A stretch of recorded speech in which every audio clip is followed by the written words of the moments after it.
Yo, what's up?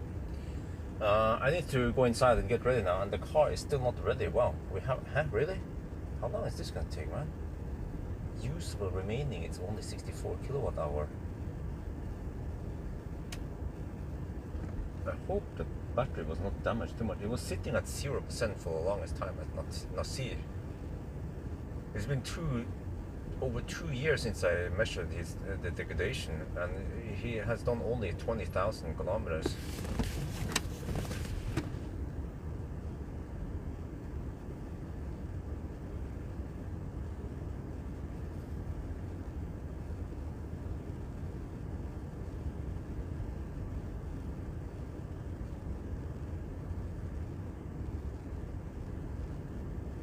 Maybe Ron's going to see this.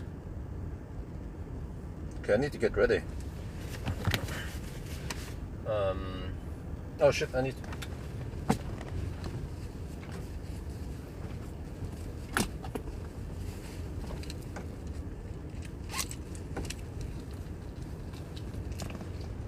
It's still charging at 1.5 kilowatts.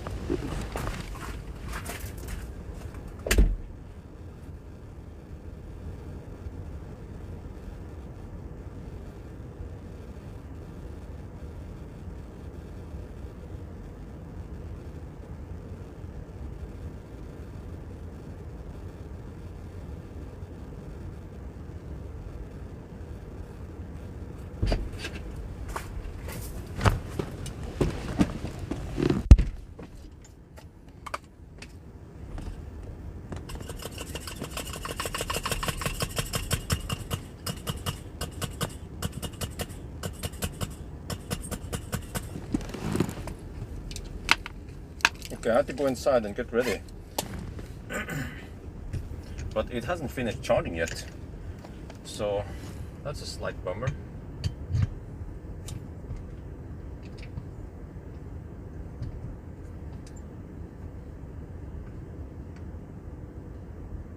you see anything there?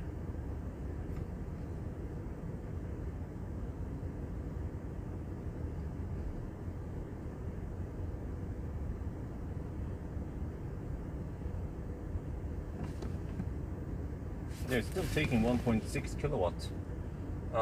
Last time I did the test, I managed to pull out 65.9 kilowatt hour. Now we only have 64.1. Well, actually, I don't know if we can get this one at all. But maybe the battery hasn't been calibrated. It hasn't been charged to 100% lately. But whatever, we just go for the test. Okay, let me get ready.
man. By the time I finish everything, Jesus, like, how the heck do things take so much time? I had to cook rice, I had to eat, I had to prepare food for the baby, chop some fruit. Marcus needed to transfer a car over. I need a servant. I could have left now, I could have left 10 minutes ago. Well, I was still waiting for the car. Yeah, true, but the car is ready now. And I'm not ready yet, and I haven't shot the intro yet. I had to put the jacket inside. Where the heck is it there?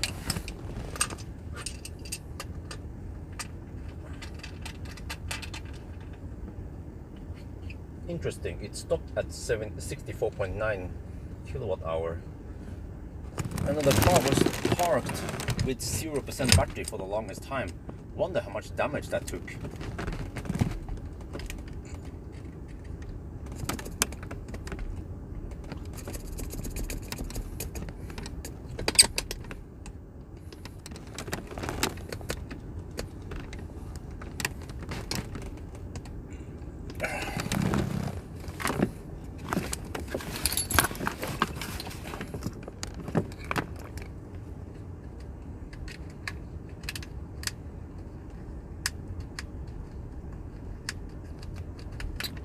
There.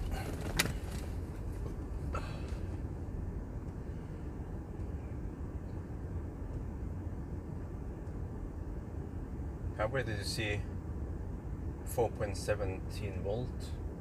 Do I have cell voltage here? How do you see the cell voltage?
Man.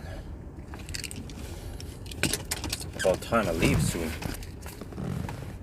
I need to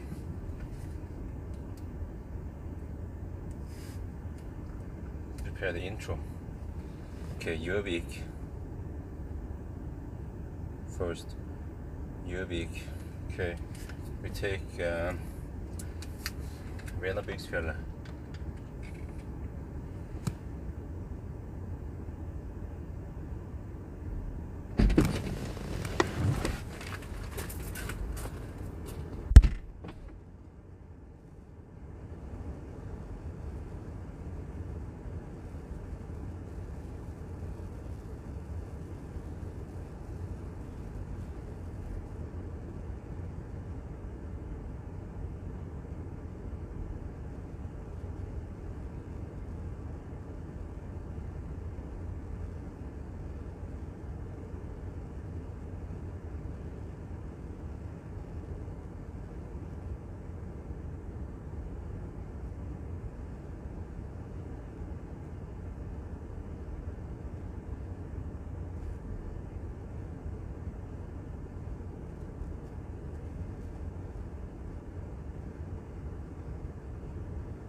Well, I charged it until it stopped, but it reports 98% here. Well, can you see it? Let me adjust here a little bit. Yeah, 98% in my Tesla. We have 98.5%. Yeah, the heater is running. That's why it's jumping a little bit up and down. But you see here, usable remaining 64.9 kilowatt hour. That doesn't look good. Because usually I would get roughly 1 kilowatt hour less than what it claims. So I might get only 64 kilowatt hour. And does that mean that I actually lost 2 kilowatt hour because the car was sitting at 0% for the longest time? I don't know. And also you can see here, if you go to battery, and you can see that the cell voltage min is 4.16, max is 4.17, so it doesn't charge at 4.2 volts anymore. And also it's cell inbar, and it doesn't charge 100% anymore. So this is a bit confusing for owners. For example, other cars will just calibrate it and then show it as 100%, even though they have lost some kilowatt hour. Okay, so the plan today is to drive Highway 4. We take the Gjøvik route and then we go further up via Venabygdsfjellet, and then we try to end up back here. So we will see how many kilometers we can drive now in a single charge.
ตั้ง9 ปีก่อนนะตอนเราขับไป80,000 กว่า 86,000 กิโลเมตรถ้าเราดูอันนี้นะครับเนี่ยแปลว่ารถมันหรือว่าแบตเตอรี่นี้ใช้ได้เกือบ 300,000 กิโลเมตรนะ209,000อะไรประมาณนี้นะครับ285K ใช่แล้วก็ ไม่ได้เปลี่ยนอะไรตั้งแต่นั้นนะครับไม่ได้เปลี่ยนแบตเตอรี่ตั้งแต่นั้นนะครับเพราะแบตเตอรี่ก็เก่าแล้วนะ9 ปีนะครับแล้วก็มันชาร์จเสร็จหรือว่ามันหยุดชาร์จแล้วนะที่ 98% มันไม่ชาร์จถึง 100% นะครับแล้วเราก็เช็คดูนะใน Scenic Test ว่ามันหยุดที่ 98.5% นะครับแล้วก็2 ปีก่อนนะเราได้ 65.9 กิโลวัตต์ชั่วโมงแต่ว่าอันนี้นะมันเป็นคล้ายๆ nominal ถ้าเราขับไปจริงๆมันจะได้น้อยกว่านี้มันอาจจะเป็น1 กิโลวัตต์น้อยกว่านี้ก็แปลว่าเราอาจจะได้64แค่นั้นแปลว่ามันเสียไปตั้ง2 กิโลวัตต์ชั่วโมงเนี่ย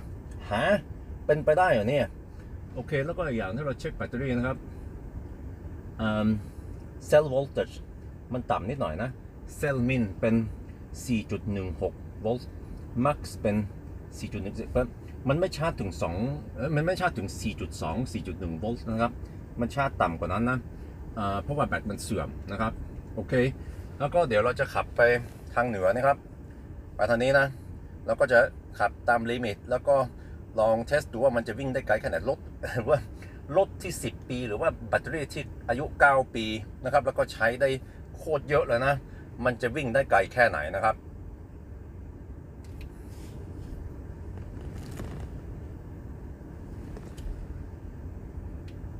And for you guys who don't know the history behind Millennium Falcon, 9 years ago at 86,000 kilometers, there was something wrong with the battery. It went kaput. They replaced the battery. But that means that this battery has done 285,000 kilometers. Still quite decent distance. And then the battery is 9 years old and the car is 10 years old. So we will see then how far we can drive. Okay, I have to go now. Freaking 12. Oh shit, it's past noon already. Oh, yeah. Wish stuff just takes too much time, man. Okay. I need to reset the trip.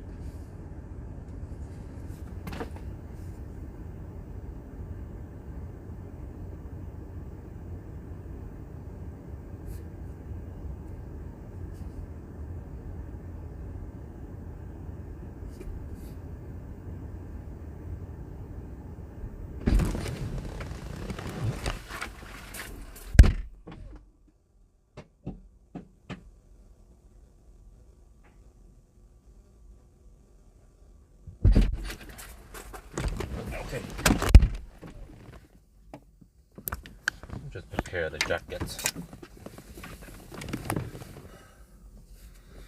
And it's not just any jacket. This is the original Millennium Falcon going by jacket. The jacket is actually 10 years old, maybe even older. I don't remember when I bought this. So of course, in the spirit of Millennium Falcon, we're going to use the old jacket. Will Thai be allowed to? We'll see. The Thai people might not be too interested in this live stream anyway, but okay, we'll see. Reset trip.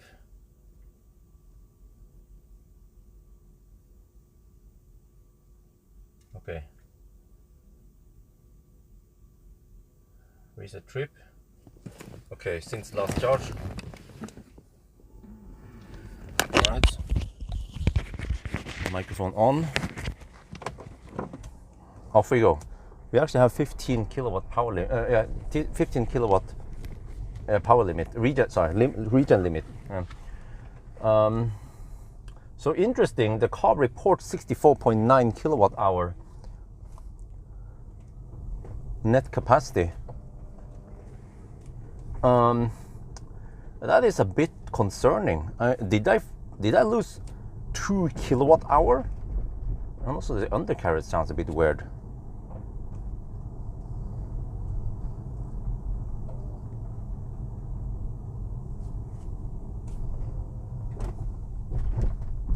Well, I should get it fixed maybe.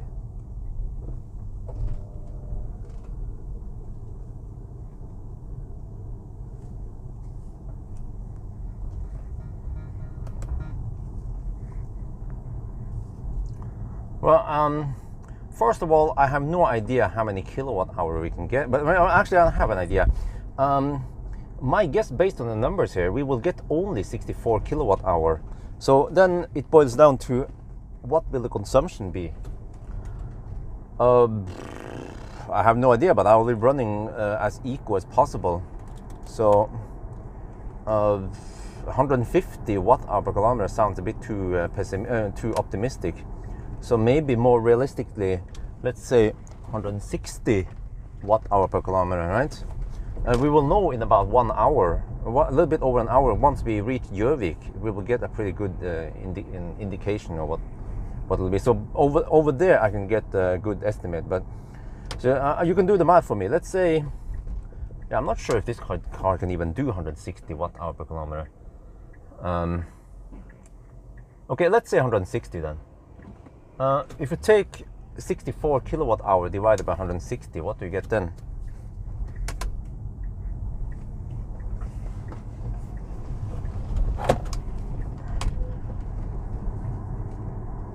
Yeah, but quite alarming that I had 65.9 kilowatt hour 2 years ago, and then the car was sitting with 0% for a freaking long time at Nasir. They didn't care. They didn't take any care about the battery.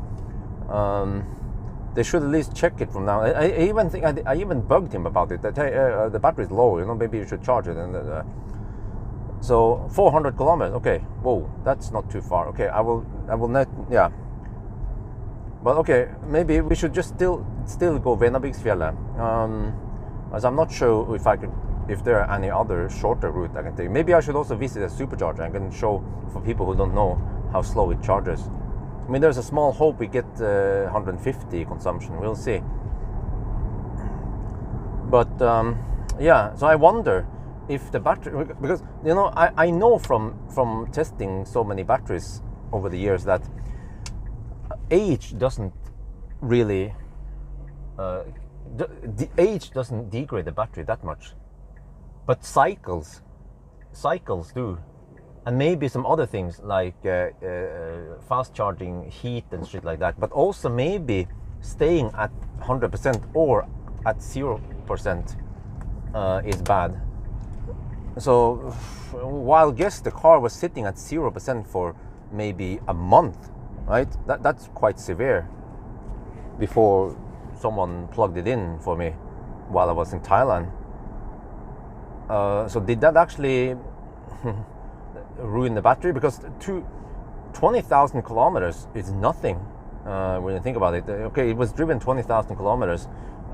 If the car can go roughly 400 kilometers, that's only 50 cycles, right? Which is nothing. Okay, there's some supercharging involved probably, but it shouldn't degrade 2 kilowatt hour just from 20,000 kilometers. So it's likely that sitting at 0% was a pretty big cost. Maybe that killed 1.5 kilowatt hour. So this is actually could be like a warning for people. You know, don't be careless. Don't let the battery sit too long at 0%.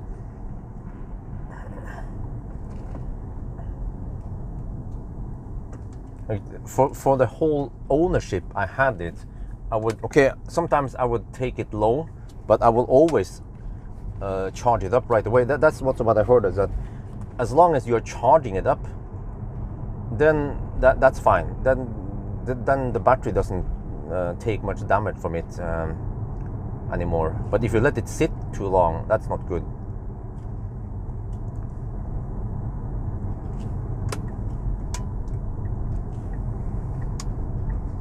And this car doesn't have any assist systems, no adaptive cruise control, no auto steer. Everything is just manual. Yeah, the charm of the classics. What the fuck, man? Why the heck is this so hard to? Okay, there.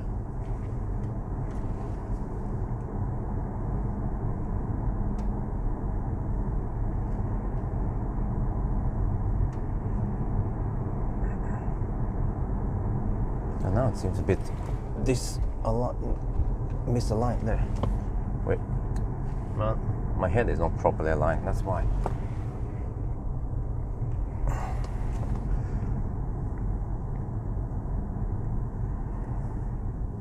And this dude gets in the sheet. Where you go?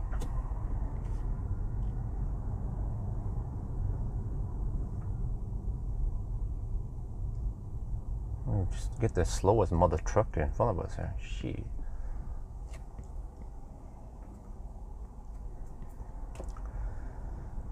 Yeah. Well, but on the other hand, it's not my car anymore, but it sucks that it has degraded that much. We'll have to confirm this, of course. And also, I'm pretty sure this car doesn't charge 100%. I have to rewatch my range. I had to rewatch my old video, but stopping at 98.5% is likely. I don't think we even managed to get it to 100% last time. It will probably just, usually all batteries, they would stop at 97, like 97 or 98%, all Tesla batteries at least, which is a bit confusing for the users. Tesla should program the BMS to just display it as 100% and then just offset stuff instead.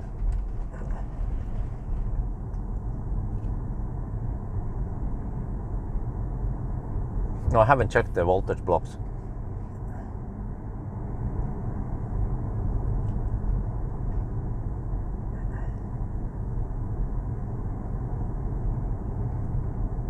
Okay, there's already some Swiss dude who wants to rent the Millennium Falcon. He'll be flying over here. He will rent it for 5 days or something. So Marcus will charge 1,500 NOK per day since it's just a short one.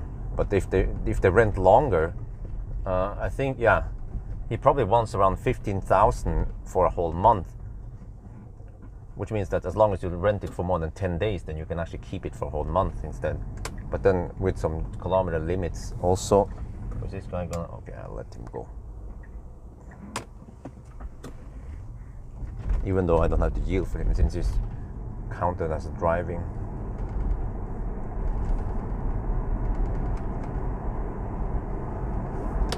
Okay, so since this is some kind of Sunday driving, I'll just follow the speed limits for once.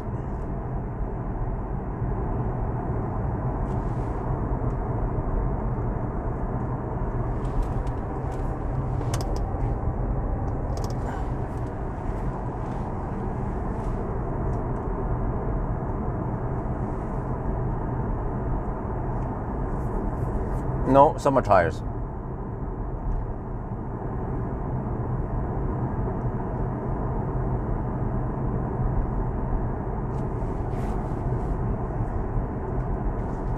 Okay.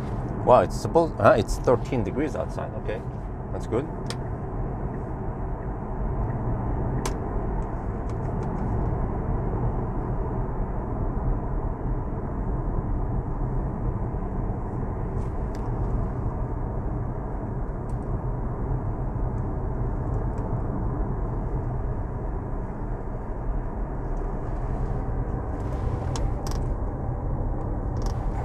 Oh shit.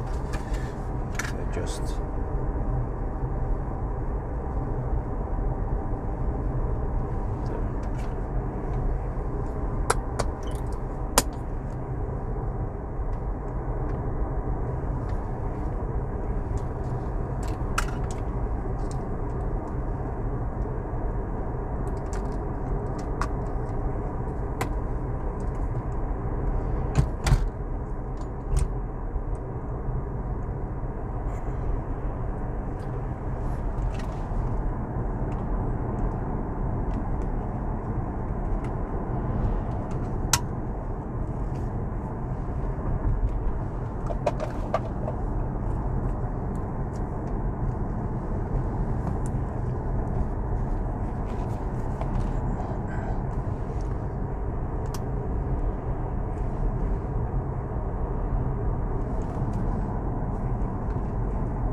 And just like good old times, I'm wearing this Stormbike jacket.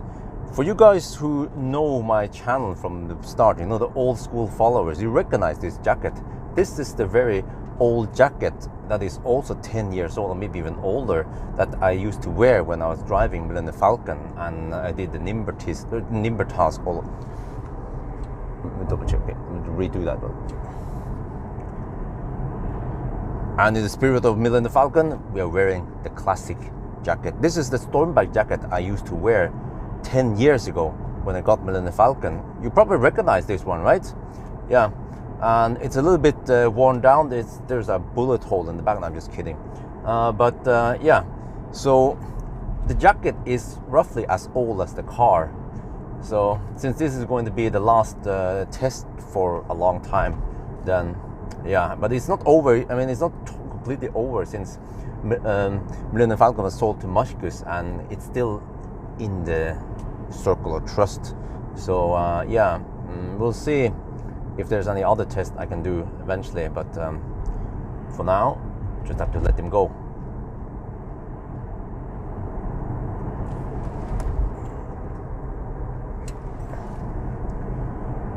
แล้วก็วันนี้เราก็ใส่แจ็คเก็ตสีดำนี่นะครับอันนี้เป็นแจ็คเก็ตสโตนแบกนะที่ผมซื้อตั้ง10 ปีก่อนนะครับแล้วก็ใครที่เป็นlong time follower นะก็อาจจะจำได้นะแจ็คเก็ตนี้นะผมเคยใส่เมื่อก่อนตอนขับ Millennium Falcon ตอนขับ Nimber task ทั่วประเทศแล้วนะครับก็กลับมาใส่นี้หน่อยมันเก่านิดหน่อยมันเริ่มมีอะไรมันมีรูข้างหลังนะครับ ผมก็ไม่ค่อยใส่นี้แล้วนะครับแต่ว่าวันนี้ก็เป็นทริปสุดท้ายกับเทสอันนี้โอเคเราอาจจะกลับไปเทสMillennium Falconกันได้แต่ว่าต่อไปนี่ มัชคือเขาจะให้คนอื่นเช่ารถนะครับแล้วก็อาจจะไม่มีโอกาสใช้รถคันนี้นะก็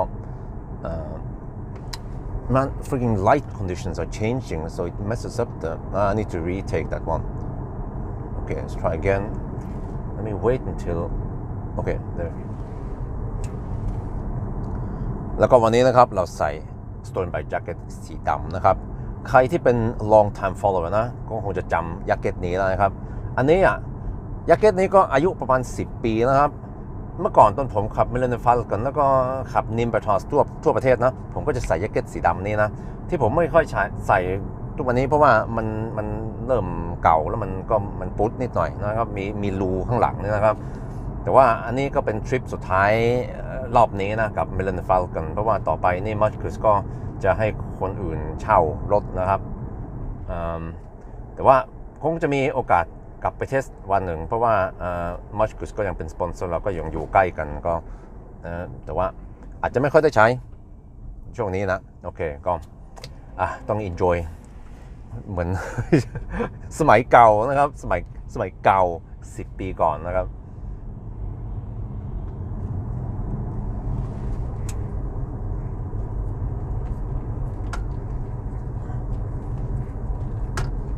what the oh freaking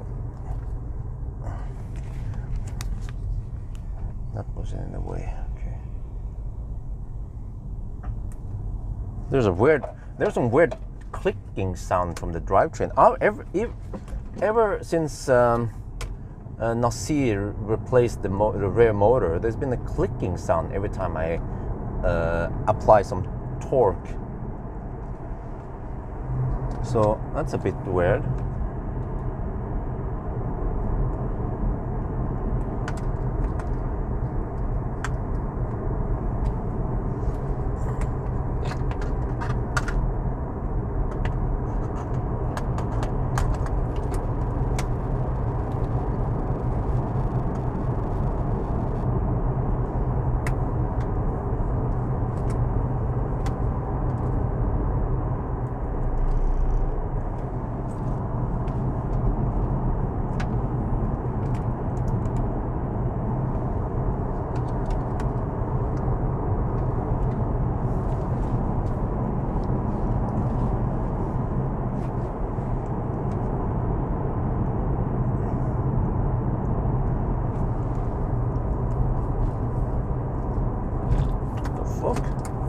Oh, freaking man, there.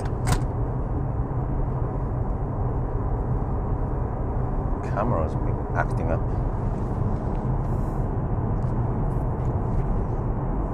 Oh, we're already down to 94%. Well, we started 98. Oh, we spent 4% so far. Consumption is 217.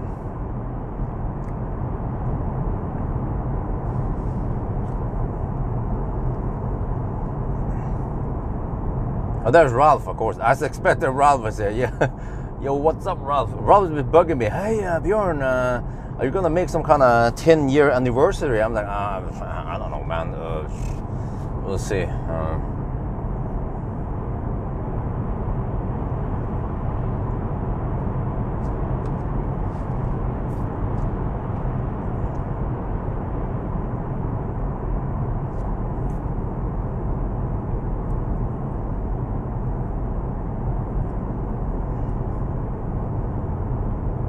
Man, today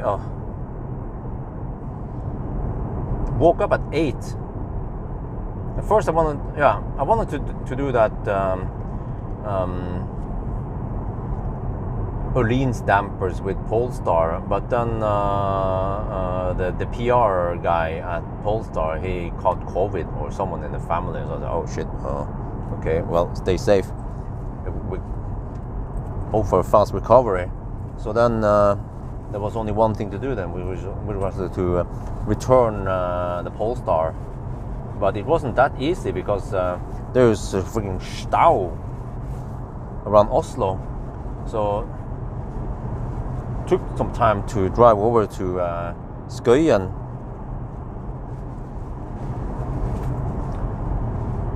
So that's what I did in the morning hour. Well, actually, I went to rinse the car first. rinse the car, and then return it at Skøyen. I left, I tried to postpone everything and leave home around 9 instead, not past 9. Usually traffic gets better then.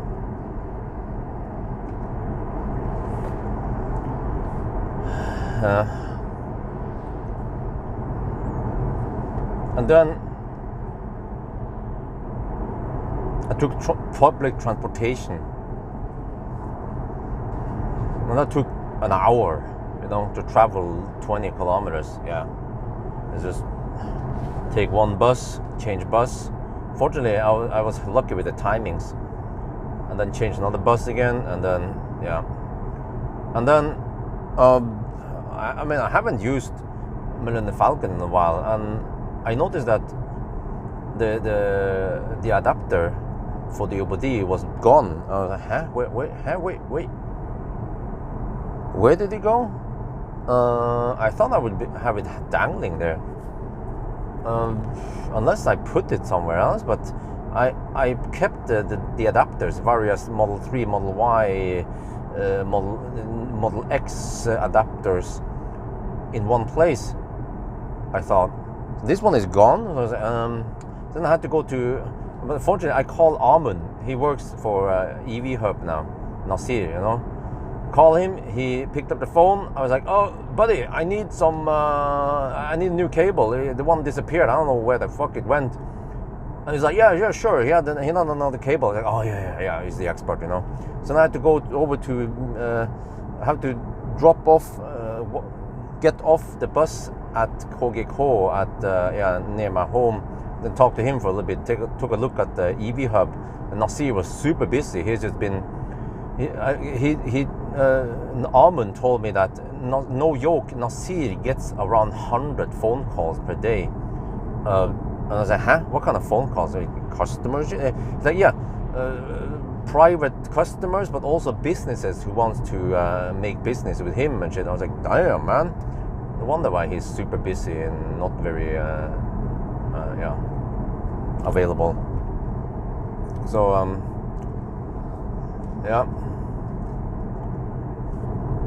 let me check something. The suspension, what is set to low? No, I don't want to run it on medium.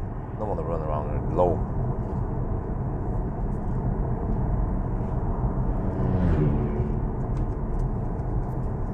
And then I was like, okay, do I take the bus back home, or do I just walk, or do I take a Lime bicycle? Well, Lime bicycle was a little bit extra walk in the other direction. I was like, okay, fuck that. And then my ticket, which was only valid for 1 hour, just expired just that minute I went out to the house on the KGK. So I was like, okay. Then I had a freaking 15-minute walk home. Normally I don't walk that far. I feel like it's not very time efficient, but I felt like, okay, maybe it's a good thing to get some walk, burn some calories. ABC always burn calories. And then I got home, and then you guys know the story. I checked the Millennium Falcon. He was not ready yet. I also tried to preheat the cabin as much as I can, because I feel like it's going to be cold in the cabin. It's 14 degrees Celsius right now, but it will chill down. I will run as long as possible without HVAC. And it's still considered Sunday driving, an eco run.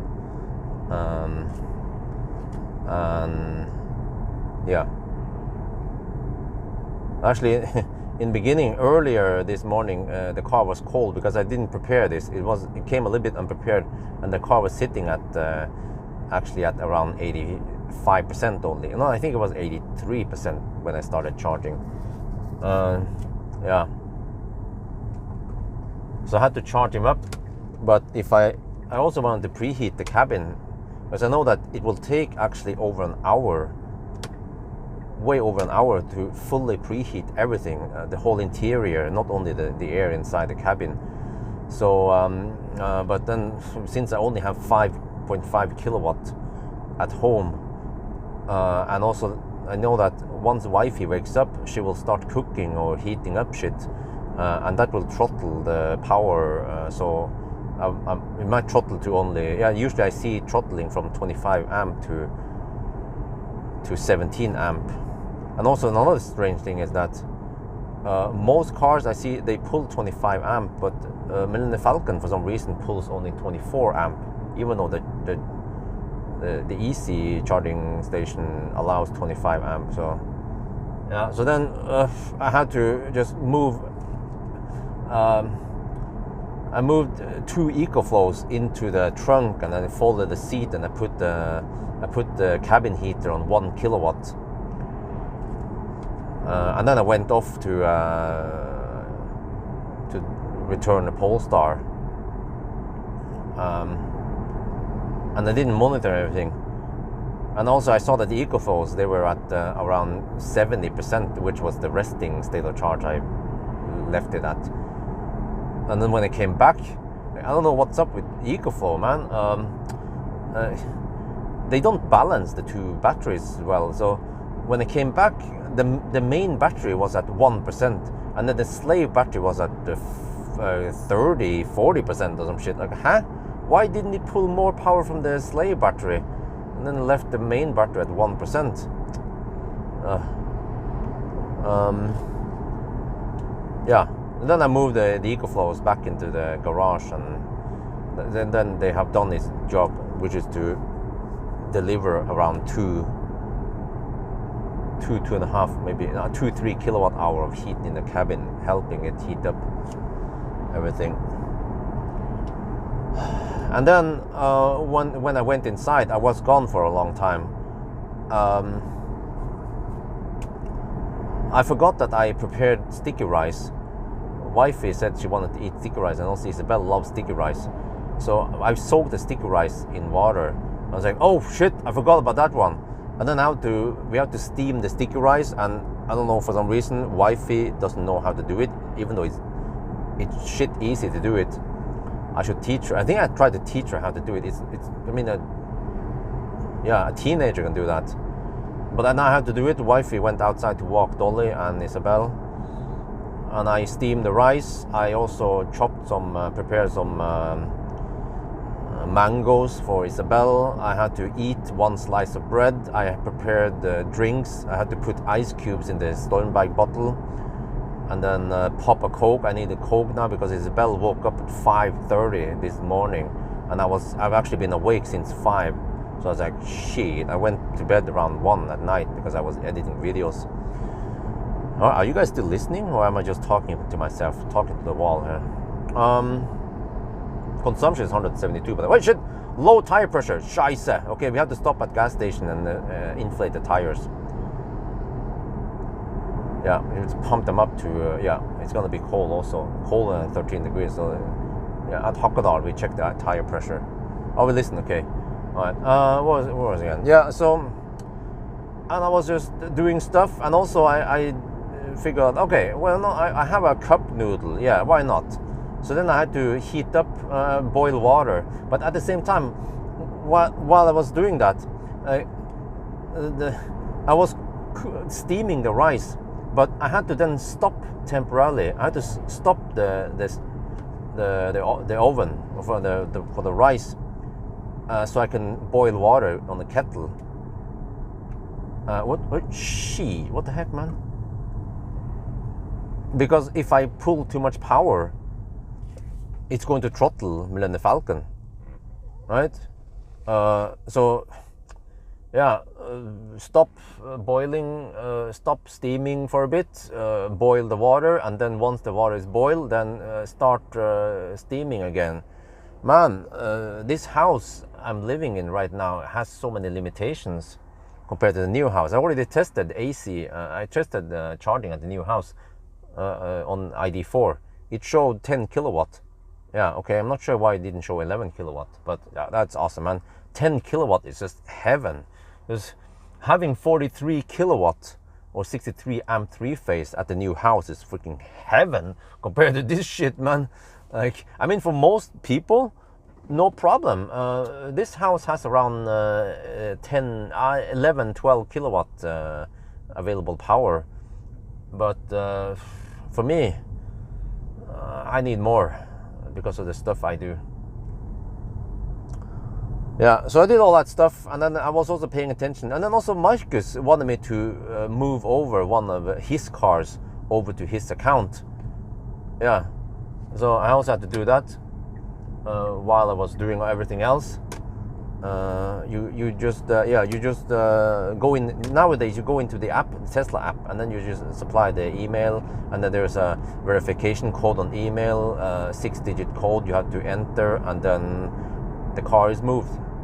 So I had to do that shit, and also notify wifey that I prepared the mangoes in case she didn't know. And it's the mangoes are nice and ripe to the point where some of it started getting bad, but I cut it off. Oh man, all that stuff, and then I saw the car is ready. Okay, prepare drinks, food, pork, sticks, whatever, chopsticks. And now we're here. Like, if I had an assistant, if I had James the butler at my home, he would help me do my shit so I can get ready. But now, okay, whatever. The consequence now is that I'll be home a little bit later. That's it. But this is also prime time. I should have started like half an hour ago, because now the sun. We have very limited sun time nowadays. Wait, where's the air pressure stuff? Luft. Støvsuger is over there. Luft. Where's Luft? Compressor.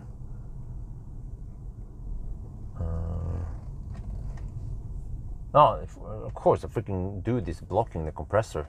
Yeah, why not? Why, he's doing something. Wait. Man.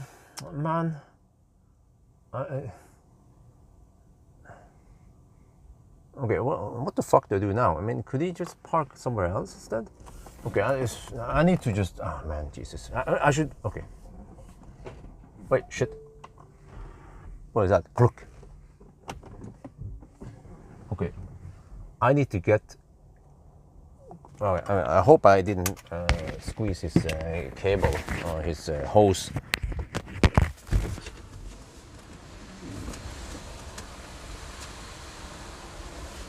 I need a meter also.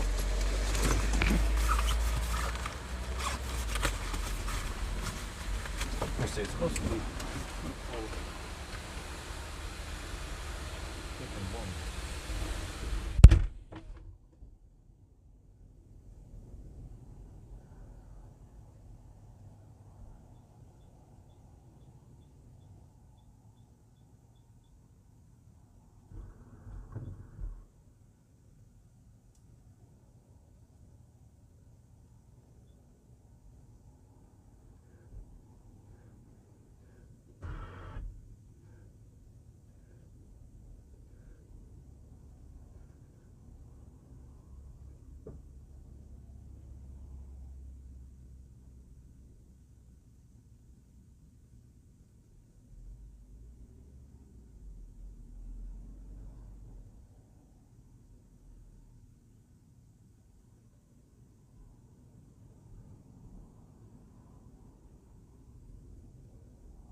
Men de der som var sånn analog, det var bare sånn. Du kan bare bruke den til å sjekke.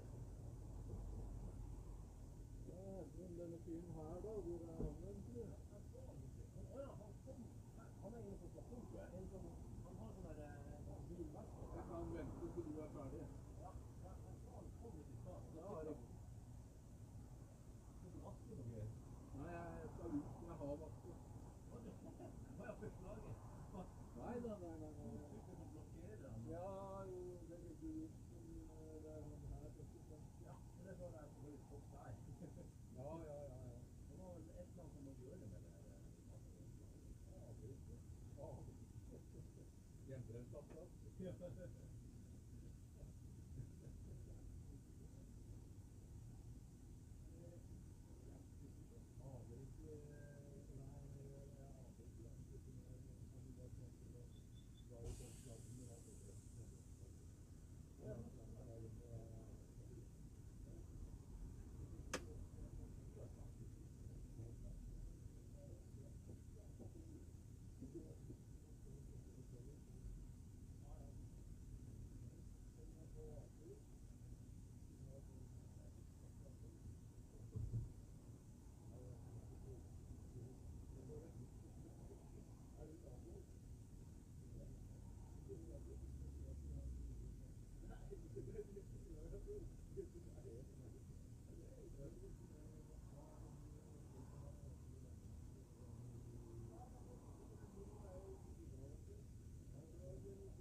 Okay, done.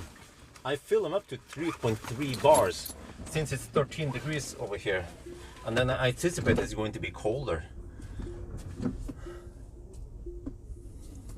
Well, it's a nice machine, free juice. Let me see, can I just park here? No, I think I'll be in the way if I park there. I want to park in the sun so I can harvest some heat energy. Can we do that? Can I just park here? Yeah, let's just park here. It's just for a couple of minutes. I just want to. I'll be back.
Okay, off we go.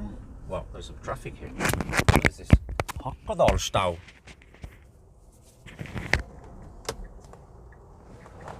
The fudge? What? Only in the afternoon. How come there's so much traffic here? What? What the heck is this? Okay, I just go in front. Yeah, okay. Cool. I get stuck behind a fat e-tron, that's fine. Okay, so yeah, the car showed low tire pressure warning. It doesn't show how much. Well, actually, no, I think it does. Let me see. I mean, they changed that. Let's see. If I go here, nav, car status. Yeah, okay, it shows. Okay. What? Huh? 3 point. Really? Where you wanna go? Go. But yeah, it shows 3.2 bar now. When I measured myself, it was showing only 3 bars, and inside the door it says 3.1 bar. So I fill them up to at least my instruments and all the device. Yeah, I set it to 3.3 bars, and I double checked with my measuring device. It was also showing 3.3. So up in the mountains, if it's cold outside, 1 degree or something, it might drop to 3.1 bar, which is still fine.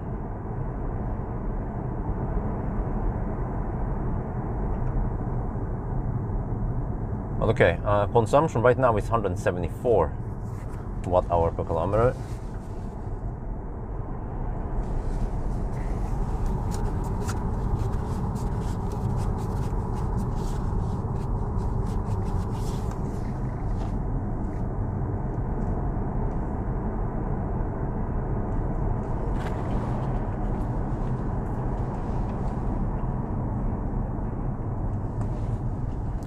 3000 Kelvin, nope, I ordered some.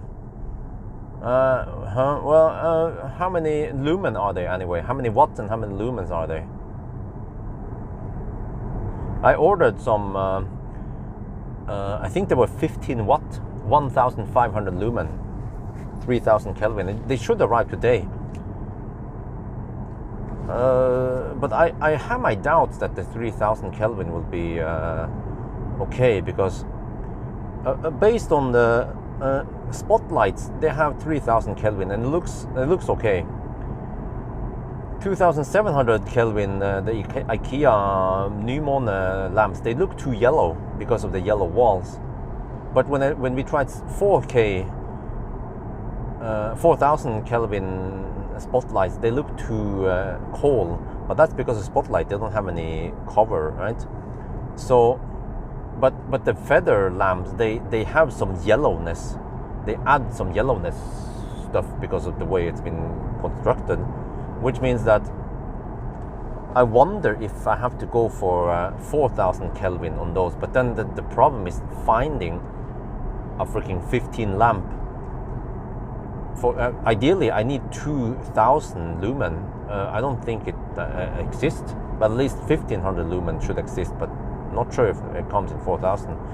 So it's like a freaking headache, man. No. Neutral light, like 2700 Kelvin is very, very common in Norway. Like almost anywhere you go in Norway and you buy light bulbs at electronic stores or convenience store, what you call it, Colonial, or they don't even have that many 3000 Kelvin lamps, light bulbs. Wow, 20 watt. Oh, that is proper. Wow. Okay. Well, okay. Felix. Yeah. If I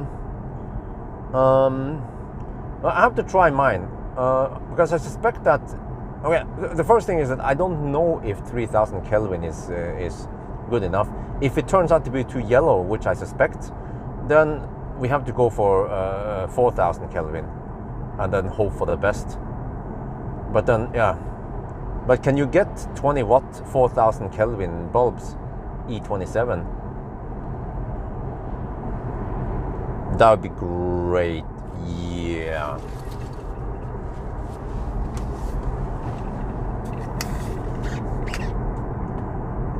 Okay, we're down to 90%. Wow, consumption is 182. It is a bit high on this classic Tesla.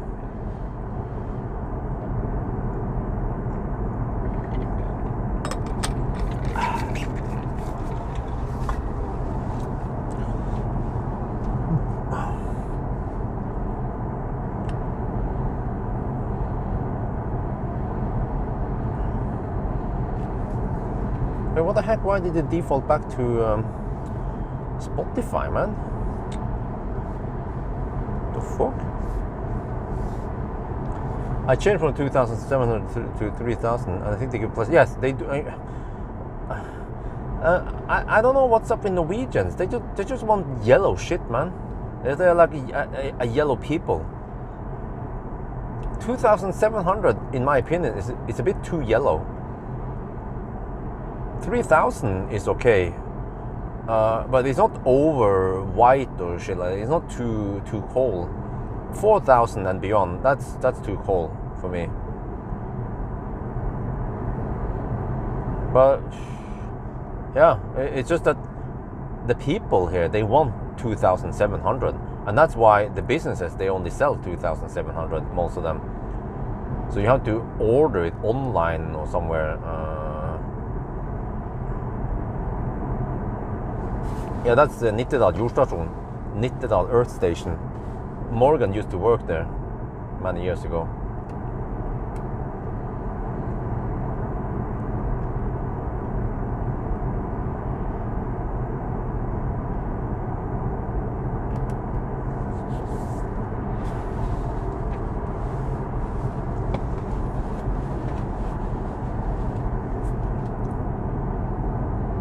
Polestar test, because this is probably the last day where we have okay temperature before it gets cold again, and it stays cold for the rest of the year.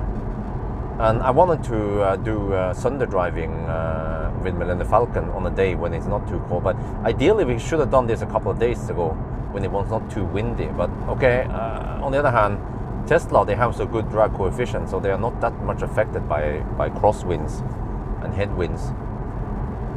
So yeah, 13 degrees Celsius, it's probably the best we can get nowadays. In just a couple of days, it's going to be 5 degrees Celsius. I think even in the daytime it'll be quite cold. And I don't know when we will get nice weather like this anymore. So it might be my last chance, yeah. So we're just doing it now. I just throw away everything. Right now, by the way, yeah, on Saturday, I forgot to tell you guys, I managed to borrow a Honda E:NY1. Yeah, freaking stupid name, man. What the heck? Who made that the shit name, man? Okay, anyway, found 24 watt and 4,000 lumen. Wow. How can you get 4,000 lumen? Did you mean 4,000 Kelvin?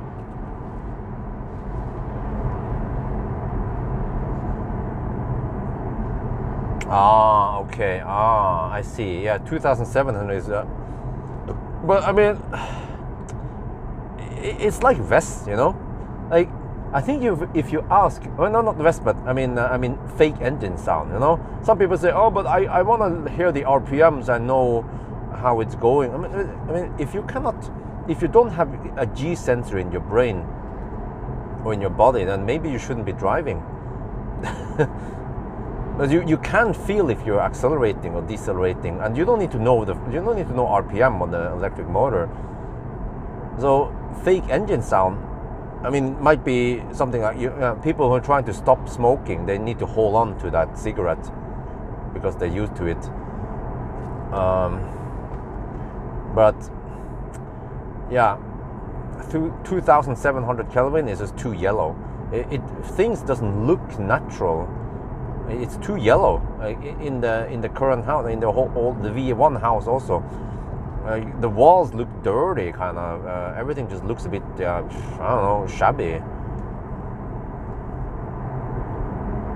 4,000 Kelvin. Okay, made in Germany. Oh wow, wow. Okay, well, that's a lot of lumens, man. But okay, wait, Felix, just wait a little bit, okay? Hopefully I get the light bulbs, the LED bulbs soon, the 1500 lumen, 3000 Kelvin. I will try them on, and I will see how it goes. I will try to get an impression of how it is. But You know, in the main bedroom has 2700 Kelvin IKEA plafond light, the Nymone, and I can see a distinct difference between that one and the LED strip. Then you know, the freaking huge square LED strip in the wardrobe. That one is 4000 Kelvin. So I just need to, yeah, those two rooms are perfect for testing light bulbs and finding out which Kelvin I need, and also how strong it needs to be. Well, actually, no, I forgot. There's already the lamp in that house and in that room also. I can just alternate, turn them on and off, or turn them on simultaneously to get an impression. So yeah, man, like the stuff I need to deal with, freaking light bulbs on this different room. Plus another problem, by the way, is that you know those IKEA plafond, IKEA Nymone.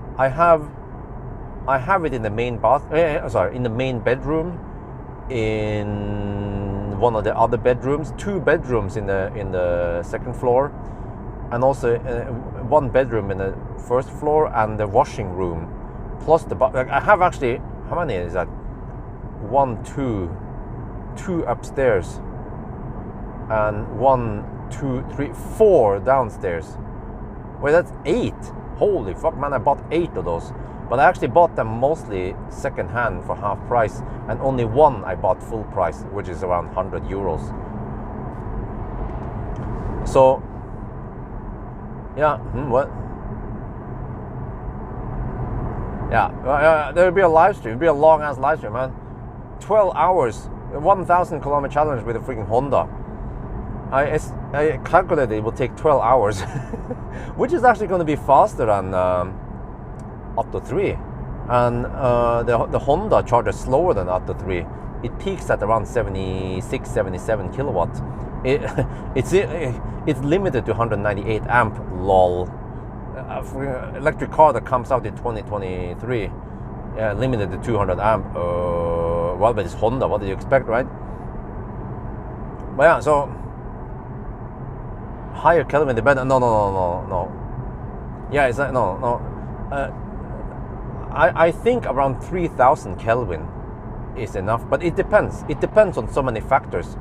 It also depends on what kind of like, what do you call it? What kind of lamps you use? You know, the cover on the lamps. If they give you a yellow tint, then that becomes too yellow, and also if the walls are slightly yellow, like Norwegians tend to do, like that's also another thing. The Norwegians, they don't like the natural white. They have a yellow tint on it. They have egg white. You have they also call it cafe latte. Yeah, latte. There are different tones of white, but with some yellow tint in it, which makes the problem is that if you have some of that stuff that is egg white, the egg white has a little bit yellow.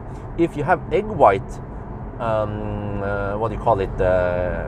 List in Norwegian, but sills or whatever you call it. If you have some stuff that is yellowish and the walls are neutral white, you know, like FF, then suddenly the yellowish stuff will look dirty and old. So then you need to make everything in the same yellowish tint, because then it's harder for the eye to notice it. Why not buy bulbs with adjustable? Okay, that's also the good question. The problem is that the bulbs that has adjustable temperature, they are not powerful enough. They are usually around 8 watts only, and I need 15 or 20 watts because the freaking feather lamp blocks so much light. Like, man, that feather lamp gives me such a headache, and wife is the one who wants it. In the beginning I was like, huh? Are you seriously gonna put that feather shit in the house? And she was like, yeah. Okay, I thought she had style and taste. But okay, whatever makes wifey happy. I wanted like a clean look, like this round plafond light from IKEA, and I was like, oh, that's nice, you know.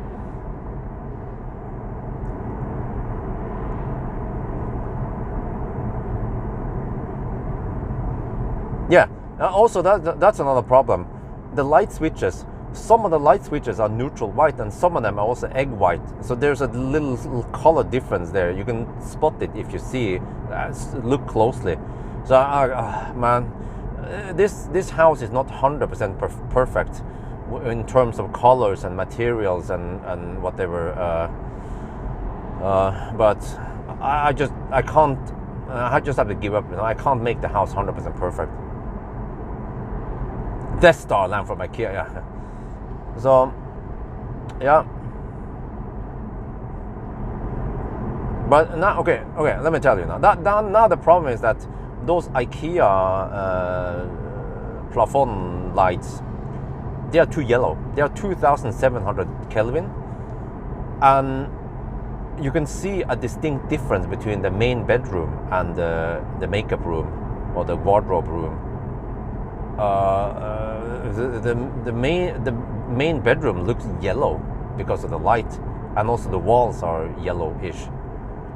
So suddenly I have to then find 3,000 Kelvin plafonds I have to put there. But I'm like, oh man. But it seems like in the bathroom you don't notice it because the bathroom has gray tiles, plus that the bathroom mirror is also 2,700, so it's less visible. So again, we just keep it in the bathroom. But that means that, and also the washer room, same there, it's a bit grayish, so you don't notice it, so no big deal. And it's not the main room anyway, but that means that 3 bedrooms needs to get new lights. And nowadays the electrician is still around, so I think it's best deal for the money to get an extra job. I mean, I have to pay extra for, he has to take out those lamps and then put up new ones. Yeah, 3,000 Kelvin ones from somewhere. And then I can always sell these lamps at, I can just sell them for 500 NOK each at Finn. So yeah, that's the stuff I need to deal with nowadays. Plus, you know, picking up, delivering cars and testing the Honda and dealing with family. It's like yesterday I woke up at 8. I went to pick up the Honda. I had to drive. Wait. What did I do again?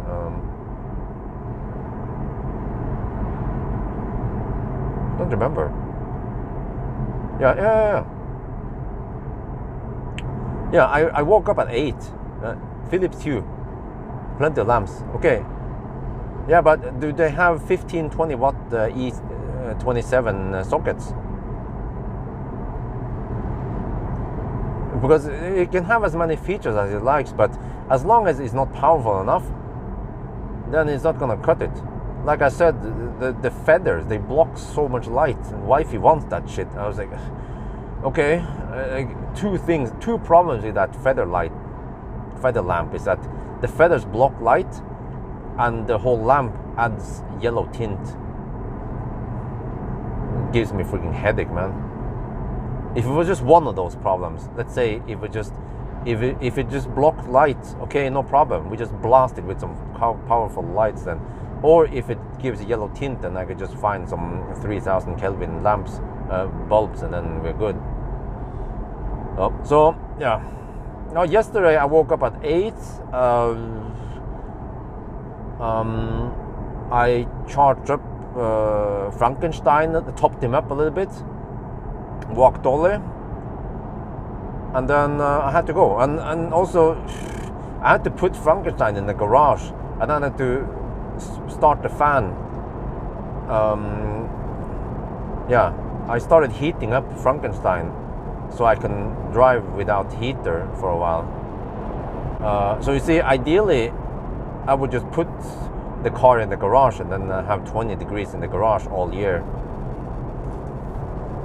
Or maybe on demand I could even increase the temperature to 25 degrees in the garage if I need something that I don't want to Colgate, for example, right?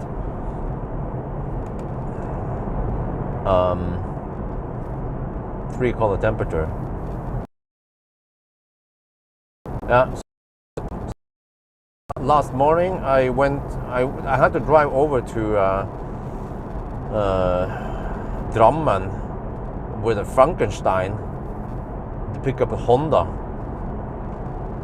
And when I arrived in Drammen after 40 something kilometers, 48 I think it was, I had 7 kilometer range left. Welcome to the life of Leaf owners. But I saw on Leaf Spy that I had 2 kilowatt hour left. So 2 kilowatt hour, that's enough for around 10 kilometers maybe. No, it might shut down with 3.3 kilowatt hour. Yeah, so I might have around 7 to 10 kilometers of range left then, yeah, on Frankenstein. But unfortunately, over at Honda they had AC, so they plug in. Then I gave him the key, and yeah, and then he will just move it or something once it's done. But it only needs a couple of hours to fully charge again. Like 3 hours should be enough. Yeah. So, but eventually I need to do a couple of challenges with face palm, and then I sell him. But there's still some repair upgrade projects. We found a center console. Marcus Biel found center console for Frankenstein, which has the seat heater switch. So yeah, that's some fun project for Valdemar at Elbilmek.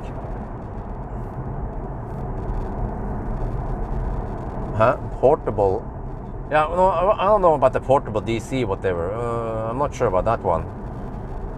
Let's see. But local battery storage would be nice to have, but we'll see. I need to connect with Pixie and see. But Anywhere they were not. They for some reason they didn't want to sponsor me. So okay, whatever. But I can always try to connect with Pixie. Morgan knows Pixie, and if I connect with them, then we can. Maybe they can place a Pixie rack in the washing room. We still have some space in the washing room, or in the garage, whatever they want. Yeah, maybe it makes more sense in the garage, and then yeah, would be cool if we could just hook it on the freaking shuko or some shit, and just feed. Well, I don't know how we do it. Be interesting. You can ask Pixie how they want to set it up. And I could just borrow it from them, not get it for free, because then I have to pay tax. Just borrow it for a couple of years maybe and play around with it. See, and especially if you can hook it online, they can see some data on how I'm doing it. And yeah, so lots of stuff going on, man, nowadays. And I found a mover also. Man, a couple of days ago, the new owner, which is my neighbor, yeah, they are kind of young. I think they are around 25, 30 years old only. But two people, the woman is studying, and the guy is, I don't know how the heck they can afford that house. It was sold for how much was it again? 5.3 mil, wasn't it? 5,340 or whatever it was. I don't remember. Yeah, roughly that. But they're not gonna live there yet. They will just rent it out until they can afford, or until the lady is done studying and shit. So in 3-4 years they're planning on moving in there. But meanwhile they need someone to rent that place. So my neighbor, imagine 2-3 years ago that your car is for yeah, imagine that. Without too much charging infrastructure. But fortunately 2-3 years ago it wouldn't have degraded that much, but it would still be pretty bad. Maybe have around 14-15 kilowatt hour left, depending on how hard it was charged. But okay, anyway, back to what happened a couple of days ago. So my neighbor asked me, hey, is it possible to have visning, where some dudes come over to my house and check it out? I was like, well, I guess, because I want to be able to. I want to get rid of the house as soon as possible. I mean, if we can, we have set 1st of November to be the date where we move. I mean, where we are out and we have cleaned up everything, right? And then the new owners, or it's going to be the new dudes renting it for now, they can move in. Yeah. So parents are rich? Nah, they're not that rich. I mean, the parents, okay, they are. They own the other house, and I know that he works the dude is working for repairing or servicing and repairing metro, T-bane. he gotta be that rich. And it seems like the mother or the lady, the old-ish lady, she seems to be retired or something. She's always home. I don't see. Well, I'm not sure. Maybe I'm wrong. Maybe they're both working. But okay, whatever. Yeah. But yeah. So okay. So there was supposed to be some like a family coming over to visit. I was like, shit. The house looked bombarded. Okay, whatever, right? We have sold the house anyway. We didn't give a shit. Okay, so then they made appointments, and then the neighbor was like, okay, there's another party also wants to get over there and check out the house. Like, okay, I guess, yeah. And then neighbor again. Okay. Can you one more at 6 o'clock? I was like, huh? 3 sets of dudes, people. Okay, whatever. Okay, yeah. Oh, wait, Daniel P donated $15. Wow, that's a big what the heck? That's a big ass logo there, right there. Okay, thank you very much. No, but okay, so on time, a little bit before time even, at 5 in the afternoon a couple of days ago, the first couple showed up. A big, freaking huge man, freaking big Brazilian dude with lots of muscle. He was pumped. Yeah, and a lady, and they have 3 kids, and they were super nice. They were like, "Wow, this is perfect." They didn't give a shit that it was messy over there. They understand. They have kids, you know. And they were like, "Oh, look!" They're looking at the basement. Like, "Wow, this looks nice and in good shape." The basement. They've been at some really shabby places. So our place, they say, looks really nice and tidy and in good shape. So okay, fine. Yeah, they were nice people. And also, he asked me, "Hey, so how is the moving stuff?" And I said, "Well, we need to find some people to move." And he said that he just happened to. He's working. The big dude, you know, the Brazilian dude. He's working with moving stuff. I was like, perfect. That's the dude I need. He's probably around 190 centimeters tall, and his wild guess, 120, 150, maybe 120 kilograms. You know, he's a freaking strong man or some shit like that. Like, okay, perfect, man. Him and another dude can help me carry out some of the heavy stuff like washing machine and whatever, you know, fridge, double fridge side by side. Yeah. So I have that one nailed down now. He's gonna do it for me. I pay him 5,000 NOK. He has a van or some shit. Yeah. But yeah, so also the same day, that was the first couple. They were super nice. I was like, wow, the Norwegian girl and the Brazilian dude. And I was like, wow, this couple is really nice. And then the second couple was just some I'm not sure what I should call them, Middle Eastern Muslims or something. And they came in there. They didn't ask any questions. They just looked around a little bit and then they disappeared. I was like, oh, okay, they were probably not interested. And the third couple also went in there a little bit, and then I'll just let the neighbor guide them upstairs, downstairs, and whatever. Yeah, and then they left also. And then the next day, my neighbor, a nice guy, don't get me wrong, messaged me again. Hey, is it possible to have more Visning? I was like, the fuck, man? You already found the perfect dude. He already said he wanted that place. The Brazilian guy, you know, he liked it. He liked that shit. Why don't you go for him? Yeah, and that's what he did eventually. Yeah, he chose the first couple, which is nice because they will get along with the neighbors. They are super nice people. My neighbor told me that she had some weird people living in, you know, our house now. It had some weird people living there before, like some guys from the Palestinian people. Yeah, they were just the kids would play around in the driveway and then scratch my neighbor's Volvo, you know, and not take responsibility for the damage, or bump into the car, right? what is my neighbor supposed to do, right? Sue them? And then the Palestinian guys, they would have some chicken dinner on the porch. Okay, and then suddenly they would decide to just go to IKEA, and they just get up and go to IKEA, and then they left all the leftover food on the table outside, and then freaking birds and shit will arrive, and rats and shit. I don't know, man. Like, and also I supposedly when those Palestinians, they argue and fight, supposedly wife and husband fight some shit, they were really loud and they were throwing stuff, breaking glass or shit. Like, my neighbor heard that. She was like, she was super happy that wife and I moved in there. We were like the best neighbors she had, and she was so worried what kind of neighbors we'll get from now on. So I'm like, oh shit, man.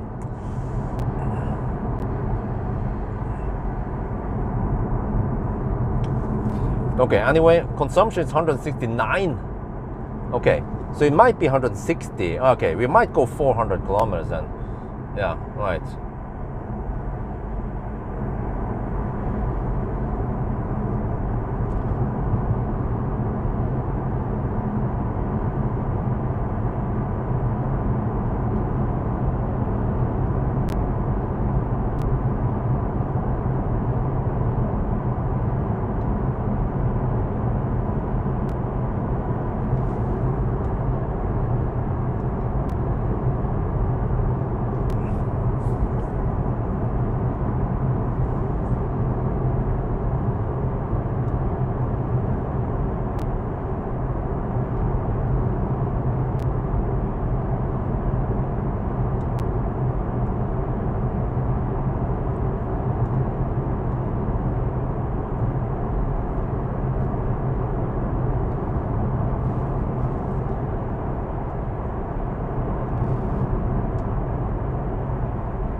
Yeah. Wait, wasn't it in Back to the Future? The doc he was dealing with the Palestinians. Wait, what was it? Was it another country? It was in a van. Well, was not in a bus or some shit, Volkswagen bus or some shit. He stole plutonium from some guys, and they were coming for him. I don't remember, man.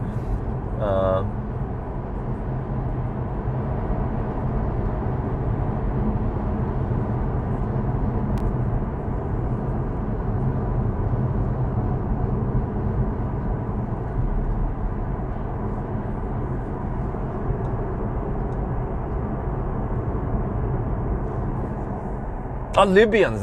Okay. Oh, are those countries close, or am I just way off now in geography? Yeah, the Libyans. But funny story they made up. Oh, Libyans are coming! Oh man, epic. Okay. Oh wow. You know what? I haven't used the HVAC yet. It's still okay temperature in here. It reports as 22.5 degrees Celsius. We have 12 degrees outside, so this is the perfect day for no fans. Libya is a country of Libya is in the country of Africa. Oh yeah, I forgot the country of Africa. Yeah.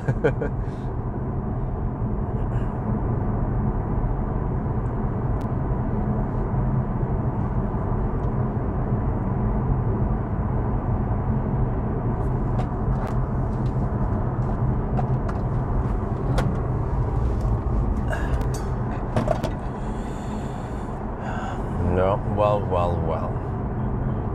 Well, I might have to overtake this mother trucker up the hill. He might want to go. Yeah, he might go slow. So yeah, I need to after this trip now tonight maybe.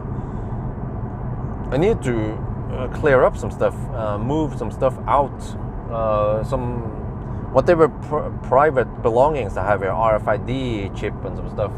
Need to take it out because eventually, yeah, there was a Swiss guy who wanted to rent Millennium Falcon on the 27th of October and for 5 days, and then he wanted this special package that I can go pick him up at the airport. Okay, I'll probably film him then and make a short video.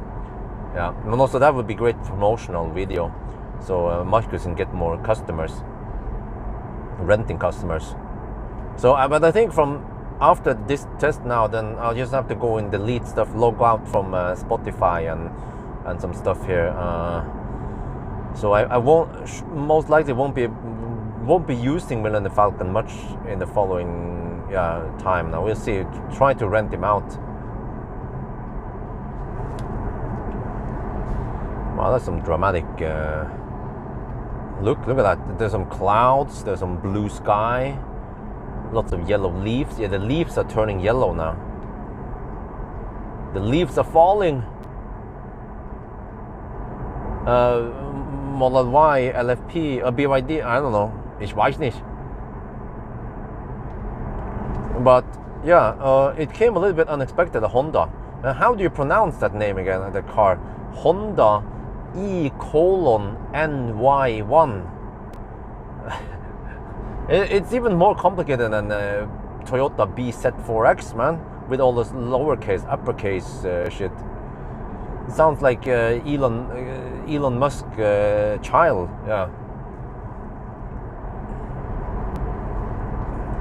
But yeah, so I just asked them, and then they had it available, and it even has the license plate ENY1, a custom license plate. Like, oh, that's pretty cool, man. So I did a range test and a charging test yesterday, and it turns out that the consumption was somewhat high as expected because it's just a fossil conversion. The consumption was around 170 something. Yeah, 100. Well, let me see. I have all the numbers here. Wait.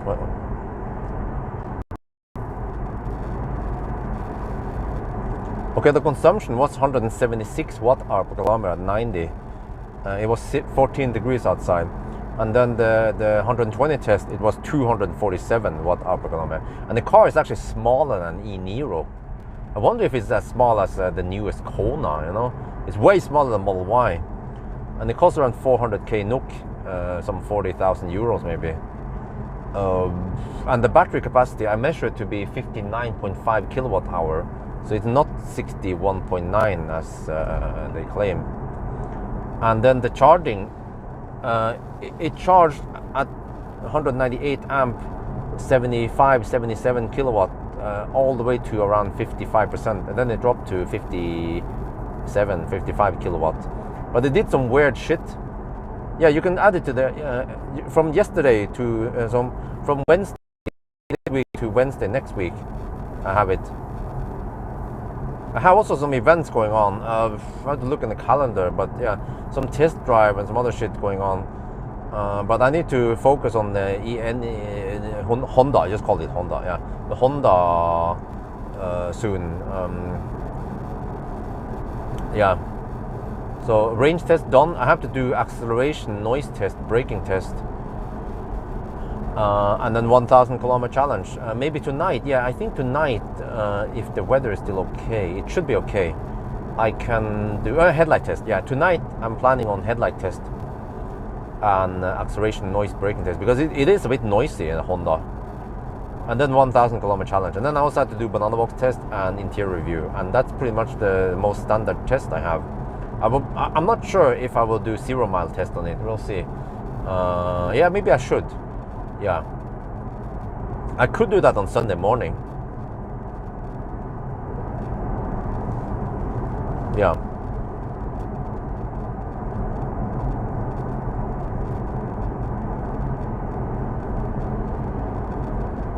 How about if they make a performance version of that Honda, and they can call it the ENY1 VTEC.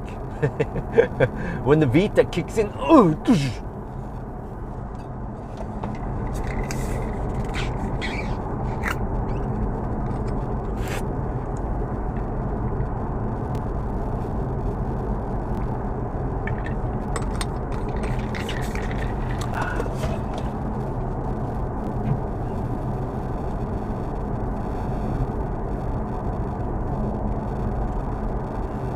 you can do wading test with that. Yeah. So I have some stuff. I have a Chem Power meeting tomorrow, a video call. They just want to do a little catch up with what's going on, and then stuff. And then Monday I have a Cupra. Okay, maybe you want to write it down, or if that matters, neater. Monday I have a Cupra. Whoa. Someone got pulled over there. Hello, Polizei. Or is that some must have hammered? What is that? Oh, EQC 400 was pulled over by Polizei. Well. I guess he was hammering it uphill or something, and then did a measurement. What is it actually called? Anyone? But why didn't they just call it Anyone? Because they call it Honda Accord, Honda Civic. They didn't call it Honda C1 VL ZK. They call it Honda Civic, right? Regular name you can pronounce. What the heck, man? It is actually called Anyone. That is stupid, man. Okay, anyway, Monday I have Cupra Tavascan, I think it's called. I never heard of it. What the heck is that shit? Okay, Cupra Tavascan. I will not be able to drive it, but I can at least make an interior view, first impression on shit. I have to fight in between the other journalists. Man, I hate those events. Okay, and then Tuesday I have Neo EL7. There I will actually be able to get the test drive. Yeah, EL7 is like the EL6 is like the EL7's little brother. Yeah, that's what's going on now. And then I don't have much stuff. And then what is this? Yeah, and then I don't have too much stuff going on. I'm going to test a cargo box that you put on the trailer hitch. Thule Arcos is called. Thule Arcos. That one is coming by the end of the month. But then soon, in a couple of weeks now, I have to reserve some time for moving house. But also, if I have leftover time, I will spend some time with Frankenstein. Millennium Falcon will be done soon. I still have to do a 1,000 kilometer challenge with a ID4 GTX. So it's fine that after the Honda, I haven't booked any press cars, but I have some leftover stuff that I need to do. I could easily spend 3-4 days with Frankenstein. I have to go to Bilkomponenter, get some door seals added, and go to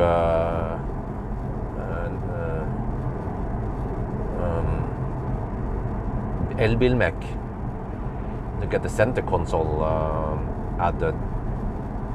And I need to go to Yale with Frankenstein. And I actually want to do a YOLO test, which is to drive far, start with cold battery and then just drive fast-ish on the motorway and see how far I can drive and charge before it rapid gates. Because previously I've been driving kind of slow, like 90-ish, 90, 95.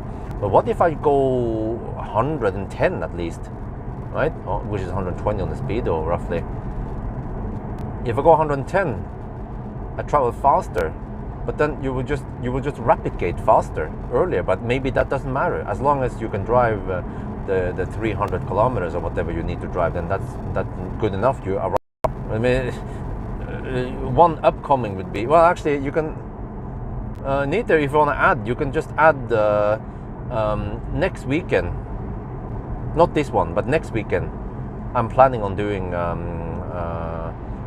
ID4 GTX 1000 kilometer challenge, and then also some Frankenstein action, like I mentioned. But yeah, you could just add Frankenstein in there with some stuff. I don't know how detailed you want this. But yeah, earlier, actually, up until yesterday or this morning, I had 4 cars at my disposal again. It was Millennium Falcon, it was the ID4 GTX and Frankenstein and Polestar, and also my trailer. So 5 vehicles outside my house or nearby my house. But when I went to the new house, man, it's wonderful. The new house has so much space and it has charging stations, 3 of them. It's freaking wonderful. And also, I look at something else. You know the peak power prices? It seems like they lower it, so you don't get that much punishment anymore. I mean, it's still gonna be expensive, but I could use as much as up to 50 kilowatt for that step, but it's 43 kilowatt. I could utilize everything, 43 kilowatt, go bananas. And it's gonna cost me, yeah, a peak power monthly thing, but not too crazy high. So, yeah, but I will see. Maybe I just low balance it in some way, because most of the time I don't need to charge 3 cars simultaneously at 11 kilowatts, plus do a lot of stuff, heat up the pool and cook and all that, you know. To Germany, that's too far, man.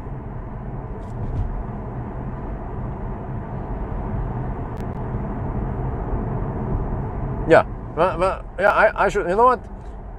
Actually, I should, you know what?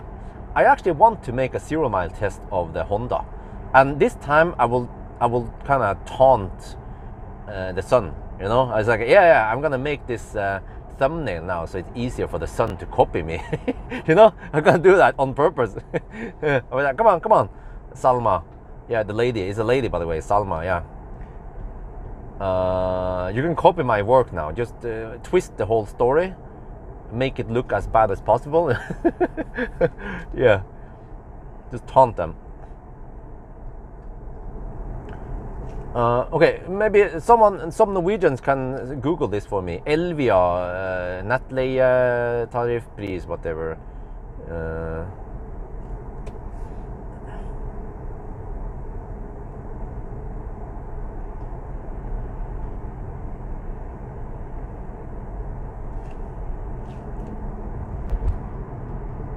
Yes.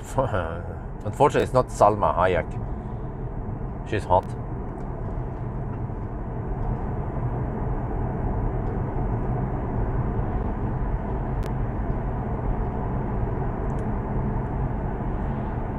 But I wonder if it was around 1,800 NOK per month, which is still freaking high. But I mean, I can't have as low as 10 kilowatt. Even on this house today, now I have 10 kilo. I have 9. Yeah, I've seen it.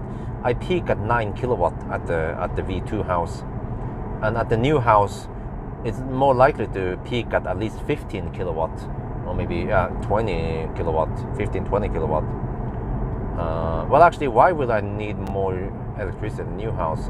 First of all, the pool might suck a little bit from time to time, and since it's a bigger house, yeah, but at least the house is better insulated. So it would be interesting to see the energy consumption at the new house versus the old one, because the old one leaks hot air like a Swiss cheese.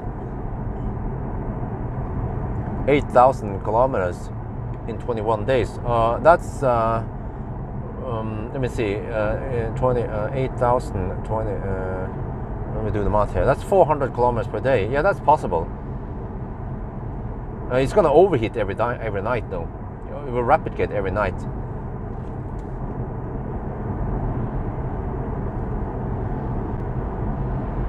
And you just have to make sure to cool it down outside, preferably. And then you should be fine. No, but see, I like that idea. I want to try that Frankenstein YOLO test to see. Yeah, with cold batteries. I can start with 10 degrees Celsius maybe. The colder the better. and then we just hammer it on the motorway. I will probably just hammer up and down the motorway. It's a bit boring, but its test is a test, because if I went to, I could go Østerdalen route, for example, but then it'd be a bit slower, and the whole point is to hammer at 110 on a leaf, which is something that you don't normally see. Just hammer a little bit up and down. Yeah, I could even just hammer back and forth. It's gonna be boring, but I will probably use Nebbenes as a station for it, back and forth. There's plenty of chargers there.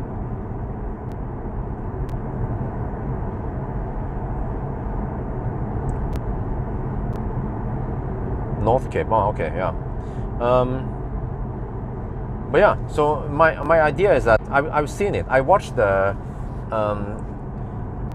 I watched my own 1,000 kilometer challenge, and I wrote down some data here. So on the Leaf, you just need time to do it.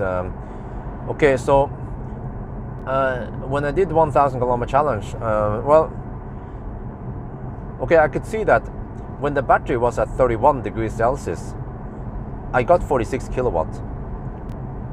But before that one, it was slightly cold getting. Oh no, it was still slightly cold getting. At 37 kilowatt, at 37%, I still got 46 kilowatt. And then 41 degrees. Okay, so eventually it seems like it's strange. The 53 degrees, then things start going hasta la vista. But I also wanted to try now in winter. Well, it would be interesting to test if it gets cold outside. Will the battery cool down enough so we avoid rapid gate? Maybe that would be an extension to the test. First, I try to purposely make it rapid gate, and then I drive slower. Let's say I drive at 90 to see if the battery will cool down or not. But I probably need to charge for an hour and let it charge to 90% or something before I go on a long leg. Let's see. So yeah. So that'll be interesting. And also, of course, I want to go to Yale soon. It's getting cold, and I want to know, man, how can you take a leaf to Yale, and how long will it take? Yeah, and then maybe ideally I should try to start from Jessheim, but then for practical reasons, how the heck do I do that? Yeah. And also I look at some other things. Lots of useful feedback in the latest house video. Some guy recommended that I can slap down asphalt but have some cobblestones on the edges, and yeah, I realized that looks quite nice. So I will have some rocks, stones on the edges on one side. I know roughly where they're supposed to be, and I know that I have roughly 200 square meter of surface, maybe more, 250 square meters, and it will cost around 60 to 70k NOK, or 7,000 euros to slap down asphalt over there. I'm quite tempted, but I'm not sure how I should do it.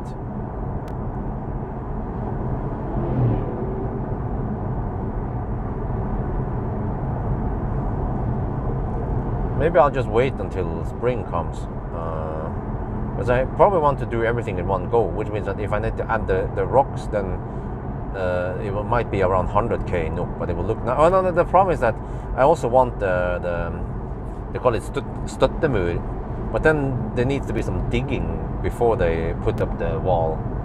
So then I can utilize maybe half a meter or extra space on my property. Yeah, exactly. Instead of doing it half-ass one time, and then, but I'm tempted. I want asphalt. I hate that gravel, the rock surface, like, and then the freaking rocks everywhere. But whatever. Okay, I have to endure it one winter, and then spring comes. But that one should have somewhat high priority. I need to save up around 10,000 euros, 100k NOK for that job. but I consider it somewhat important.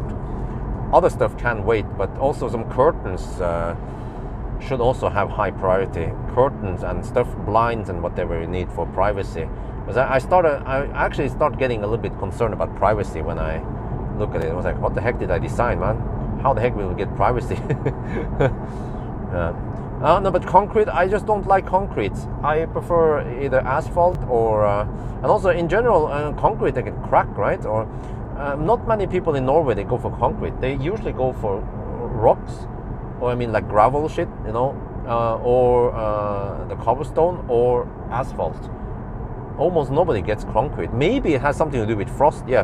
Because if you have a little bit of frost and shit and it cracks, then yeah, then you're fucked. They call it telehiv, you know, frost hive, which is somewhat common. But our ground here is I mean, it's rocks and mountains and shit, so there should be plenty of drainage, and there shouldn't be any frost on the ground, or what do you call it, frost hive.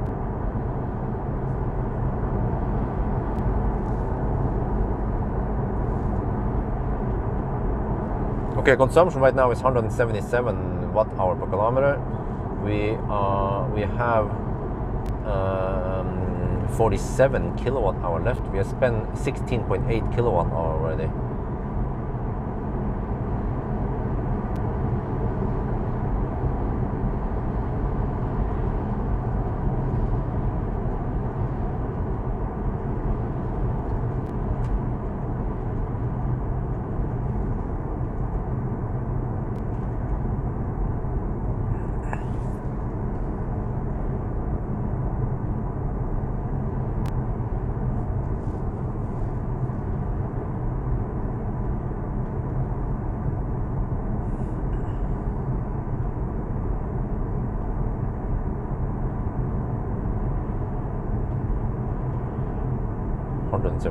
Okay, yeah, I'm eager to see what the consumption will be at Gjøvik. So usually the consumption there will be very close to the end consumption. Would be great if we can get back to Oslo, but no big deal if I can supercharge at Cleavage. I can also show that one. I think some people might be interested to see how the car, how fast it supercharges.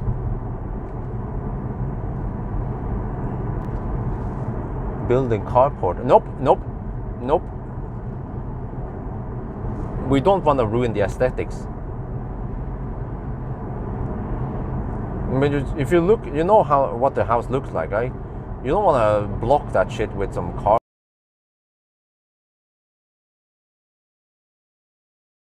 Problem. For snow, no problem. If some cars doesn't want to be exposed for snow, I can buy those covers, right? Car, whatever cover, just slap around them if I care about it, or most likely I don't care about it.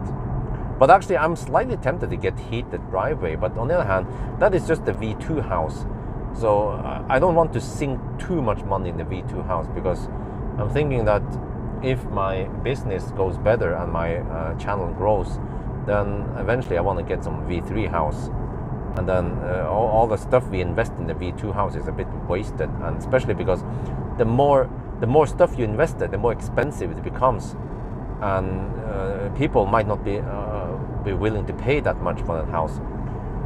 But one of the followers commented that he also lives in Jessheim, and he said that area that we bought land on it's considered one of the nicer places.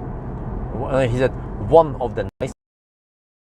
The problem with heated driveway is that you need drainage, because then the water needs to go somewhere.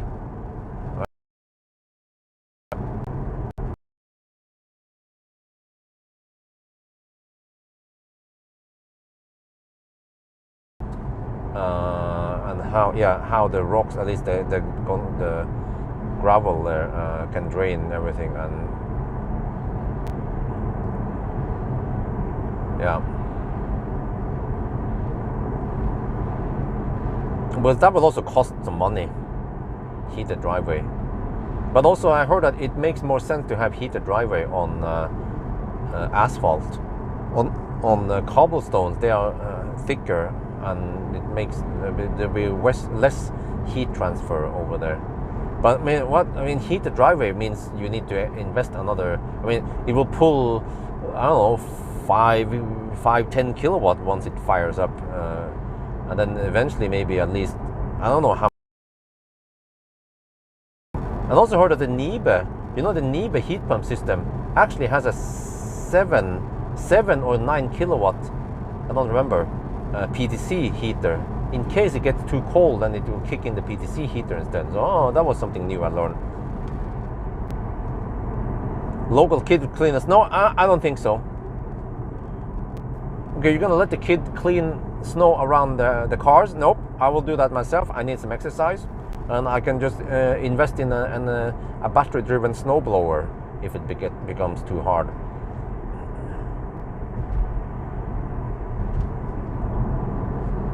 Nice stone steps, yeah, okay, something like that.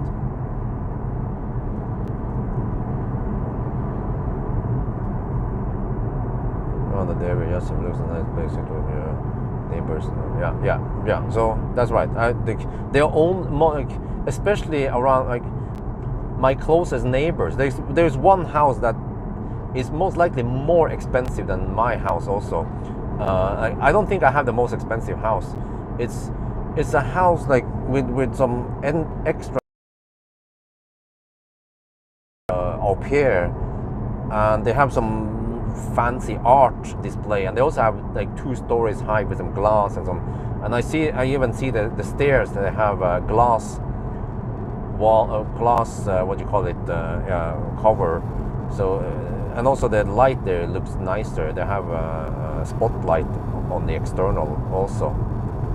So must be some rich people living over there. There's also a house over there that is for sale, and it's been for sale for a while now. A quite big one, nice looking house, which is slightly concerning, because if I want to sell the V2 house one day, I might need to sell it for a lot,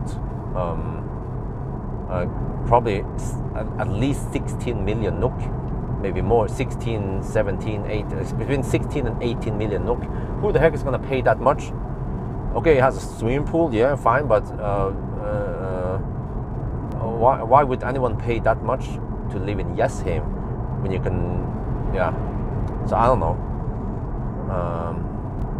Yeah, well, I didn't, there was wife who chose the tiles. She has good taste. So yeah, I was thinking 5 years there. I might end up being there for 10 years. Who knows? I mean, I don't know how much I like that place, but it's close to my testing ground at least. But then it will be further away from Oslo, which I tend to go there actually somewhat often also. Maybe I have to start combining. If I have some meeting over there or whatever I need to do, I can combine that with picking up and delivering press cars, so I don't have to run shuttle up and down too much. But it's still around 15. Yeah, well, Jessheim, 20 minutes. Yeah, if I hammer it from Jessheim to Oslo or to Alnabru, it takes around 20 minutes. Yeah. But then usually I get stuck behind so many left lane huggers in the daytime, so it could take several minutes extra. Yeah, daytime. But at least at night it goes really fast. Like usually after I've done some acceleration test around Cleavage and I hammer home, from Cleavage to Alnabru I can be there in 15 minutes only at night. Food, yeah, we have Jessheim. There's also, if I go to Gardermoen area there, there's Deli de Luca, there's, yeah, I wonder if there's also some stuff open 24/7. Also some Circle K's over there. Yeah, so, I mean, it's not super central like Alnabru, but even Alnabru we have Circle, and we have some 24/7 gas station and McDonald's, but stuff over there is also closed at night. And then you have to go downtown if you want stuff to be closed at 3 at night, like some kebab shop or some shit. Yeah. Like, I don't know how good or bad it'll be until I try it, right?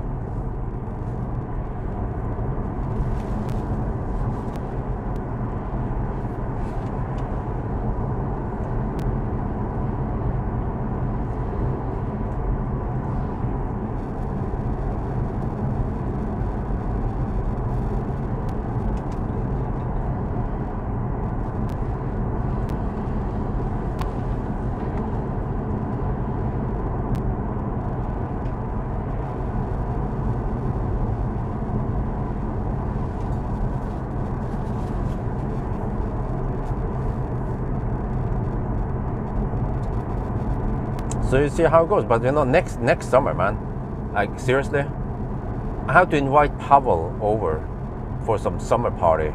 Just a little nice. Well, I need to get a Weber grill or some shit, or maybe we can have some pork. I will see. But I need to invite Pawel over. Just bring the kids. They can swim. They can play in the pool. Yeah. Since I already invested so much in that house and the pool, we need to use it. Yeah. Especially that pool, cost $1 million NOK. Okay, if someone wants to be a stuntman, okay, we need to calculate. Well, like, is it safe to jump from the balcony down to the pool? I mean, you have to be certain that you can hit the pool. Why don't you freaking hurt yourself on the terrace? Or they call it plotting. Oh, okay, but how much water is needed to absorb or to make you land softly? You don't dive, of course. Maybe just jump with feet down first. Yeah, diving sounds dangerous, but I mean, just jumping off the balconies already sounds kind of risky. But someone's gonna try it, right? The depth. By the way, I forgot to mention. Some people out the depth. The depth goes from around 1.4 meters to 1.9, I think it was.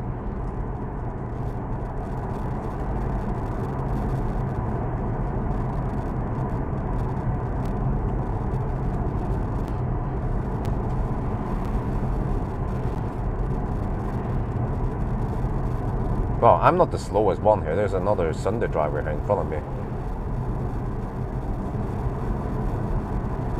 Not deep enough.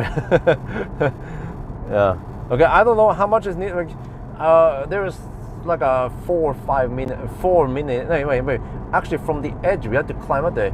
It's like a 4 or 5 meter drop, isn't it? Down to the water. A water slide. Yeah.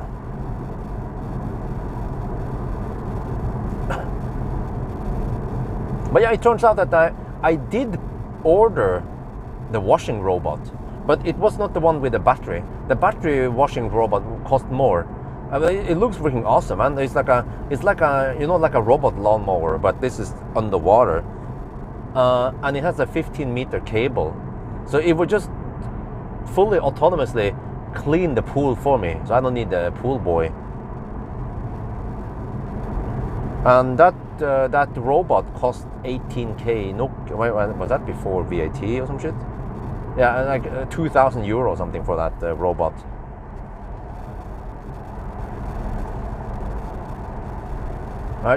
Yeah, I can see the list here with stuff.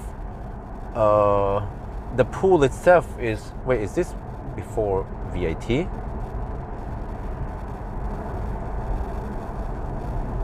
No, that's after. Okay, no, this includes the VAT. The pool itself is only 226k NOK, okay?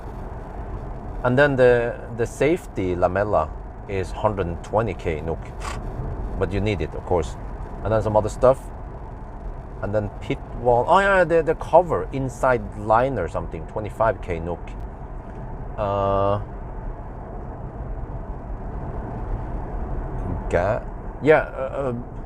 Heat pump for the pool, 50k NOK. Yeah, why not? LED lights for the pool, 8,000 NOK just for 2 LEDs, but they are submersible something. Yeah, here we go. Zodiac Voyager automatic washer, 18k NOK. And then some pumps and some shit. Yeah, some other stuff. What the heck is this? 33k NOK for some touch temp, whatever. Yeah, and so, 50k NOK for some. What the heck? Yeah, transportation, 20k NOK for the crane and so. Wow, 586k NOK for that part. But that's just from the pool supplier, and then also the groundwork.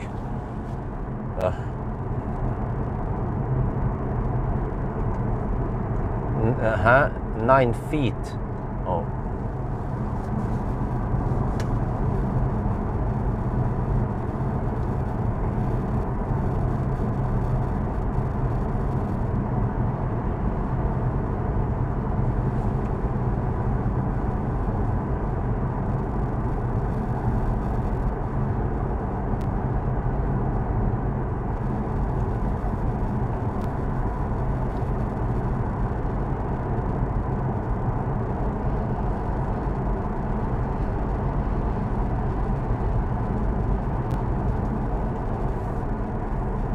Why the heck would I park Frankenstein there, and how the heck do I get the car over there anyway?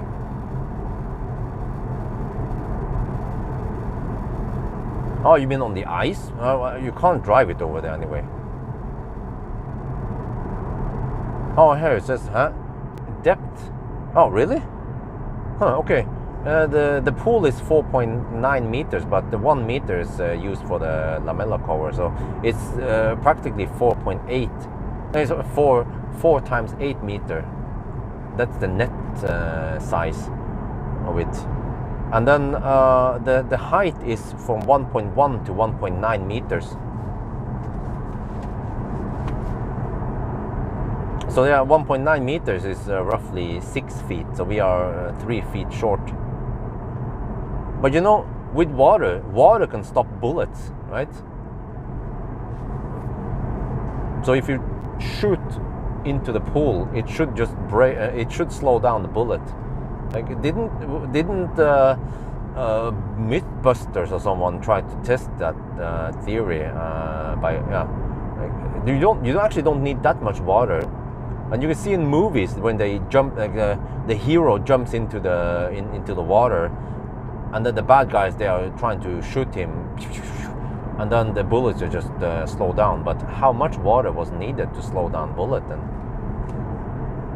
As the problem with bullets is that they have very little mass, so they will slow down quite quickly, versus a human that needs to you have to slow down a lot of.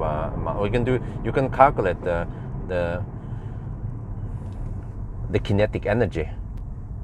Yeah, if you have 75, fat guy, 90 kilograms going down 4 meters, and with 9.81 meter per second, and how is this again? Velocity? No, you can calculate velocity.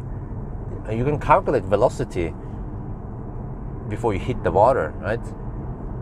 Given that, okay, we can count 0 as wind or drag, or we call it. Yeah, if you ignore the wind resistance.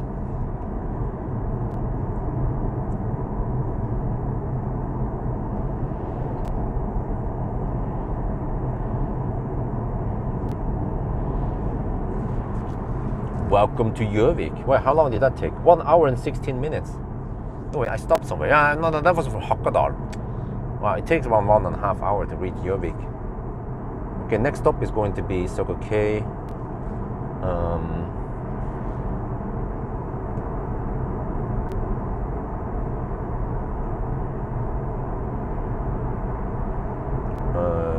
Ringebu.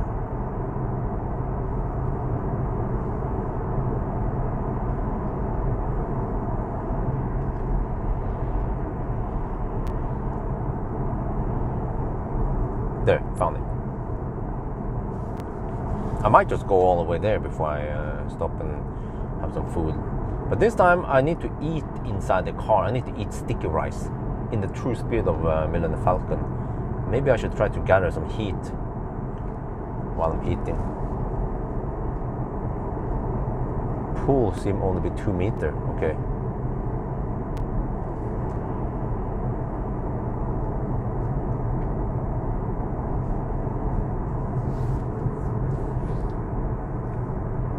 Well, you know what? I could do some physical experiments with a pool, since I already have a pool in the house, like dropping some objects to see how it slows down. But I need to invest in an action cam. Probably go for DJI Action 3 because it kicks ass over the GoPro. GoPro has lost its edge. Too many bugs. Too unstable, overheats. Well, I mean, overheating is not a problem underwater, I guess, but still, when I read I watched the videos about GoPro. It seems quite buggy. Like, the reason why GoPro sold so much was because they didn't have any other good competitors. But once DJI was out on the market, then it was game over for GoPro. DJI seems like a way better product and a way more stable, less annoying, better design than GoPro. And also Rode microphone. There is a new Rode Wireless Go Pro now, Pro Wireless, whatever it's called, a new version of wireless, which is a little bit better, but still they have some clumsy design on things. I'm hyped up. I want to get the new system from DJI, the microphone system. I see some YouTubers start using them, and then you see more and more users also use the wireless, the Rode Wireless. Okay, Gjøvik, there's a little bit of what the heck, man? You had a freaking, he had a branch stuck in the side bender thing.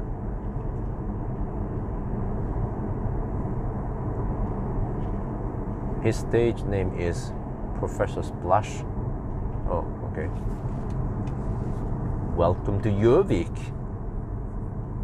Den riktige siden av Mjøsa, og Mjøsen. Yeah. People in Gjøvik, they always say this is the right side of Mjøsen. And then Hamar people, they disagree. They say that Hamar is the right side of Mjøsen, not Gjøvik. But Hamar is I think Hamar is a bigger city than Gjøvik. But I mean, Gjøvik, they have their supercharger here, huh? We have supercharger here, huh? V3 supercharger. Oh, consumption. Oh! Consumption, guys. Can you guys guess the consumption? Come on, spam it now. What do you think the consumption is? I'm gonna get ready to shoot video now. Maybe I should just have it down there.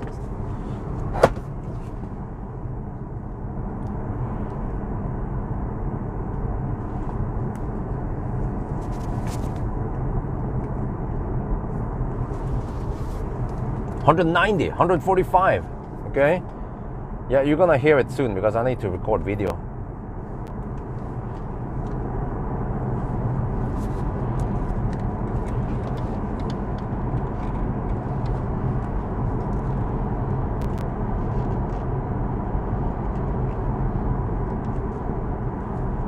We just passed Gjøvik, and the consumption over here is 156 watt-hour per kilometer. Wow! Think about this. A 10-year-old car with 470 horsepower on the rear wheel can be more efficient than legacy automakers coming out in 2023 with even smaller cars. Wow. Okay, so ever since we started driving from Oslo, I had the HVAC off since it's 13 degrees Celsius and nice and okay temperature. So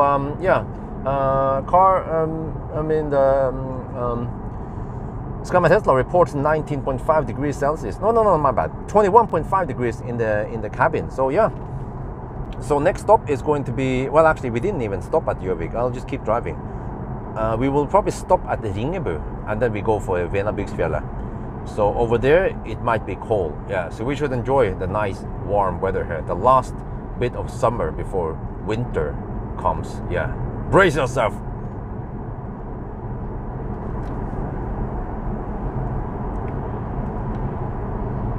เราเพิ่งจะผ่านยูวิกนะครับแล้วก็ตอนนี้นะครับเราใช้ไฟฟ้า157วัตต์เอาต่อกิโลเมตรว้าวอันนี้ถือว่าดีนะครับ ขนาด157นี่มันดีกว่ารถไฟฟ้าอื่นนะที่ออกมาปี2023นะครับแล้วก็ Millennium Falcon นี่นะมี470แรงม้าเป็น induction motor นะ rear wheel drive แล้วก็ใช้ไฟฟ้าน้อยขนาดนี้แล้วนะครับโอเคแต่ว่าใช่เราปิดเครื่องอุ่นแล้วนะตอนนี้ยังไม่ต้องใช้เครื่องอุ่นนะครับแล้วก็มันก็ยังอุ่นพอดีในรถนี่แหละScenic Test เรา report ว่าเป็น 21.5 องศาในรถนี้นะครับเพราะมันมีแดดนิดหน่อยนะครับแล้วก็เรายังไม่ได้จอดนะเราก็จะขับไปอีกผมคงจะขับไปที่ริงกระบือแล้วมั้งแล้วก็จอดที่โน่นนะโอเคอันนี้ก็ชิลที่นี่หน่อยโอ้แล้วก็เนี่ยถ้าคุณงงว่าทำไม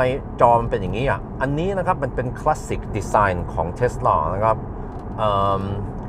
เมื่อก่อนเป็นอย่างนี้เพราะว่าคันนี้มันไม่มี Auto Steer ไม่มี Adaptive Cruise Control ไม่มีอะไรเลยนะครับ อันนี้ขนาดอันนี้มันไม่มี Power Folding Mirror นะเมื่อก่อนเนี่ยมันไม่ค่อยมีฟีเจอร์อะไรเลยนะรถเนี่ยรถคลาสสิก10 ปีแล้วอะแต่มันก็ยังเวิร์กดีนะ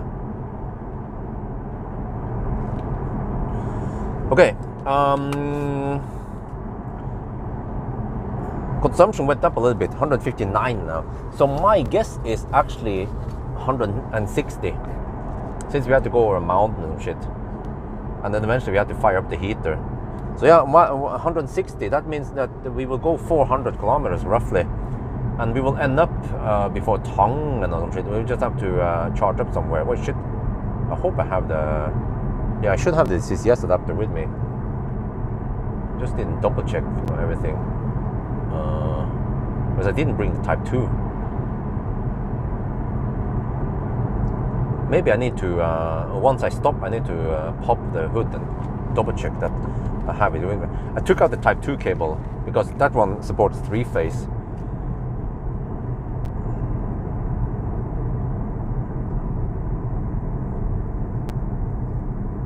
I think we are stuck behind a tractor. This is the time of the tractor.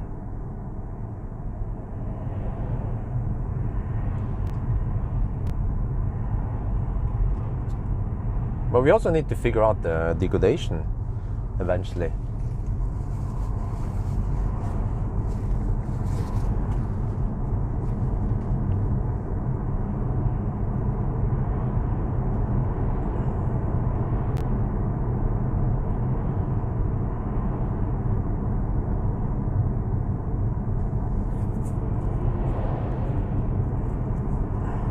I wonder if there's a shorter loop I can go.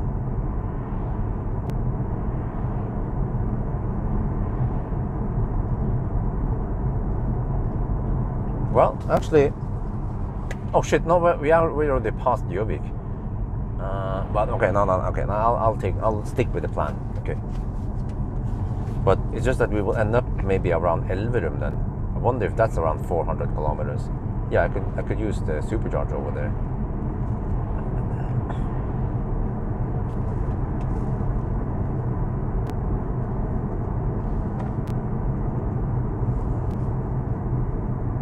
Not too bad I don't have adaptive cruise control because now the traffic is going kind of choppy.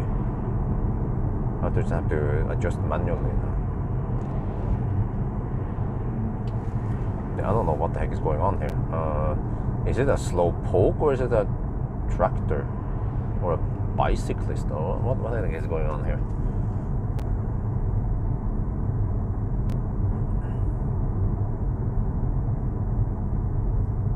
Okay, there's a trick to get some more heat in the cabin, but that involves parking it for a little bit. But then I'm also running out of time because the sun goes down early nowadays.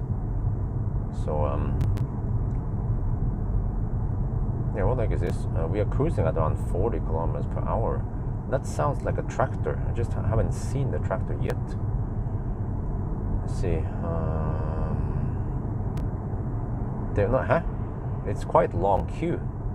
The fuck? What the heck is going on here?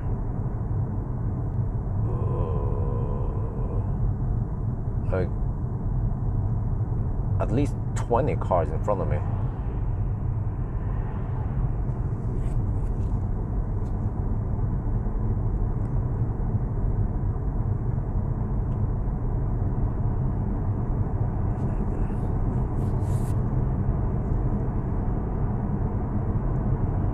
Okay, now it drops again, 156 watt-hour per kilometer. Well, we haven't hit the tailwind yet. We will hit the tailwind around Venabygdsfjellet. Wait, where's the wind blowing now? Wait, we have headwind even. Oh, there's slight headwind. Okay.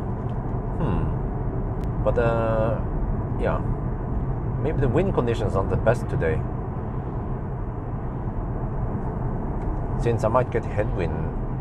Yeah, I saw that when we get headwind, when we get tailwind, we don't get that much tailwind versus the headwind.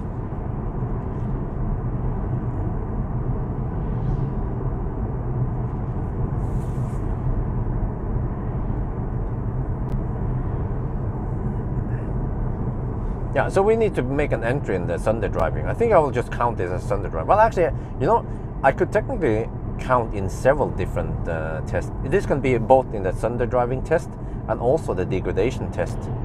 Yeah.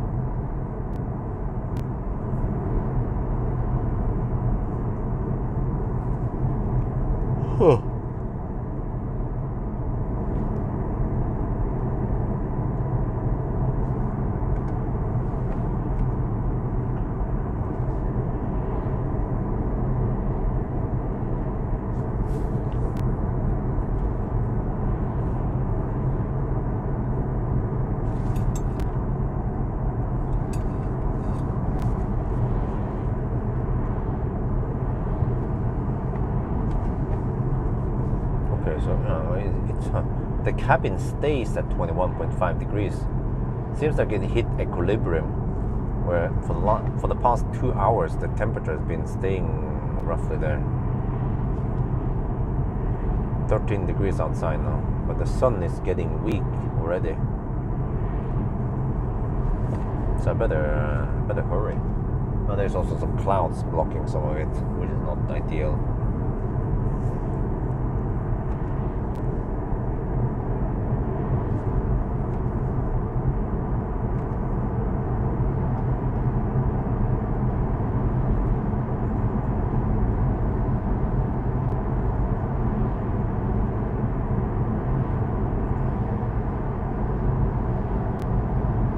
I also,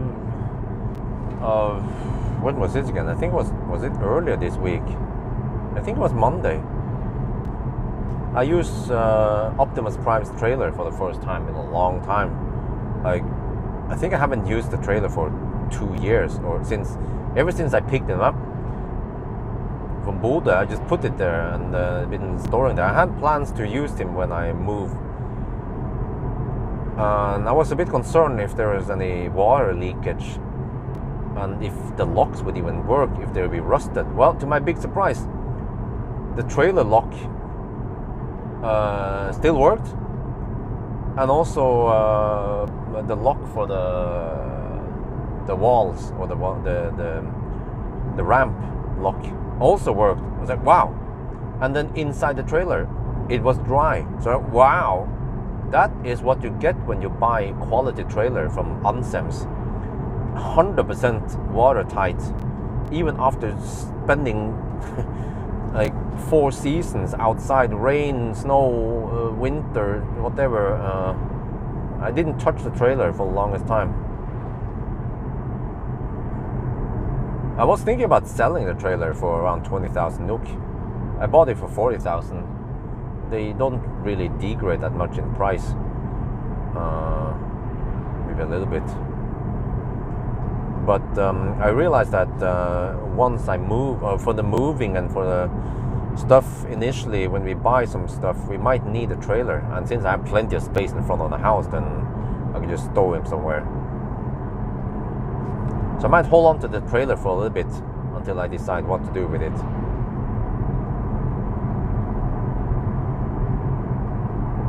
Because it is actually very convenient to use my own trailer versus having to go to rent or borrow IKEA trailer or Circle K trailer. And also what I love about my trailer is that it has those securing hooks that you can move freely inside the trailer. Just need to get some VD40 because some of them are a little bit rusty, stuck there.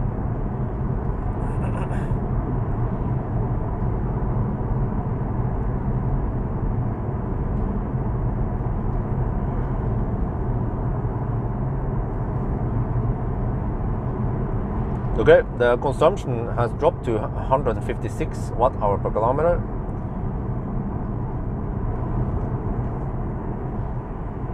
So yeah, if you can get below 160, that'd be great. Yeah, but I feel like it's going to go up towards the end as the temperature drops, and especially once I have to fire up the heater. And this car doesn't have a heat pump.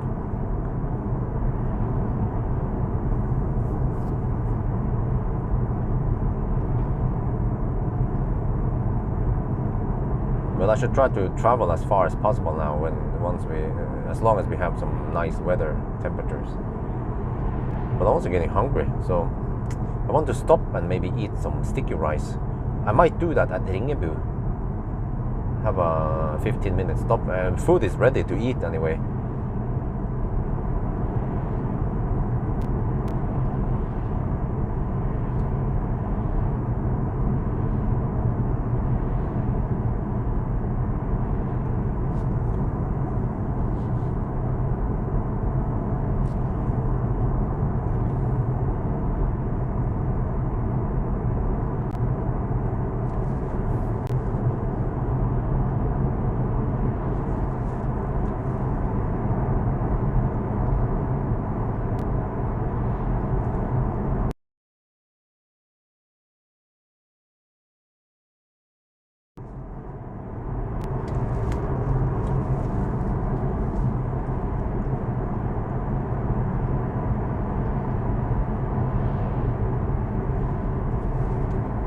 Wow, such a lovely landscape now.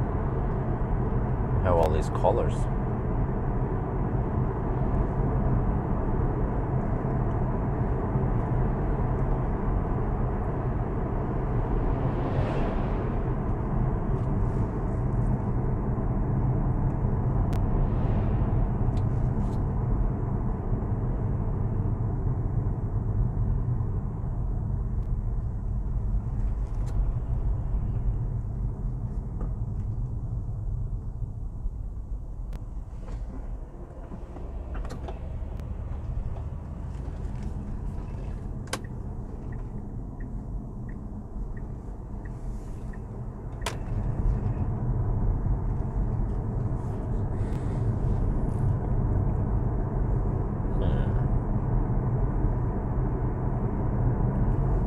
Well, actually, I can just park anywhere. It doesn't have to be Ringebu.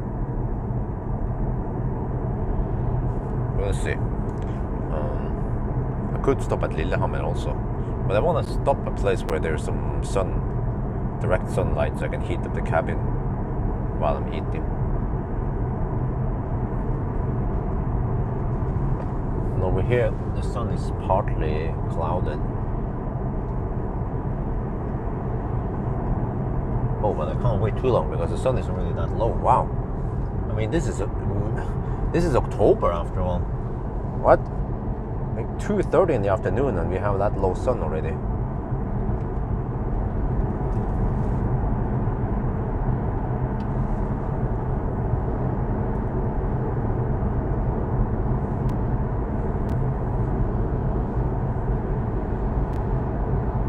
Stuffed peppers with rice and meat. Oh, nope, I haven't tried that one.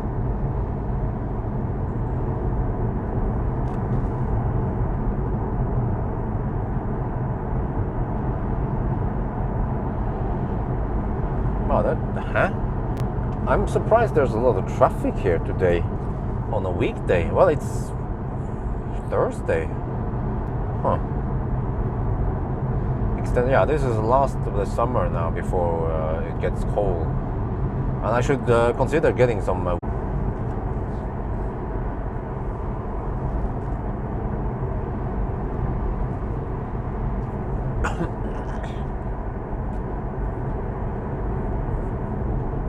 No, interior temp dropped to 21 degrees. Yeah, sun is a bit clouded there.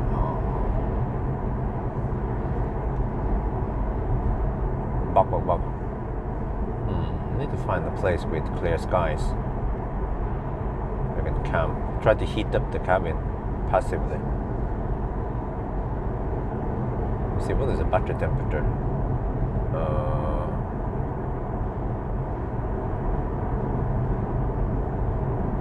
What? The battery is at 28 degrees. Really? That's a bit hot.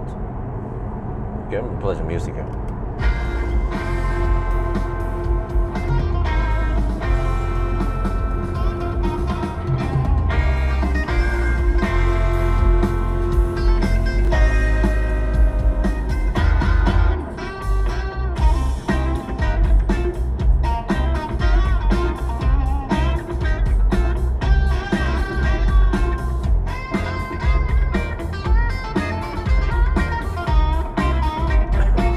Wow. Okay. Yeah. It's not.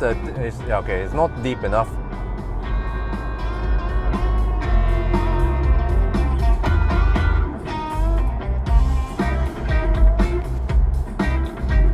Honey, baby, meet me just one last time. Honey, baby, talk to me one last time. It's hard leaving you this way, but the trains about to roll into the bay. Such a good time having you by my side. Actually, I don't like the rear view now because of worse visibility. Marcus tinted the rear glass, so yeah. In my opinion, okay, if you have some tint, we can have some tint, but he put on the darkest tint ever. I'm not a fan of it. And I also noticed that when I back up at night, pitch dark, I can't see shit behind me.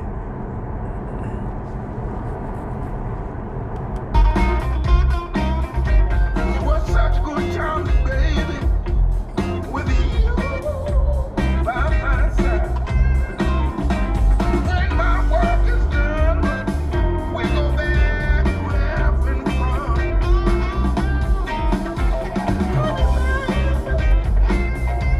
I've been on the road for so long.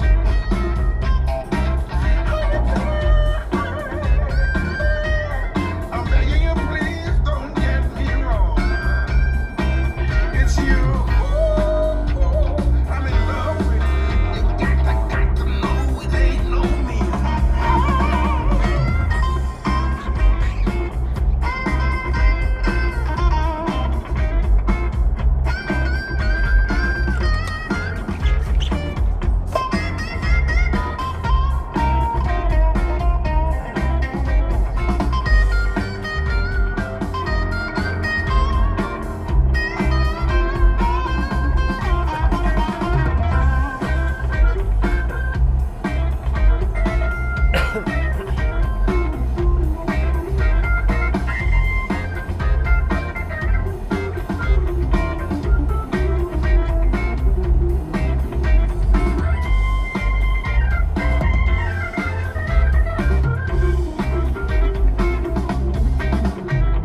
Honey, baby, I've been on the road for so long. Now, honey, baby, Oh, I don't know about the one side tint or anything like that. don't get me wrong. No. It's you I'm in love with. You got to know it ain't no me.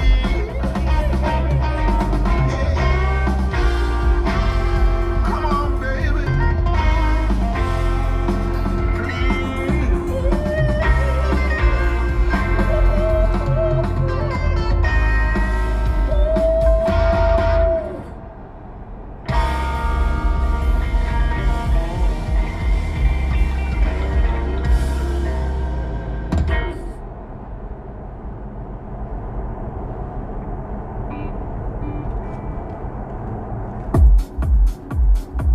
bass is quite deep here.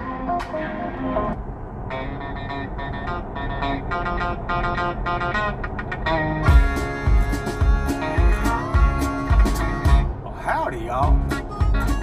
Well, did you miss me? Go on and say I told you so. Yeah, now I know the straight life is a no-go. Yeah, I was wrong.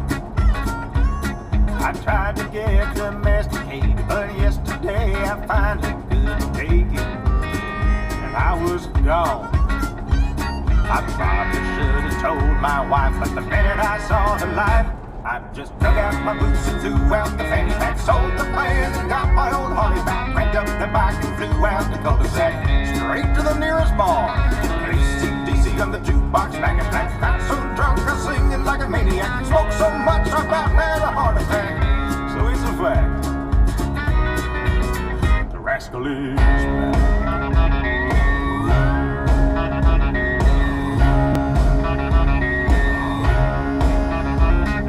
Man, I ain't gonna lie. I dressed up in a suit and tie, pulled out the driveway 7:45. Yeah, in the morning. There's a slow poke in front of me with a trailer, a Volvo with a trailer. So yeah. Oh, help me, Lord. I saw my reflection in the minivan and thought, this ain't who I am. What? So I dug out my boots and threw out the fanny. Oh, is Nito there? Or do we have any moderators on? Come on, a little status update. 156 watt-hour per kilometer. 62% left now. Oh, that the Volvo dude is obviously not using cruise control, because he has some uneven speeds.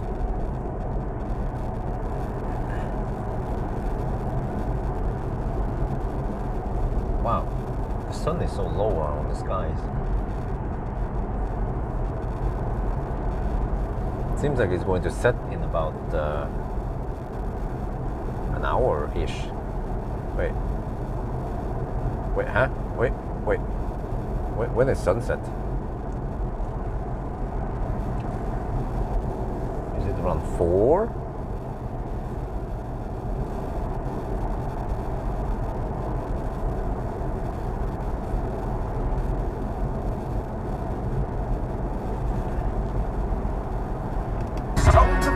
Got my old Harley back, cranked up the bike and flew out the cul-de-sac, straight to the nearest bar. AC/DC on the jukebox, back and black, got so drunk I was singing like a maniac, smoked so much I about had a heart attack. I woke up in someone's yard. The rascal is. Oh, you're here. Okay, Shaz, yeah, right. I haven't checked any distance error. Okay, we drove a short distance at the gas station, but not much. Might be just 50 meters extra, but we can do a little distance check if you want, Niter. We're done. Yeah, from home. Yeah, you know. Okay, but Niter, maybe can you do a distance check?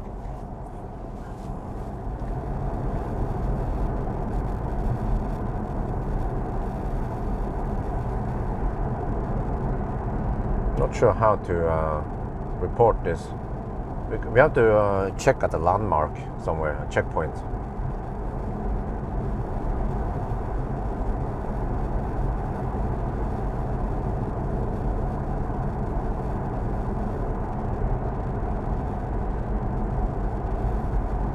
degrees Celsius. It might not be that warm at Ringebu.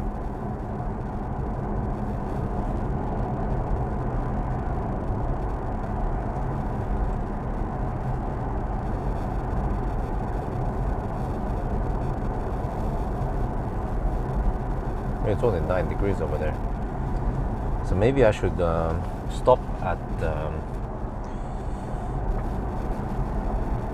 Lillehammer and have a little food there. Try to heat up the cabin a bit.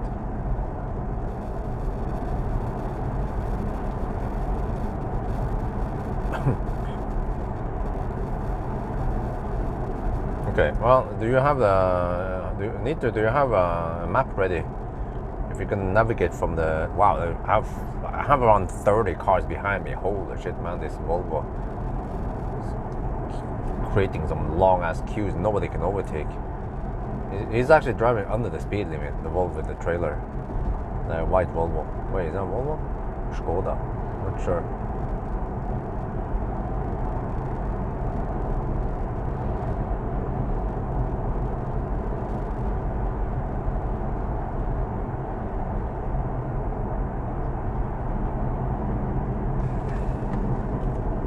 Okay. Okay. The bridge to the main bridge, right? Okay. Yeah, I can check that one. In a couple of minutes we should be there. And I might want to stop at Esso. No, actually, maybe I just stop at Burger King. Yeah, they have more toilets over there at Burger King. Well, I can just eat. Wait, or I might want to buy something, some snack at Esso. Yeah, maybe I'll stop at Esso and eat sticky rice. We need to film this, like good old times. Well, I wouldn't mind having to being able to drive at 80 at least. We've been cruising at around 75 kilometers per hour now for the past 20 minutes, ever since Mjøsbrua.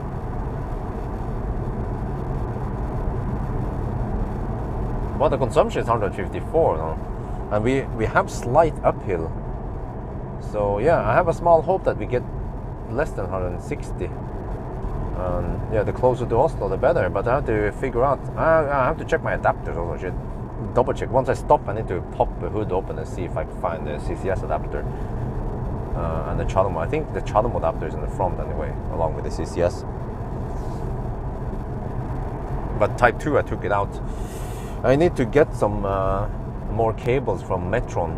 I want the Type 2 Metron cables with a Tesla plug on all of them, all three.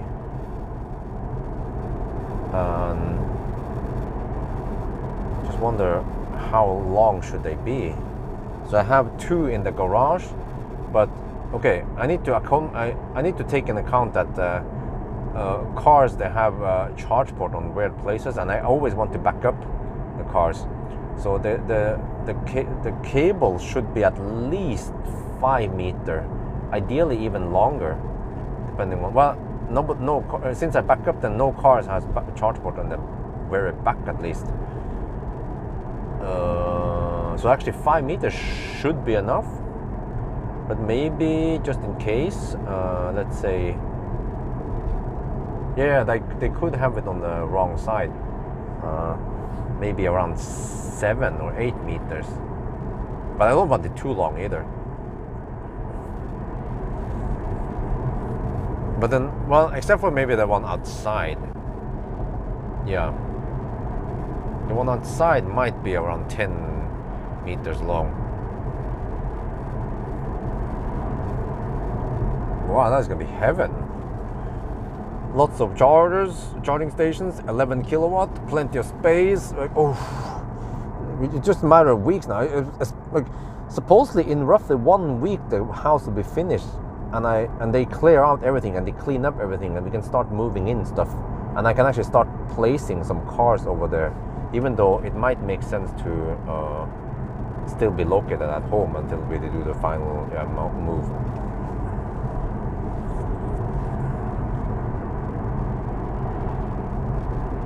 Okay, I will exit soon. That Volvo is getting a little bit annoying since he's going under the speed limit. Yeah, now he's doing 70 in the 80 zone, for no reason.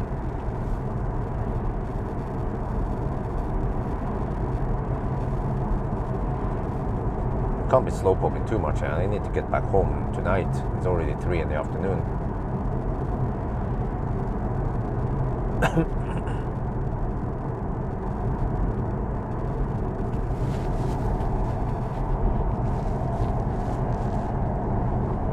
Wow, that guy is fishing with a wading boot.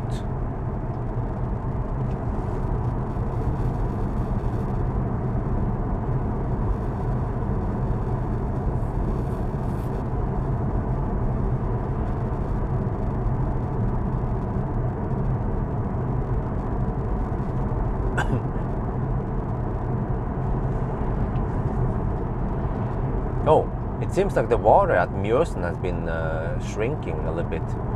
Yeah, seems to be at least a meter drop since when it was flooded or quite high. Live stream party to celebrate. What, like some kind of opening party? I'm not sure. But it should at least be a video. I think I'll focus on a video. I was about to say edited video, but it's like a video, maybe 4K video.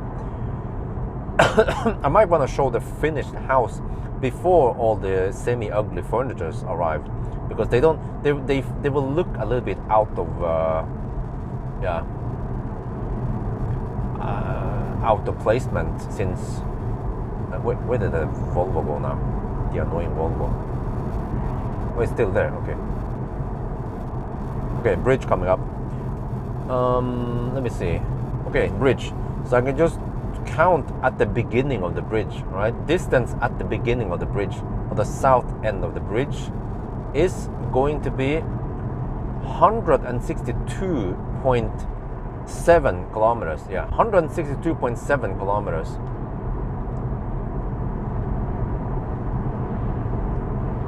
We drove just a little extra distance around the gas station, but that was not much at all. Probably less than 50 meters extra. So 160, what is it? What is it? What, freaking dude with high beam on. He didn't notice. Ah, man.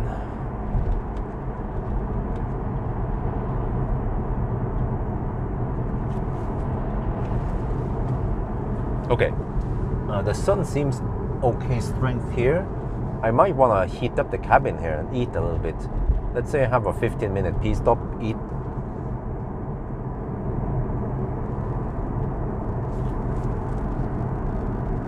(13°C). That sounds perfect for getting some heat. Right.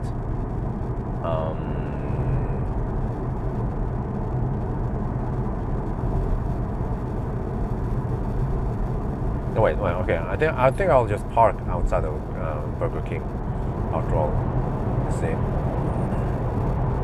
1.5%. Oh wow, damn. But that sounds about right, because Tesla tends to over-report by roughly 1%. Well, I even pumped up the tire. What is it? What is the tire pressure now? Let me check. Nav. Car status. Yeah, I have 3.2 to 3.3 bars. Yeah, roughly 3.3 bars. I think that's roughly on par with what it should be with warm tires. Wish I could see the tire temperature.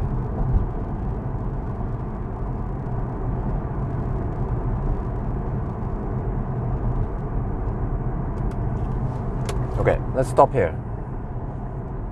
Yeah, hopefully. Oh, now I get good sun. Okay, good. Let's try to stay here for around 15 minutes, but we don't want to dig around too long.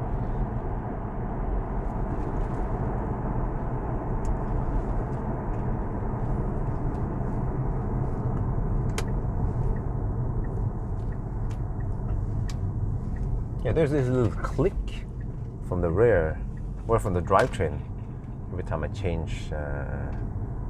Go. Okay, let me see. I can just stop here, I suppose.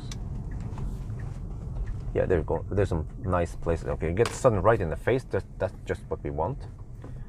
I actually want the angle to be spot on right here, so I can harvest the heat. There. Okay, alles gut.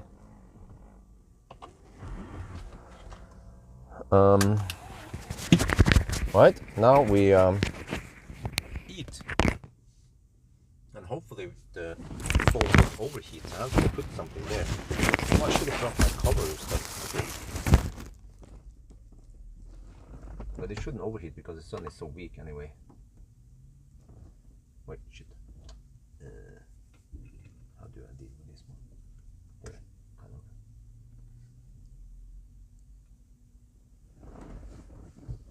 Okay. Now we need to pull out the food.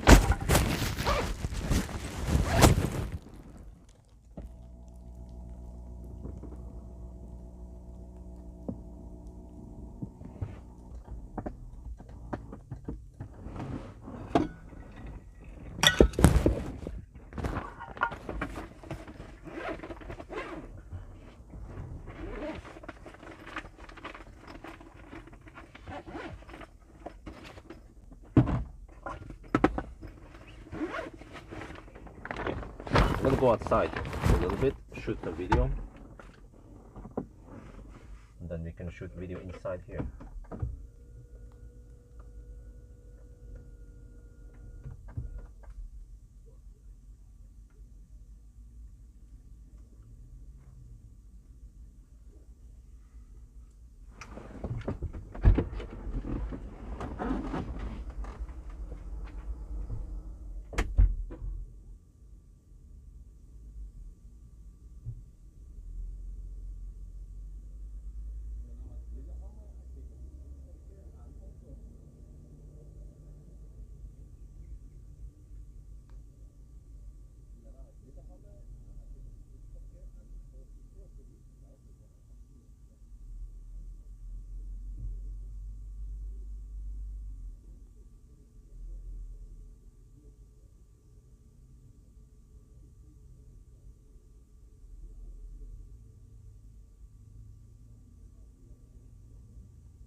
Okay, let me see. Did I bring any sunshades? No.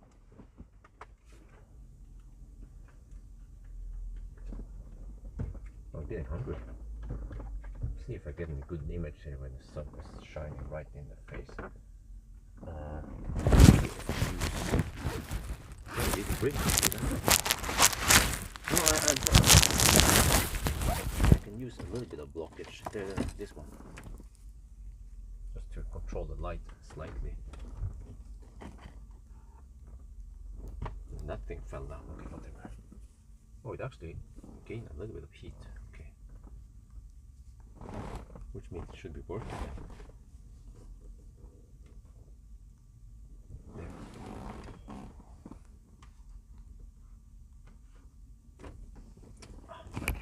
Okay, whatever. I give it that one. It shouldn't be too hot. No, it's cold.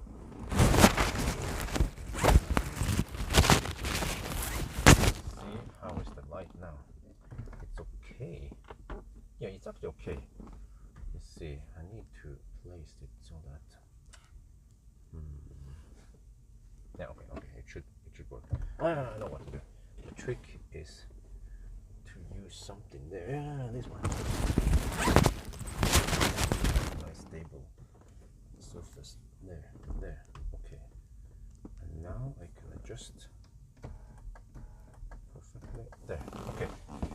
Right. I think I got it.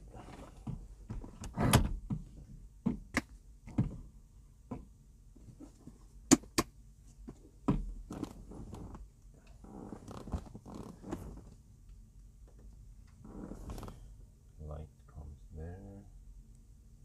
Okay. Really.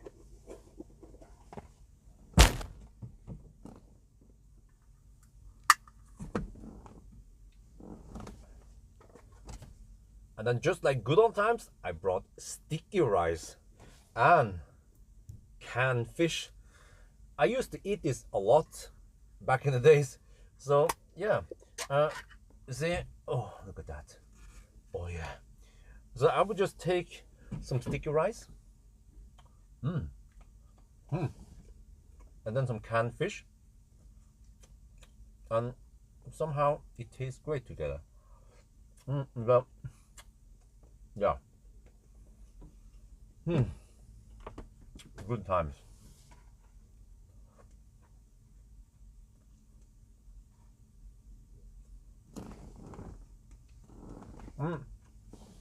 Neater. Status update. Wait, get the microphone a little bit closer.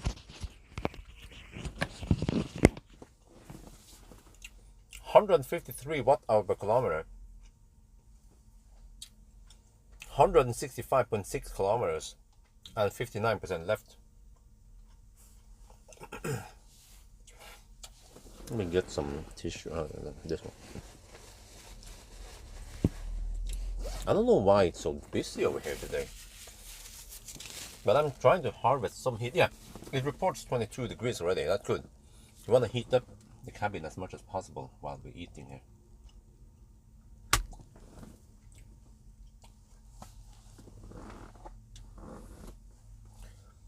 แล้วก็เหมือนเมื่อก่อนนะครับผมก็จะตอนนี้นะก็เอาจริงนะ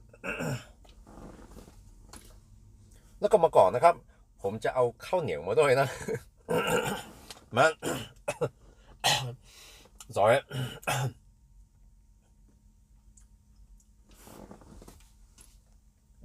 แล้วก็เมื่อก่อนนะครับผมก็จะเอาข้าวเหนียวมาด้วยนะห่อมาใส่รถนะครับนะแล้วก็กินกับปลากระป๋องเนี่ยลำดีกินง่ายๆอย่างเงี้ยระหว่างชาติเมื่อก่อนตัวนี้ระหว่างชาติ Another freaking motorcycle came right next to me. You know? Noisy motorcycle.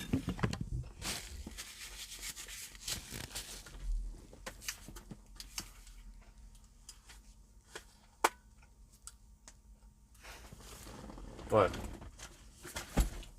Done with that part now. I will just eat, but I don't want to stay here too long. Just long enough to finish the food and pee. And then we might go straight from here all the way to Skellkoppang maybe, or I'll see. No, I have to stop at the Benabisfjella. So yeah, it's just quite simple. Just in a can. That's it.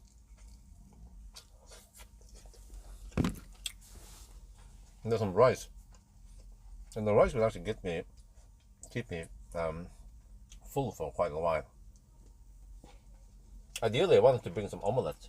Omelette also tastes great with sticky rice, but I just didn't have time for it.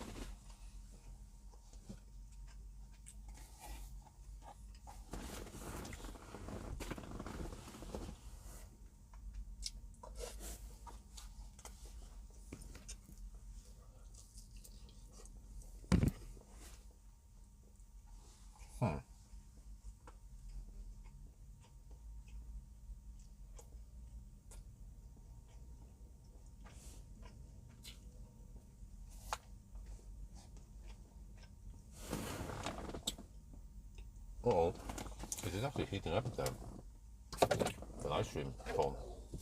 In that case, I need to block it there. That should be better.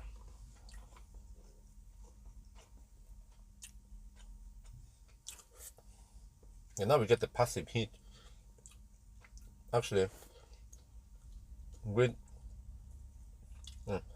almost 100% efficiency, the heat from the sun goes straight in here and it's captured here and stays here.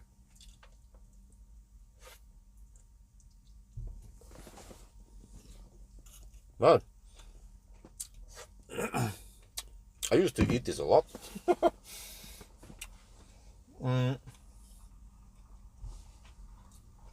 Maybe, you know,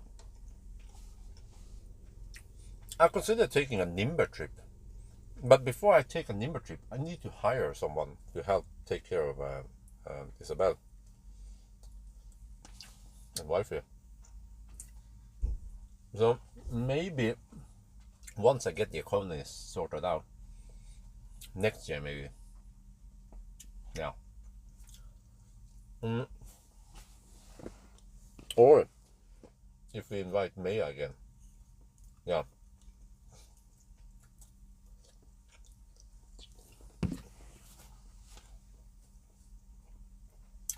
Because now Maya needs to be out of Schengen for 3 months.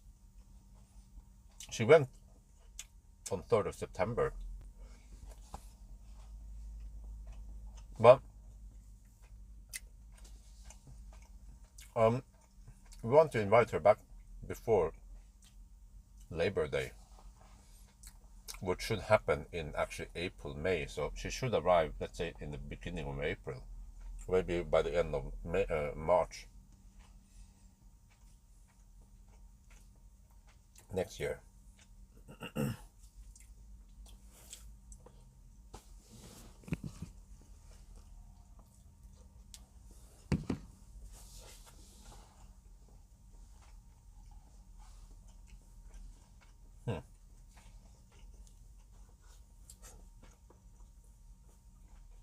There's some okay stuff. I should bring more sticky rice. I think the problem is that sticky rice takes a little bit of time to eat, and you also have to wash your hands. And lately I haven't had time for that.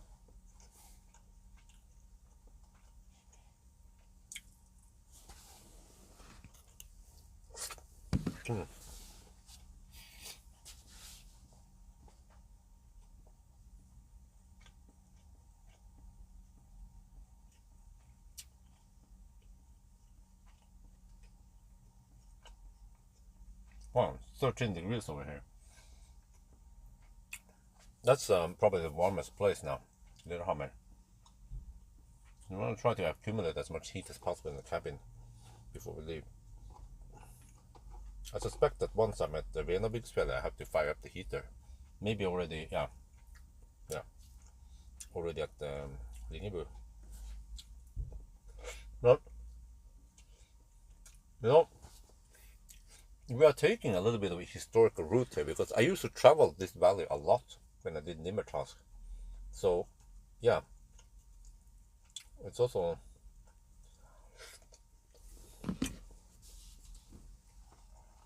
a piece of history.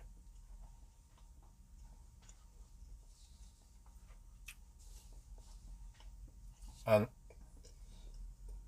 this supercharger behind us here is the first supercharger I used Millennium Falcon on.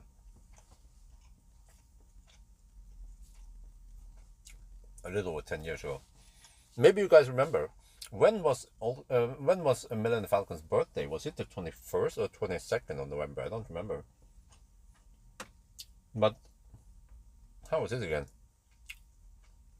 I picked up the car that morning. Yeah, I think it was on a Friday. I picked up the car on a Friday, and then the same day I traveled. Well, it was crazy because I left around 9 or 8 or 9 in the evening, and I arrived freaking late in Trondheim, like 3 at night or some shit.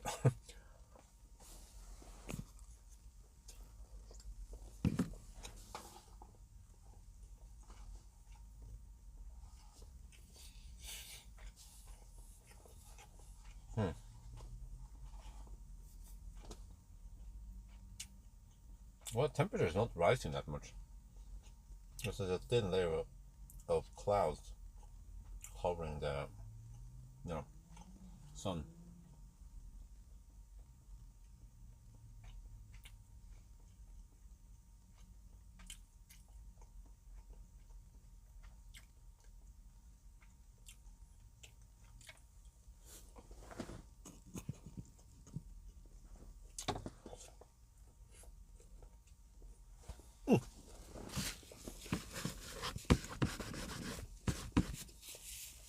No. Spilled a little sauce on the Falcon. No. I spent so much time in Millennium Falcon, you know? And I don't know how many nights I slept here. At least 50, more like 100 nights. Every weekend I would go on a Nimmer trip. Just so I could pay my bills. You see? That was also what I did. I bought a little bit over my budget with Millennium Falcon. I couldn't really afford him. And the only reason I could pay the bills was to take Nimmertask.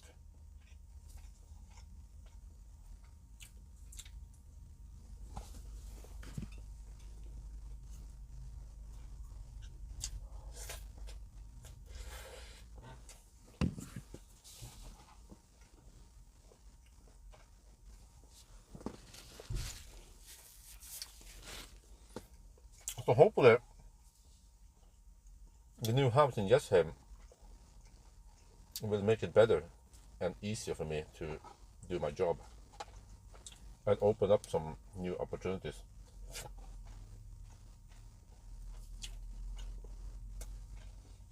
Yeah, which I can't think of right now, but in a way I can say that, you know, I started making video at Haugerud when I live in that apartment. Oh, wait for that noisy fossil to leave first.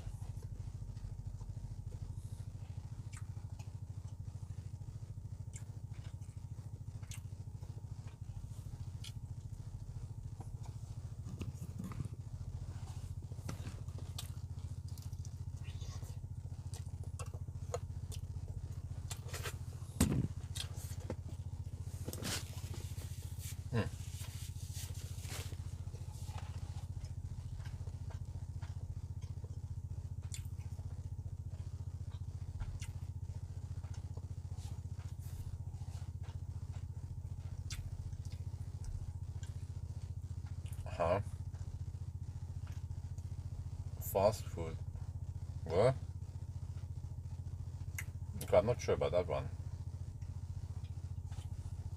Why the heck did he start his motorcycle before he left?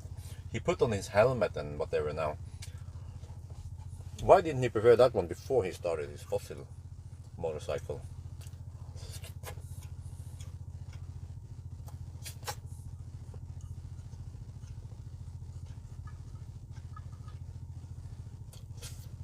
Okay. I'm done. DON. Now I need to wash my hands. Then we can get going. Yeah, the temperature went up a little bit. 22.5 degrees now reported by the car at least.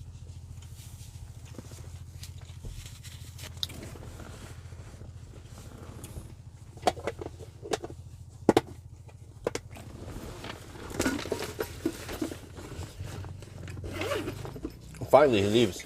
Oh. What the heck? I feel like some fossil lovers, they are not very considerate. So anyway, I'll be back.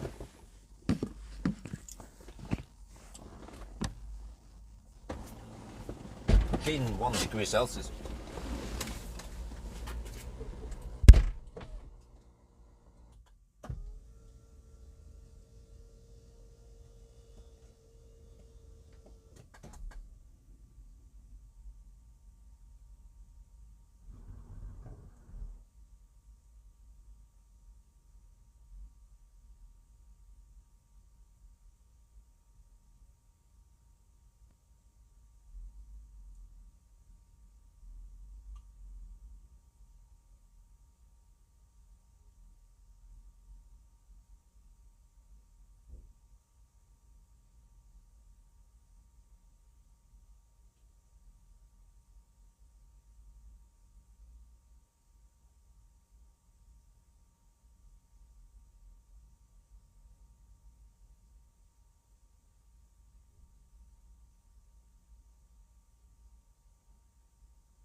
Okay, done.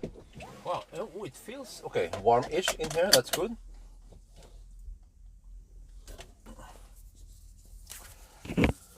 Let me pack my shits, and off we go. Oh shit! I don't trust these people. Old people pull up. There's plenty of spots around here, you know. I mean, why do they have to pull out right in front of me? Or right next to me? And then I'm afraid they will ding my door. Oh, okay. Right. If you get a little bit of heat there from parking there, I'm a little bit tempted to make this one the thumbnail shot. Let me just check here. Because that was actually one of the spots.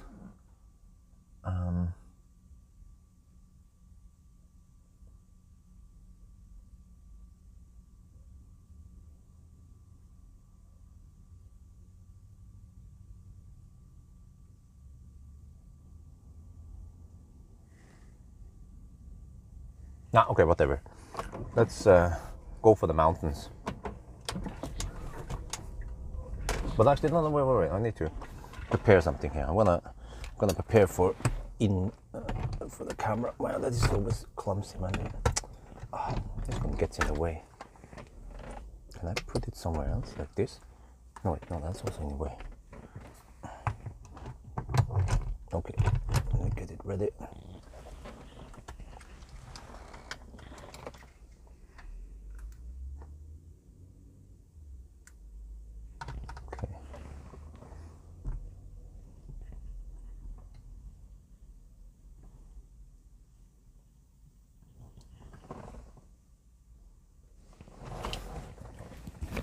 Okay, let's go.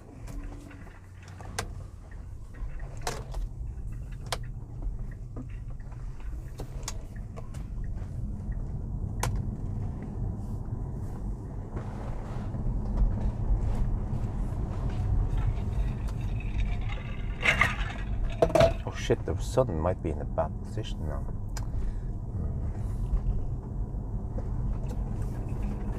What, dude? Like, yielding rules? Anyone? Woman? Huh? Like, you know that Audi is supposed to yield. Does she give a shit? No.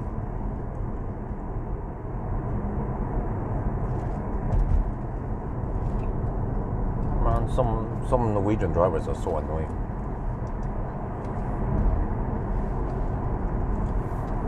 Okay, anyway. Let me focus on the video here.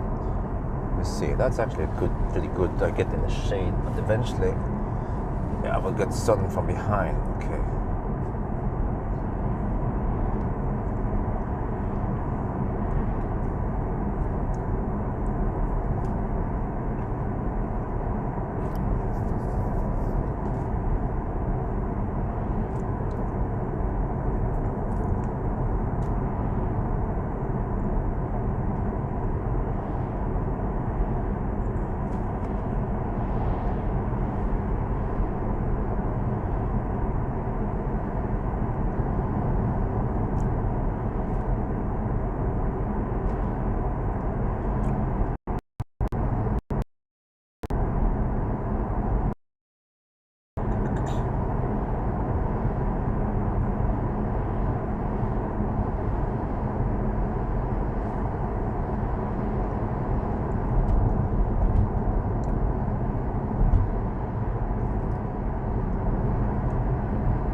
I need the sunshade.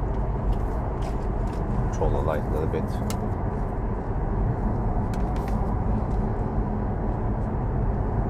Okay, that's slightly better.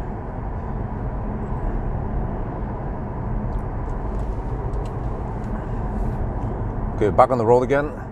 So, you know, I used to travel a lot this route. It's like a historical route for me from the Falcon. Because back in 2013-14, let me rephrase that.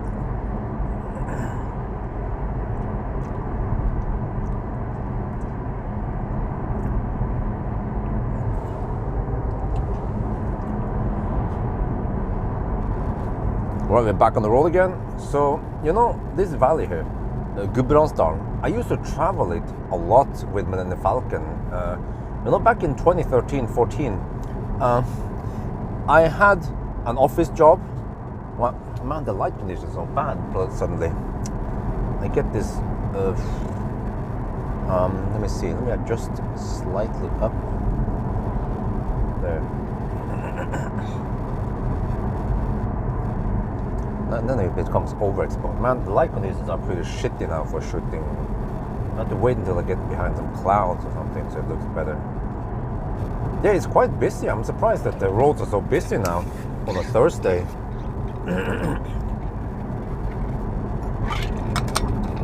Okay, light conditions are good over here. Well, we're back on the road again. So, you know, this route here, Gudbrandsdalen, from Oslo to Trondheim, I used to travel here a lot back in 2013-14 because, you know, back then I had an office job and I couldn't really afford a Millennium Falcon. The only reason why I could afford him, well, I forgot to mention that I also, back then I was living, wait, was this?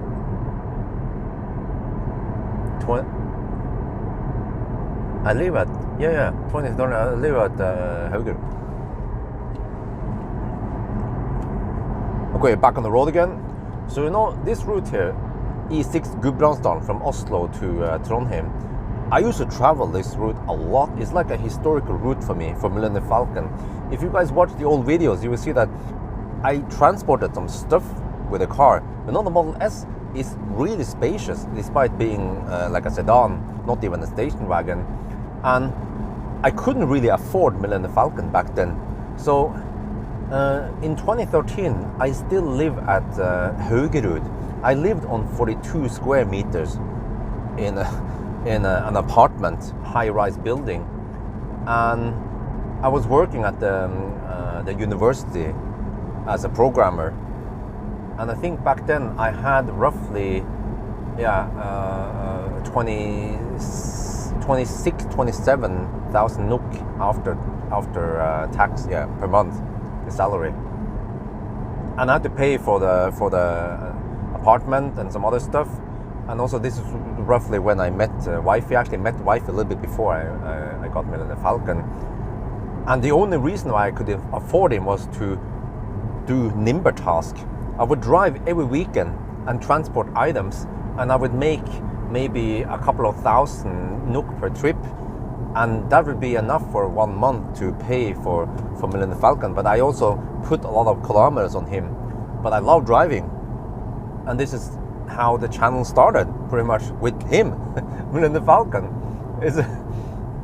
When I talk about this now, I think back to the old times. It almost brings tears in my eyes. 10 years now, and we are here. You know the story, right? Building a new house and stuff. But it wasn't just, you know, I was not just a rich parent's boy or something. I worked hard over the years to get where I am today, and then Millennium Falcon is part of the history.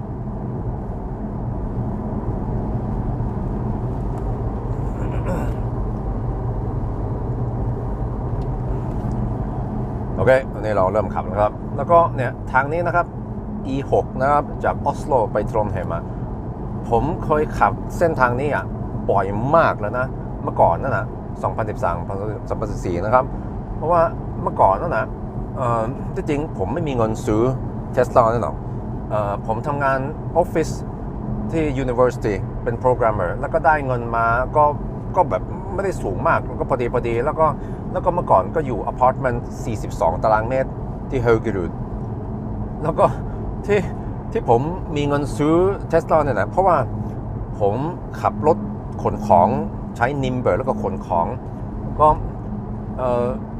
ผมก็จะขับไปแทบจะทุกอาทิตย์เลยนะแล้วก็มันชาร์จฟรีเมื่อก่อนนะครับมีฟรีซูเปอร์ชาร์จแล้วก็ไม่ต้องจ่ายค่าด่านเลยก็ไม่ค่อยมีค่าใช้จ่ายแล้วก็ขนของแล้วก็ได้แบบทุกเสาร์อาทิตย์ก็อาจจะได้ไม่กี่พันแต่ว่าใน1 เดือนมันก็หลายพันก็ช่วยจ่ายบินผ่อนรถ แต่ว่าผมก็ขับรถโคตรเยอะนะแต่ไม่เป็นไรเพราะผมชอบขับรถอยู่แล้วนะครับแล้วก็กลายเป็นถ่ายวิดีโอเกี่ยวกับขับเทสลาไปทั่วนอร์เวย์แล้วก็เทสลาโมเดล S น่ะมันใหญ่นะครับมันอาจจะดูไม่ค่อยใหญ่แต่ว่ามันมีที่ขนของได้โคตรเยอะเลยนะผมขนแบบเฟอร์นิเจอร์ขนยางขนอะไรของอะไรก็ไม่รู้ขนของได้เยอะมากเลยคันนี้นะครับ ก็เลยตอนนี้เราก็ขับทางเดียวกันที่เราเคยขับหลายครั้งเลยนะก็10 ปีแล้วนะครับนั่นแหละมันเมื่อก่อนนี่บางคนก็อาจจะเห็นบ้านใหญ่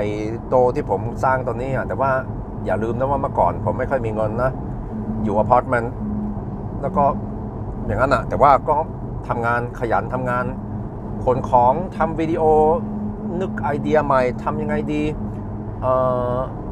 แล้วก็มาถึงที่เรา Okay, I need to redo that. It's too much noise here. I notice it now. They rough down the asphalt, so it actually becomes quite annoying to listen to this in the edited videos. I have to wait. First, the light conditions were not good. Now the road and the noise conditions are not good. So I have to wait until the asphalt is smooth, and then hopefully, well, fortunately, the sun is setting soon, or it's getting behind some clouds and some mountains. But I have to wait. This is way too noisy, way too rough asphalt. Oh, here. Okay. But then the light conditions are bad again. Here, okay, that's better. Student loan. Yeah, I had student loan also. Okay, now we have sun. There. Now the image looks horrible because we have backlight. And also it's important for me to tell the story now that we are on E6. This is the very stretch that I used to drive a lot. So I have to just wait until we get the right light conditions, and then I will try to shoot again. Also the English version needs to be shot again because it was too noisy.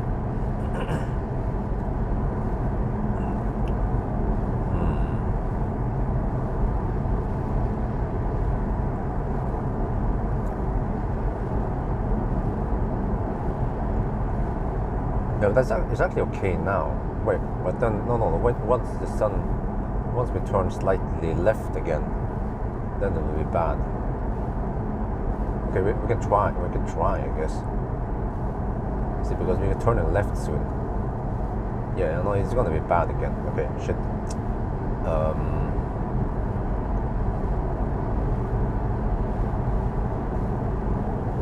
Okay, we can give it a shot. Seems like it might be okay. Yeah. Okay, let's try.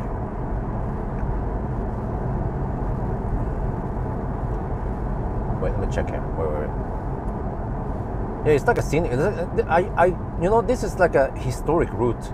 Driving Millennium Falcon here is it's a bit weird, man. Okay, there we go. Okay, let me see. Is it okay? Yeah, I think it's okay. Let me get some sun in the face again. It's always tricky.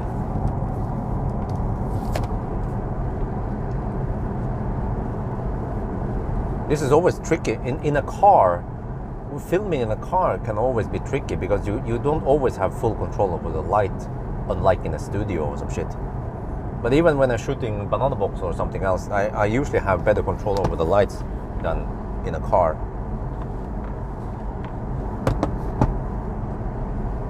But I can see that it's the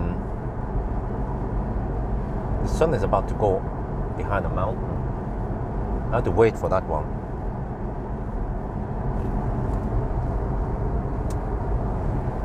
Okay, just wait a little bit.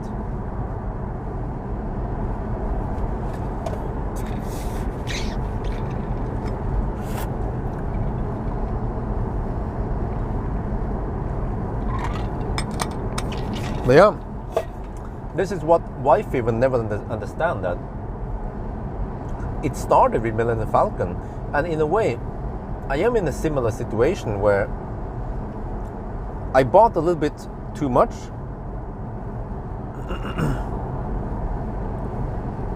I mean, I invested. Yeah, Millennium Falcon was actually a very important investment. I had to go for it. And the same maybe for the house. The house is needed. It might help my business, hopefully, but also family. So, but man, I drove this route a lot. Back then, I couldn't drive the supercharger. I should mention that we didn't have supercharger in Østerdalen, but Østerdalen is a faster route. So I had to drive Gudbrandsdalen a lot with Millennium Falcon. I should also mention I had free supercharging. We have free supercharging here. So it paid off, but it cost a lot of time, and I made video. And also, without, I mean, not on purpose, but I must have convinced many people to buy Tesla. And also that's how I build up my channel slowly. But lots of work. And I didn't want to take any shortcuts. So there was one guy, he commented like, "Oh, nice house," in the latest house video. He probably didn't know my channel, and it was like,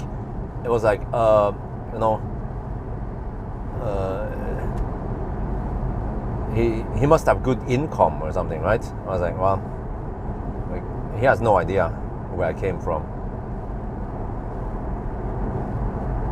Yeah, one Model S, I sold it. Okay, well, okay. I see now that I have to wait until the sun is behind some clouds before I shoot it. The shot is an important shot.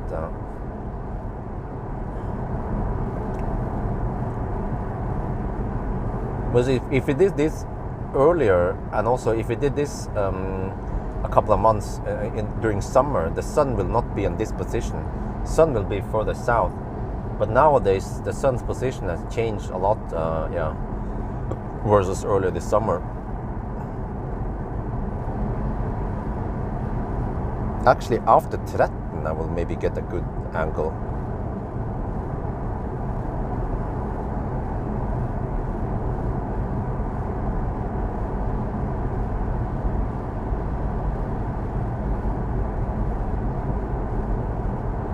It would work if I have a perfect fit sunshade that blocks the light completely. Because I'm trying to shoot video now from the camera mounted on the windscreen. But I get lots of backlight and everything just looks nasty. And also quite sharp light from the sun. I tried it. Didn't work. Honda E. That was the first thing I tried.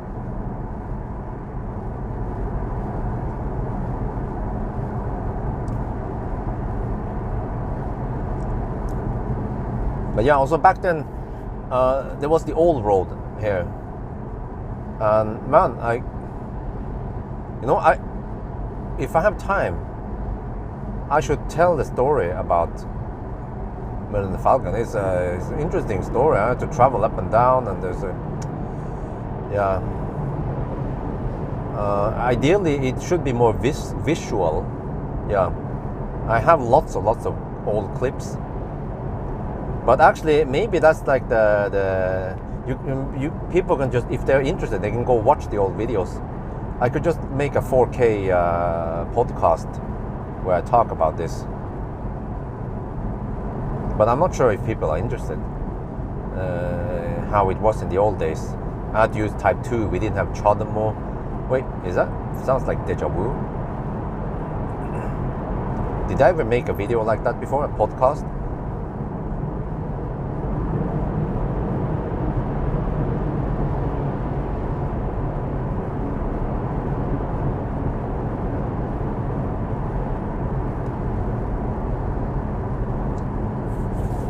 Okay, I want to finish some of my shots soon.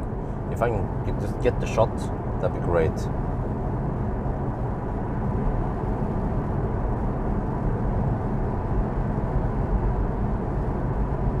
But I think it was around 2014 that Østerdalen got superchargers.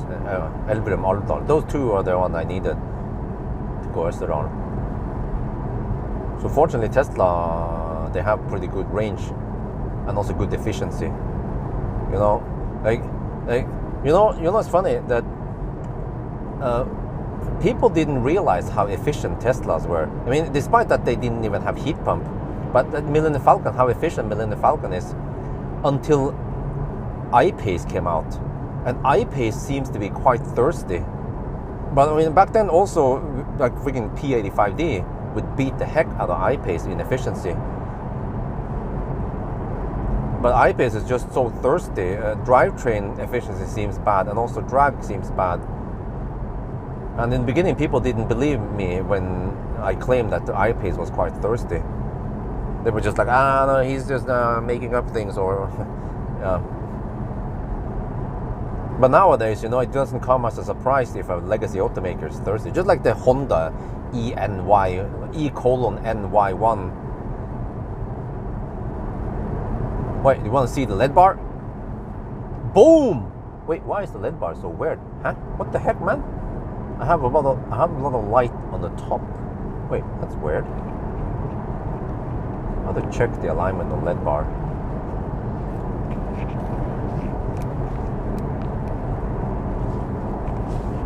Okay, let me see. Check here. Is it gonna work though? Probably not. I get sun slightly behind me. Oh, that's terrible. That is terrible indeed. Okay, whatever. Then I'll ditch this one for now. I have to wait.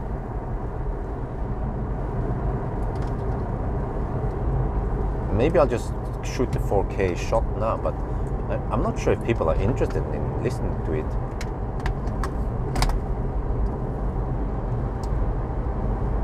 Yeah, well, maybe okay. I need to title it as, you know, driving Tesla 10 years ago. And how was driving Tesla 10 years ago in Norway? Some shit like that. And this is some beautiful landscape that we just simply cannot let pass by. This is the most beautiful part. After the tunnel, you will have some nice landscape here. Let me see the resolution. So yeah, I'm getting ready for a 4K shot now.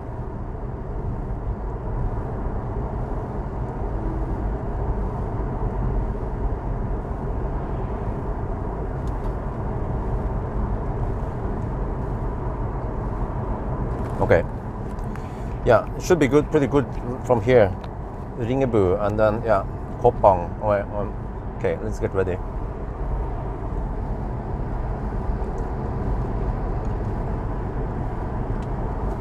Yo, what's up? We are now sitting in Millennium Falcon. For you guys who don't know what it is, it's a Tesla Model S P85. He was delivered in, wait, do I remember this correctly? I think it was 21st of November 2023, so he's almost 10 years old. That's the car. The battery, however, is around 9 years old. After 86,000 kilometers, there was a problem with the battery, early problems, you know, a power switch failure. They replaced the whole battery.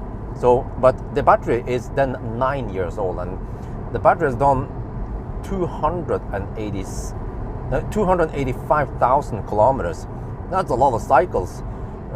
Probably close to 1,000 cycles by now, depending on how you count it, right? But yeah, and I'm actually doing a combined eco run Sunday driving test and a degradation test right now.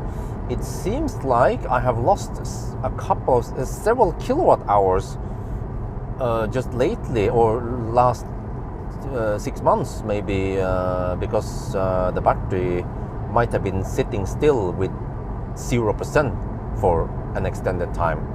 So I'll come back to that. The one thing, Millennium Falcon up Gudbrandsdalen. You know, 10 years ago, I had to drive this route a lot. It was, I can tell you guys how it started, how my channel started, basically. In 2021, in 2012, I ordered Model S. It was actually Morgan who convinced me to buy one. I was interested in EV and Tesla, and he convinced me to buy one. He talked about the good incentives and so on. I was like, oh, okay, let's go for it. And then I made some video in Norwegian. I subbed it in English, where I test drove the Model S. at Alnabru. They had a showroom at Alnabru in the beginning. Verksted, Furulund's Way. And yeah, back then almost no one made Tesla videos, and I was one of the few ones who made one, and it seems to be okay, you know, that's what people wanted to see. And I put it on YouTube, and I started getting subscribers and also okay view count for a tiny channel. And I posted some links on YouTube, it's on Tesla forums and such, and EV forums. And I gained some traction, I gained some momentum, and then eventually when I got the car in 2013, I started doing those road trips around. And I started getting more and more subscribers because I wanted to make YouTube videos about Tesla. And I didn't see many people making YouTube videos. And well, I mean, it's a pretty long story. I'm probably gonna edit out. I mean, I'm gonna opt out to tell some of this. It sounds like deja vu, by the way. But okay, back then we had 6 superchargers in Norway, and those were also the few first superchargers in Europe. So Elon or Tesla, they recognized early that Norway is a very important country for early establishment of Tesla. I think I already told parts of this story when I did some when I talk about Tesla, if Tesla didn't exist or what. But okay, so it overlaps a little bit. But I can tell you that driving this route brings back memories, because you know, just like with a house I'm buying nowadays, you know, it's okay. I bought a little bit over my budget with a house. But it's a nice house, right? It's a good investment for life, for family, for my business. And the same can be said about the Millennium Falcon. Back then, when I bought Millennium Falcon, I couldn't really afford him. It cost 680k NOK. It has some options, but it wasn't top spec, but fairly high spec. And back then, I worked for the university as a programmer. I got around 27,000 NOK, around 20. Back then, how much was the euro? But let's say around 2,700 euros per month after taxes, right? And I live at Haugerud at a 42 square meter apartment. And yeah, so the only reason why I could afford Millennium Falcon to pay for I had to take a loan, was to drive Nimbertask. And I also realized that Model S is a quite big car. I mean, it doesn't look like a big car, but because it's electric and because it's Tesla, they managed to utilize the space really, really well. I could put tires, furnitures, moving loads, banana boats. I could put so much stuff in Millennium Falcon. It was crazy. Many times I approached some place, Nimber location, and they were like, no, you're not gonna fit that in the car, right? And then 5 minutes later, I drive off. I could even have more. I even had more stuff in there. But yeah, so that's how I did it. I had to drive Millennium Falcon a lot. I feel like this is overlapping an early story, but this route here was critical because there were lots of goods that needed to be transported from Oslo to Trondheim, and also to Bergen, Stavanger, that route.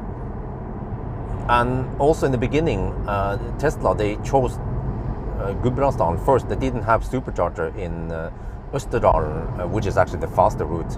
But I think Østerdalen came in 2014, roughly, Elverum and Alvdal. So I had to travel here, up and down here a lot. And I want to tell you, how was it to be a Tesla driver back then? Well, funny thing is that eventually, you know, Tesla people, they would actually they would greet each other. You will raise a hand and then wave at the oncoming Tesla, because there were so few Teslas on the road back then. Nowadays you can't do that. You have to hold your hand up constantly. You'll be like, are you doing some kind of Hitler thing? No, this isn't that.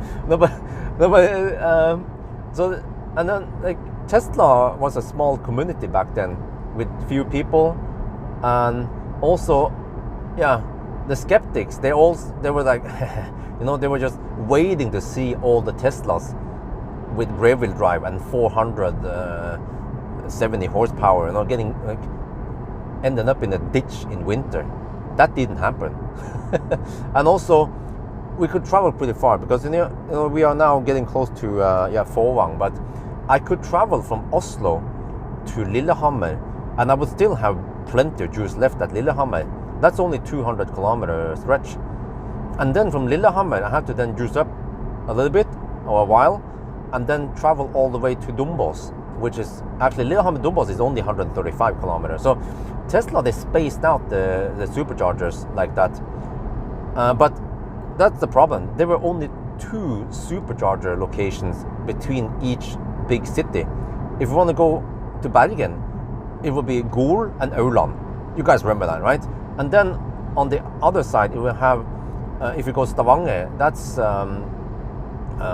Brokelandsheia, Brokeback Mountain, and Lyngdal.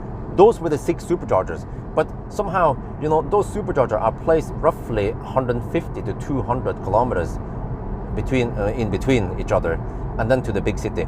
And believe it or not, we could get around Norway. I mean, I even did Nimbertask, you know, which is in a way like corner case, because most normal people, they would drive and then supercharge and then drive and supercharge, and then they would have some charging at the destination, which we actually saw in the beginning. I would sleep over at my cousin's house in Trondheim, and they would have Sjuko, which is a bit slow, but it still worked, right? I would stay there a couple of days and you will be able to top up.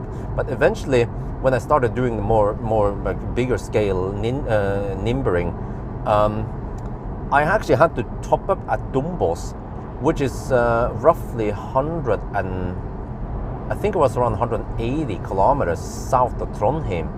I had to top up to 90% or a little bit past 90% even. But back then, in the glorious day of Millennium Falcon, you could actually charge pretty fast. It was peaking at 118 kilowatt, and you would get that speed until around 30%. Freaking wonderful, man. And then even at 50%, you would get around 70, 80 kilowatt, if I remember correctly.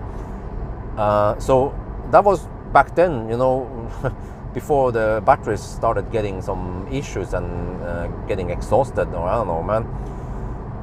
But what I needed to do, because I did nimbering, I didn't plan on staying over in Trondheim, so I had to top up a lot at Dombås, and then drive those 180 something kilometers over to Trondheim, and then deliver some goods there, furniture and shit, and then pick up some furnitures. And then sometimes I would sleep over there, and many times I actually slept at IKEA. They had a Sjuko there, and I had to then back then we didn't have camper mode, and also the camper mode, you know, the classic camper mode when you put the car in neutral, it only works if you are not plugged in. As long as you're plugged in, you can't use that. Well, you have to be in neutral. Yeah, you can't go in neutral if you're plugged in. So sometimes I would then sleep at the Sjuko there, and I would have to wake up every half an hour, 1 hour, just to press the brake and fire up the heater again. Yeah. Yeah. But also many times I went to the Tesla. They had this parking garage at Lade. It's kind of funny. Lade means charging, right? Yeah. And they had the red plug there, and I would charge on red plug with a red adapter. That was very crucial back then to have Kirkebø-settet. Du må ha Kirkebø-settet, for faen. Kirkebø is a genius, is a guy well known in the EV community, maybe back then, not so much now maybe. He made this adapter set for Tesla UMC, so you could use the red plug, 400 volt, you know, for 3-phase, 16 amp and 32 amp, and you can use the blue plug, the 32 amp, 16 amp single phase. He also made one adapter for the comfy, you know, stove. They can support 25 amp. You know, any juice is good juice back in the days. He also made some cowboy Sjuko adapter where you can pull 16 amp from the Sjuko, but you better know what you're doing so you don't overheat that Sjuko. But back then it was a little bit wild west. Today that wouldn't be accepted, you know, to pull 16 amp Sjuko continuously.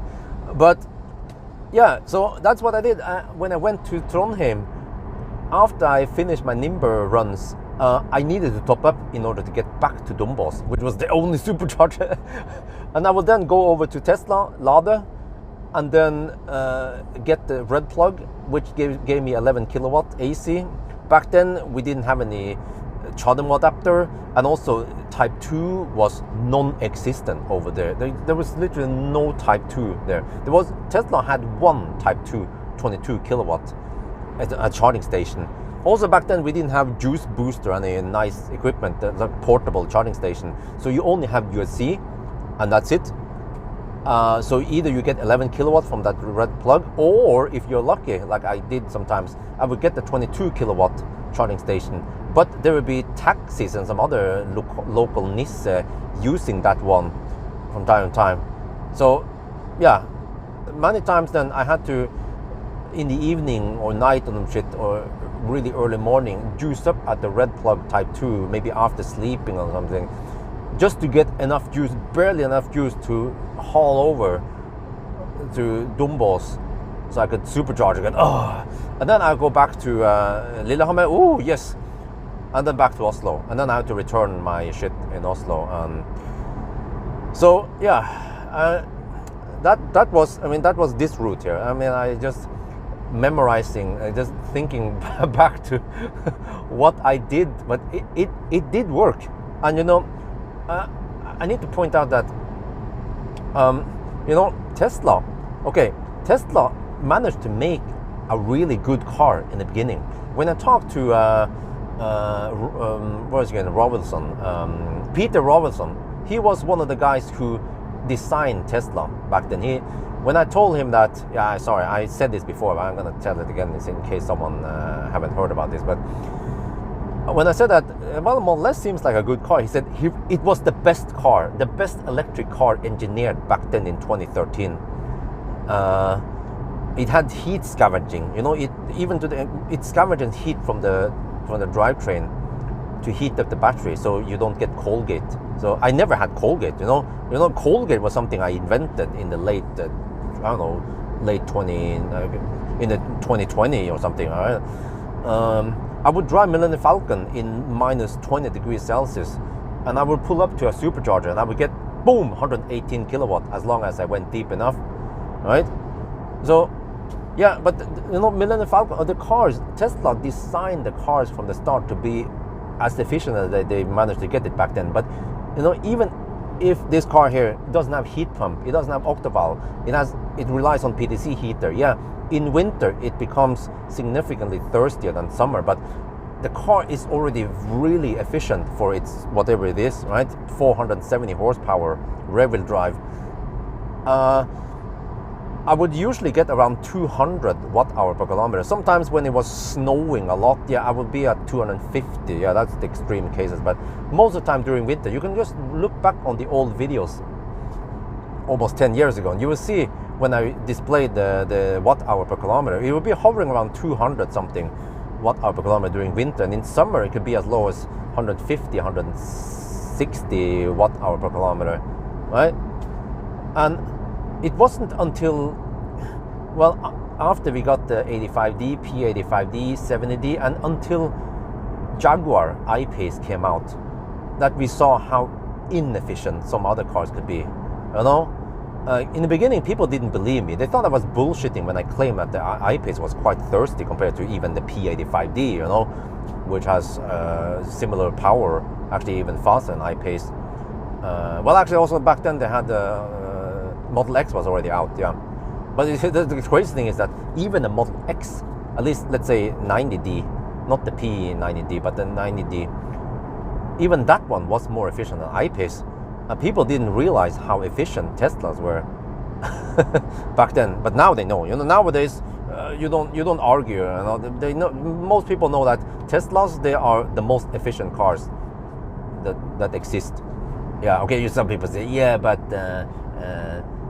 Classic Ioniq. Well, but Classic Ioniq is a lot smaller. Just wait until Model 2 comes out, and then Classic Ioniq can't even beat Model 3 during winter because of octavalve and heat scavenging. But okay, so you know, that's crucial. What I'm saying is that Tesla 10 years ago, they could get away with 150, 200 kilometers between each supercharger, simply because the cars, well, the only car, the Model S, the Model S was already very efficient. I mean, if I drove carefully, I could probably even skip one of the superchargers and go straight to the end, right? To the other city. That's how awesome Tesla is. And also because they don't Colgate, nobody complained about Colgating with Tesla because they just perform really well. And then eventually, yeah, we would get charging adapters and then more superchargers, and also but also more AC. But actually back then, I realized that 22 kilowatt AC that I have, 22 kilowatt onboard charger, was really useful. I almost opted out that thing because I didn't know what the heck it was. Like, double dual charger? What is that? Can I still supercharge? You know, I was such a noob back then. But having 22 kilowatt would be very useful because there were a few AC spots here and there, and they were actually free for the longest time. So yeah. Also, I forgot to tell you that also when I did the nimbering, every time, also there would be times when I would arrive in Oslo with low juice and I need to juice up, and I would go to Scenic, because Scenic, they had 1 or 2 Type 2 for free for the longest time, and I would get 22 kilowatt from it. But actually, I forgot, in the beginning also Tesla had some issues with the onboard charger. I don't know, there was some kind of cable harness or something. I don't remember, but I think some cars had issues, maybe some overheating issues or something, I don't know. So Tesla, they had to restrict. You couldn't pull 32 amp. It was pulling only 24 or 28, I don't remember, but yeah. So you will see also on many of my videos back then that I was pulling around, I wasn't getting 22 kilowatt. I was getting around 18 kilowatt, I think. Yeah. But even that was pretty good. I mean, there were no other options, right? And even when I started taking some Europe road trip, I think it was in 2014 already. Back then, I took a road trip to Arctic. I mean, no, I went to North Cape. That was quite an adventurous trip. In the beginning, I was thinking about, I was being naive, and I thought I could get away with Shuko charging. Fortunately, I didn't charge much on Shuko because that would be way too slow. You will need 24 hours maybe of Shuko charging to just get full charge to go to the next one. But I was relying mostly on red plugs and blue plugs and a few AC. Yeah, so it was quite adventurous because we also had to drive the same route like we do now here. But then Dombås, which is around 70 kilometers north of here, would be the last and the northmost supercharger.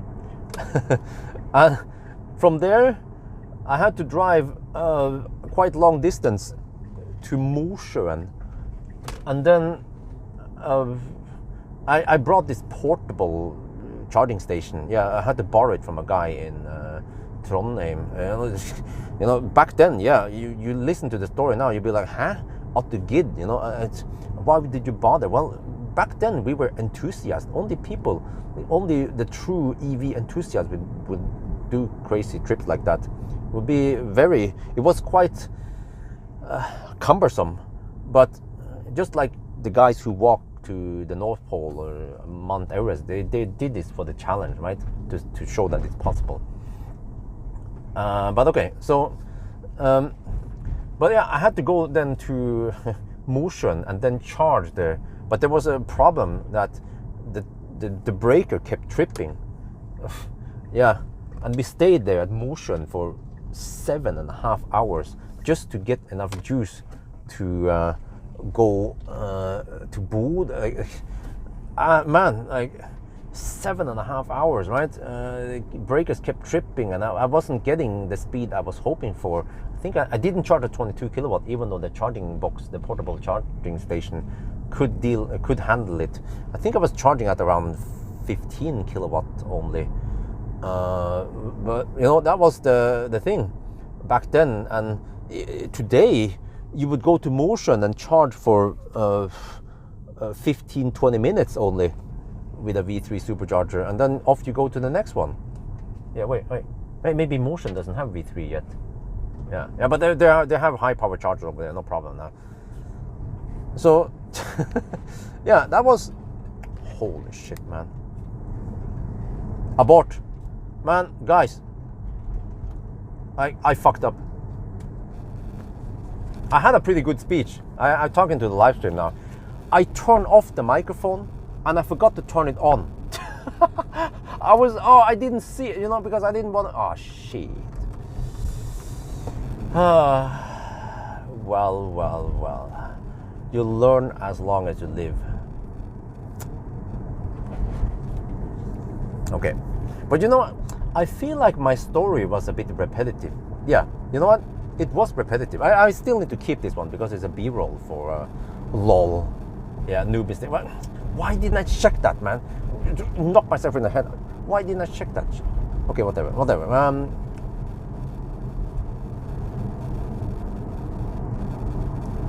Okay, whatever.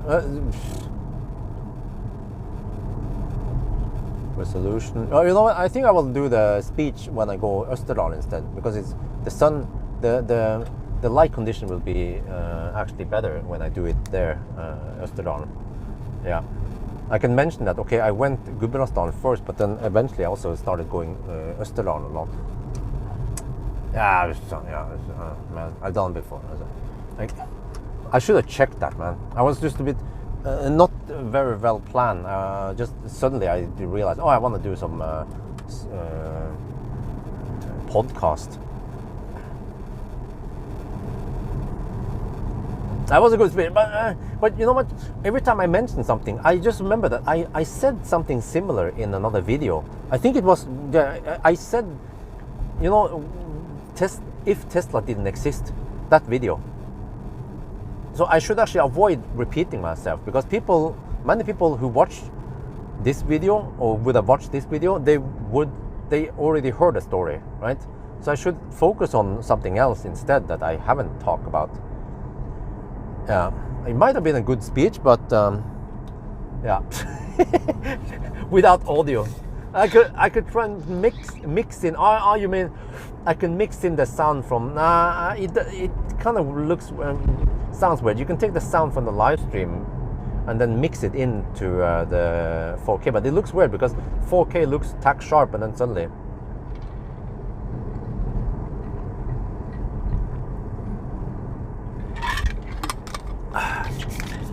No, I can't tell it again, because we passed that scenic route. I could tell it again maybe in Österdal. Yeah. But then it will be a little bit dark, so the whole light setting is a bit weird. So, and actually I feel like now it's even a little bit too late. The sun should be higher up in the sky. It's a bit too low sun. You just want to have the right mood, As a filmmaker, as a creator, you care about those details.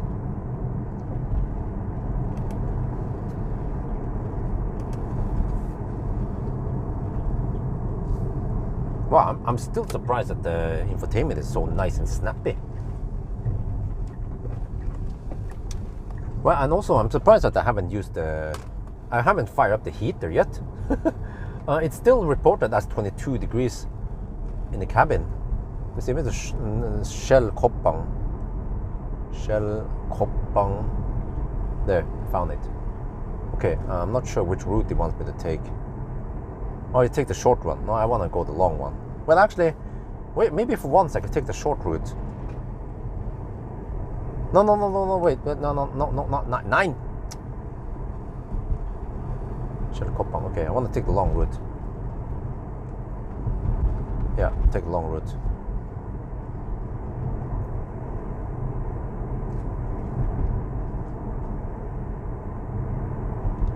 Yeah, we're from the mountain, man.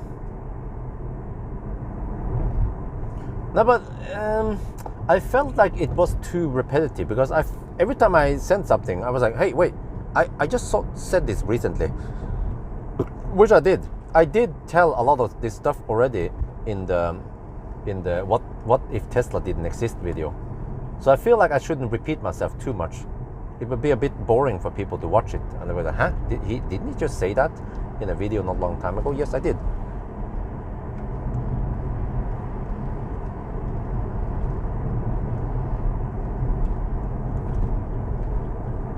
Wow, consumption is 163 watt-hour per kilometer at this point. Wow. And now we're going to get some nice tailwind. Yeah, I saw on the weather, on the wind map, we'll get some tailwind all the way to Koppang, pretty much. Lucid is more efficient. Nope, it isn't. Because Lucid doesn't have heat pump. And they also don't have the heat scavenging. Well, I mean, they don't have it. So Tesla is going to be pretty hard to catch up. But also weight, well, Lucid is quite heavy, but still, you know, who cares about weight? I don't know why people keep mentioning weight, because by the end of the day, do you buy a car because it's heavy? No, you buy a car because of its size, its internal size. Very important. You don't buy a car because the external size is big, right? Well, okay, some people might do, like a freaking i7, but you know, you buy a car because you need space. You buy a big car.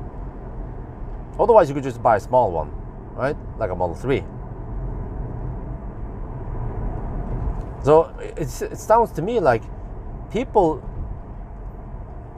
pull in the weight part as an excuse for, you know, okay, but Lucid is less efficient, but it's heavier. Yeah, who gives a shit? Does the owners give a shit? It's actually a disadvantage that it is heavy. Have you ever thought about that before?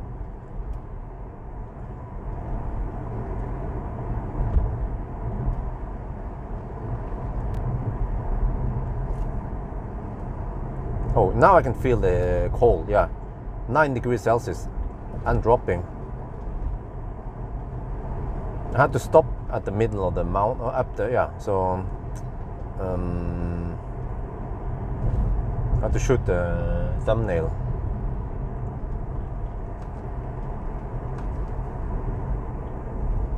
Might also need to fire up the heater eventually because it's gonna get too cold in here.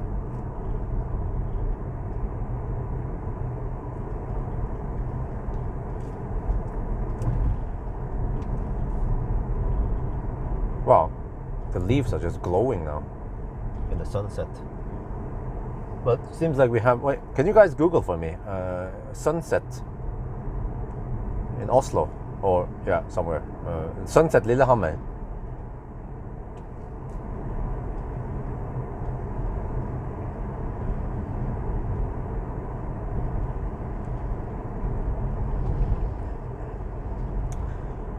Yeah. I mean, I don't know who designed it, but they probably made well-thought decisions. But still, by the end of the day, it's not the designers who are gonna drive the cars. It's the owners, the customers. They're gonna drive the cars, and if they are not happy with it, then it's pointless. 18. Oh shit. Okay, wait. In 2 hours. Okay, but it's gonna go behind the mountains in around half an hour, so I'll lose sunlight. I mean, not sun. I'll lose direct sunlight soon, which is good for video shooting, but bad for heat, or free heat. So that last heat we got from Lillehammer is over, but we're already down to 39%. I actually wonder where we will end up at now. We have spent 25.5. Wait, huh? No, yeah, we spent 25.5 kilowatt hour, and we have 38.8 kilowatt hour left.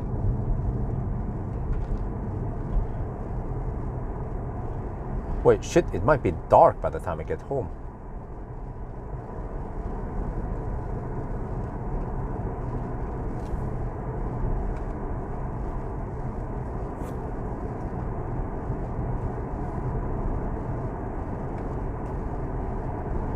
Wait, what the heck? Scan my Tesla died.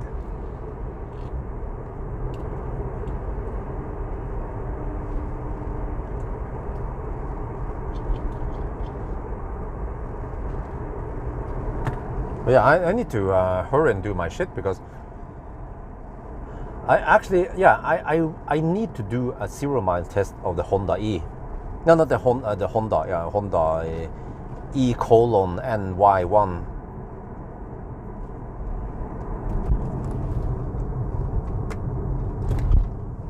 Because I will be mentioning the sun there. I will be taunting the sun in that video. I'll be like, hey, I need to make this clickbaity thumbnail for the sun to copy my work. Hopefully that video will get some views. Yeah, I'll try to include the sun in that video, in the title or some shit like that. Yeah.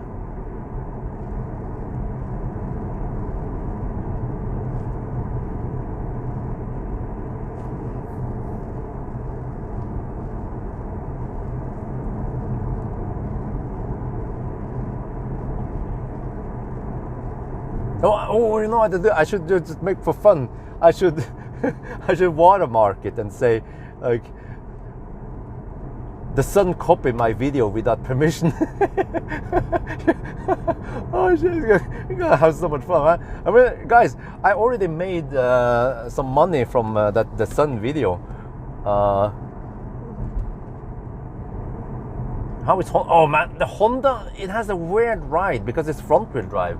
And it's a bit, you know, it has a little bit similar ride to the EQA. I didn't like it, but EQA was even worse. But it was like down that road, you know.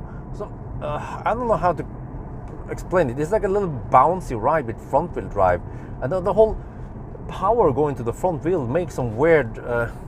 I can't explain what it is, but it gives me a not a good feeling when I drive the car. When you're driving a Tesla and you hammer it around corners and you change lane and you over, but it feels a lot better.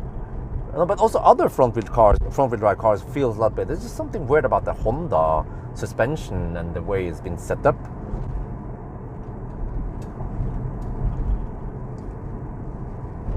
Wow, shit, 5 degrees Celsius now. Fortunately, the car is able to maintain the heat in here for a little bit. Okay. 57k views on the sun video. I have to check something here.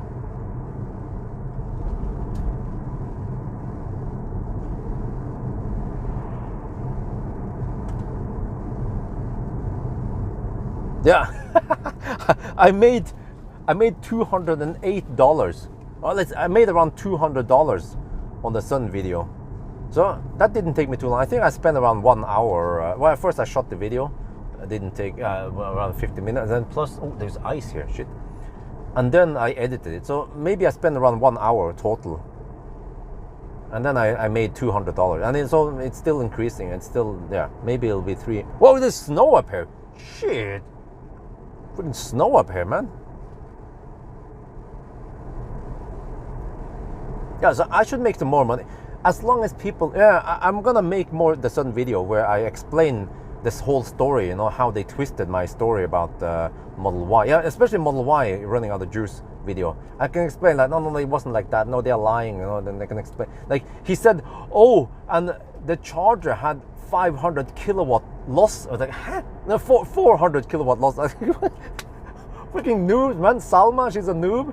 She doesn't understand how cars work or electric stuff. I'm trying to write fake news about it. Oh shit, I need to make fun of them. As long as I can make money, and as long as my audience are enjoying it, then why not? We can make the sun videos. But it will be a limited edition. It's not like I will make it on a regular basis, you know. It's just a couple of videos until I run out of ideas, and then I leave them alone.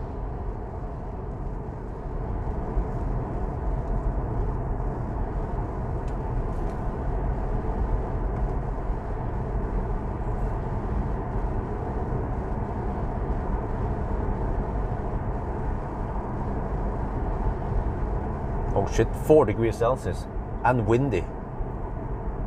Consumption is 176. The status update 176. Wait, why do I have 34% battery left?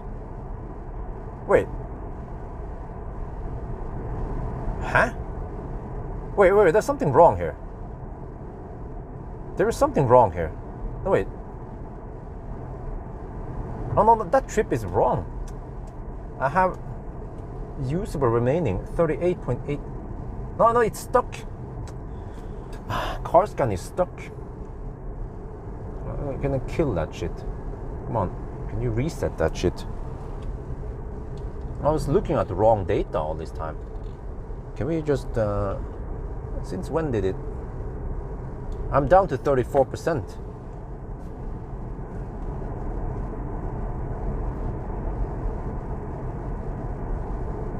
Electra, well, Lucid, Electra, they are two different things. Lucid is like a luxury sedan. Electra is SUV. Well, you can get the other Lotus, whatever it's called. I think that they're making a sedan. Yeah, they can go for that one then. Not Electra, but there was another name for it.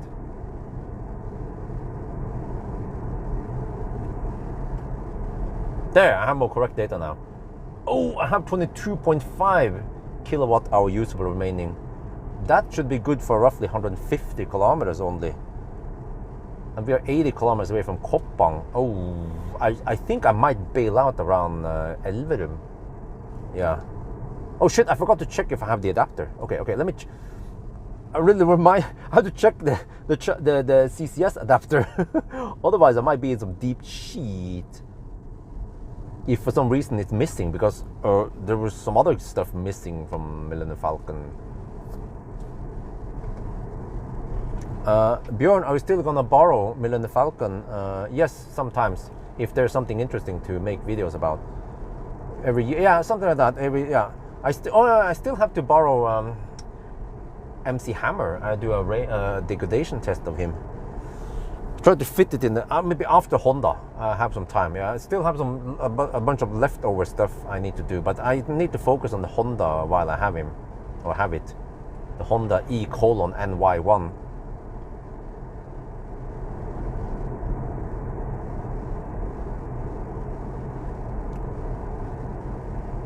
Wow, 4 degrees Celsius and windy.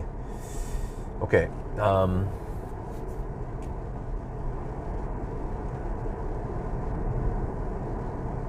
Status update. 175 consumption, 34%, and distance done, 238 kilometers. Let me see, where the wind now? I should check wind distance. Yeah, we're supposed to get some massive tailwind now. Yeah, I can see it, kind of. Wait, can I see it? Oh, the wind, it seems to still have headwind. Oh, no, it will be tailwind after we turn right. Yeah, okay. We have tailwind towards Koppang then. And then also, hopefully, yeah, tailwind also from Koppang and south. So, yeah, we'll see then how far we can go. Okay, so I have to stop and make the thumbnail soon. There's a thumbnail spot coming soon.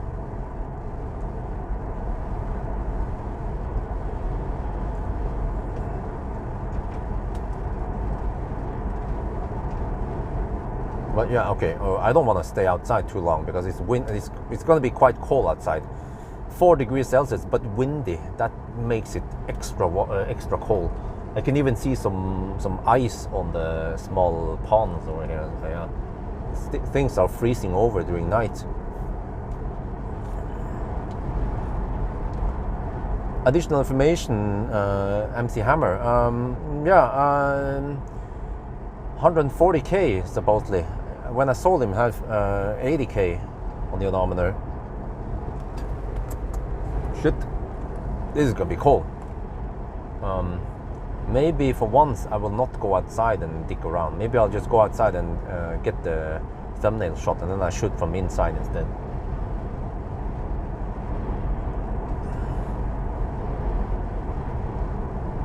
I feel I want to pee, but I'm not sure how cold it'll be to pee outside now in the wind. I had to pay attention and not pee against the wind. It was very important.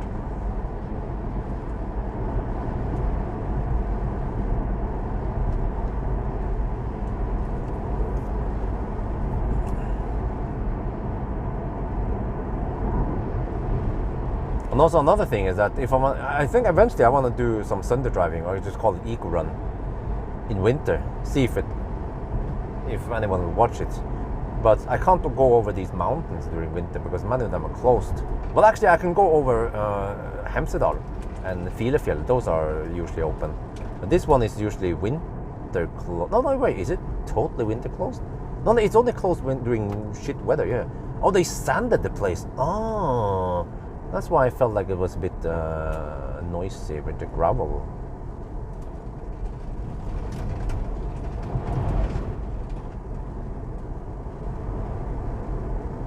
Okay, now it's getting cold. 3 degrees Celsius. Probably need to fire up the heater soon. But I'll do that after I sort. Huh? What is the question? E:NY1 or BZ4X? Huh? What is the question?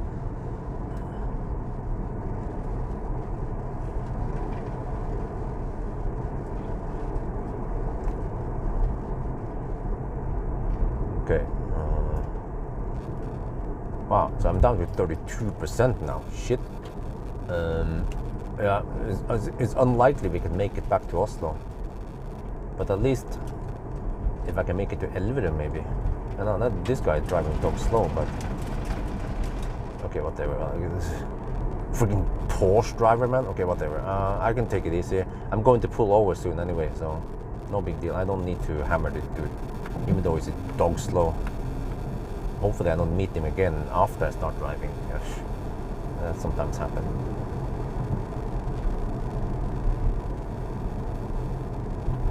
Might want to pee at Kjell Koppang instead.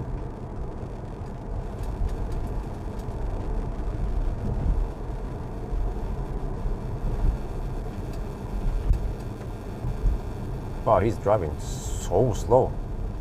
He's doing around 50 kilometers per hour in the 80 zone here. Okay, whatever. Kind of feel like I want to pee. Maybe I'll just pee. Okay, we'll see. Then I can go straight to Elverum, maybe.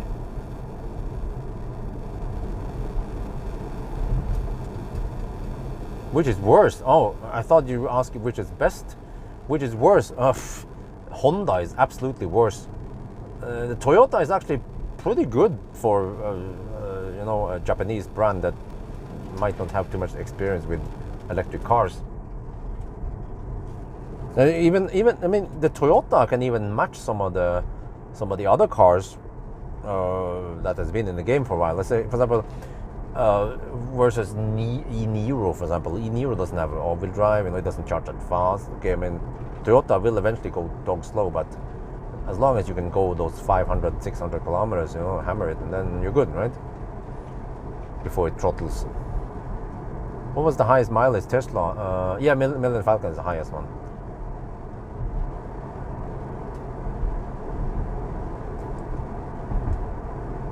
Okay, let me see. We are here. The wind is blowing. I'm not sure where. I'll stop over there and make a thumbnail. Venabygdsfjellet.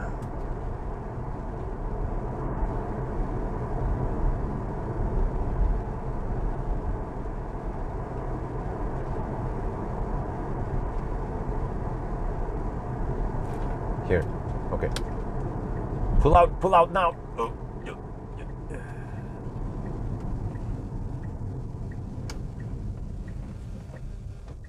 Oh, there's even snow here.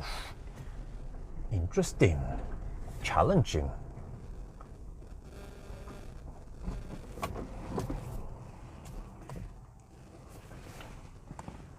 Wait, is this shit? Okay, let me go outside. Yeah, I think I changed my mind. I don't want to pee here. I can pee in the lowland instead. I have to be quick here.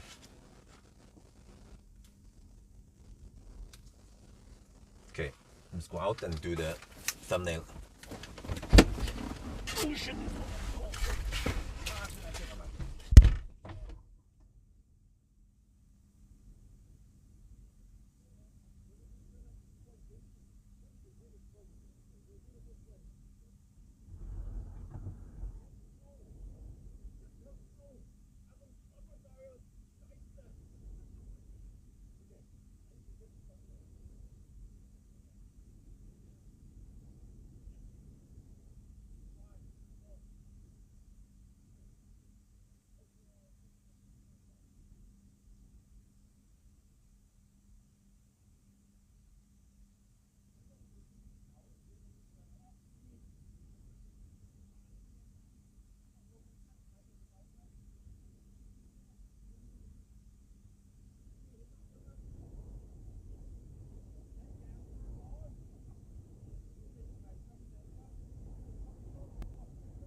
it's cold.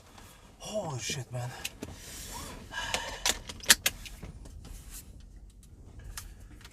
It is actually a lot better here.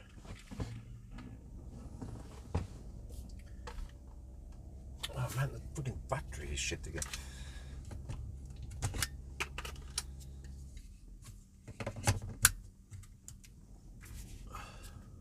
Come on.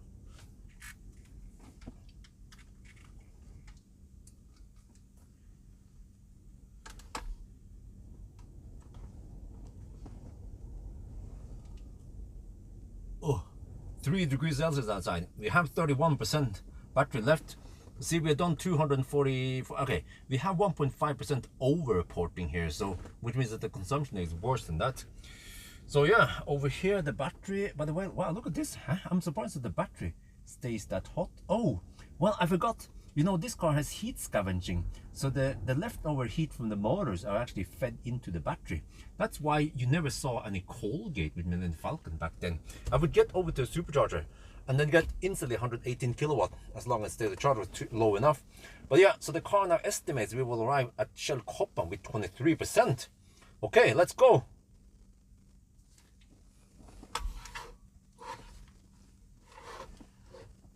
Oh, 2 องศา หนาวมากเลยแล้วก็ในตอนนี้เรามี 31% นะครับแล้วก็เราวิ่งไปได้240ที่จริงรถคันนี้มันนับเกินนะมันนับเยอะไป 1.5% นะครับแปลว่ามันใช้ไฟฟ้ามากกว่านี้นิดหน่อยนะครับแล้วก็เนี่ยถ้าเช็คอุณหภูมิแบตเตอรี่มันเป็น 31.9 องศานะครับผมก็ตอนแรกก็ตกใจว่าฮะทำไมมันร้อนขนาดนี้อ่ะแต่ว่าแบตเตอรี่ไม่ว่ารถคันนี้นะครับมันมี heat scavenging คือมันเอาความร้อนจากมอเตอร์มาอุ่นแบตเตอรี่เพราะมันไม่มีทางอื่นที่มันทำได้มันเอาความร้อนมาใส่ในรถไม่ได้เหมือนรถที่มีออกเตอร์วัลนะครับเพราะฉะนั้นน่ะแบตเตอรี่มันก็จะอุ่นตลอดนะครับแล้วก็แปลว่าทุกครั้งนะเมื่อก่อนนะตอนเราขับไปถึงซูเปอร์ชาร์เจอร์เราเสียบชาร์จถ้าเรามี 10% หรือว่า 5% นะครับมันก็จะได้120กิโลวัตต์118กิโลวัตต์ทุกครั้งถึงแม้มันจะเป็น-20 องศาข้างนอกมันไม่มีโคลด์เกตแล้วนะรถคันนี้นะครับแล้วก็โอเคตอนนี้รถคำนวณว่าถ้าเราขับไปอีก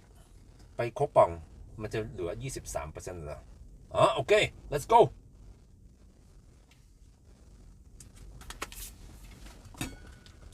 okay I need to get the move on now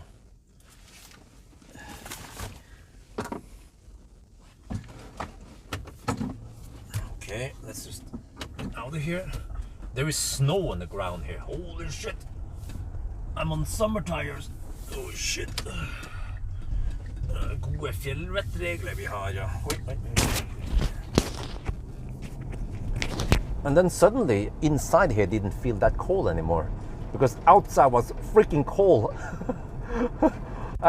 I peed outside away from the wind of course like a true ninja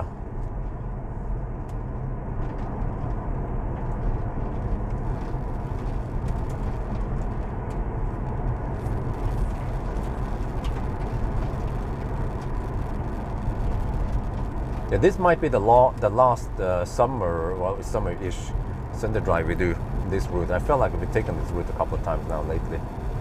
But it's a nice route. Sun-wise, it's a nice route.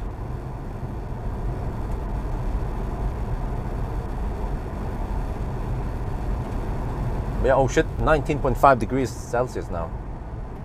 Temperature dropping.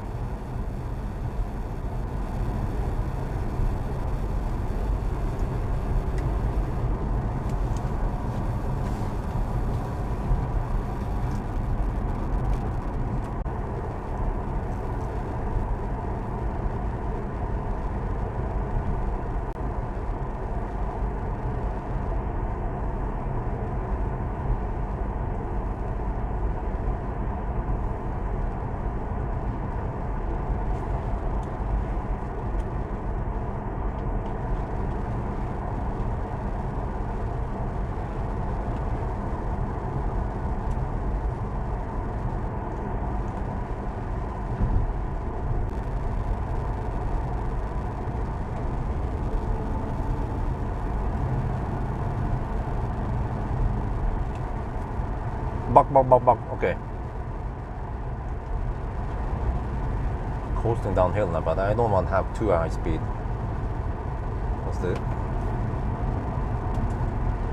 Some of the places could be slippery,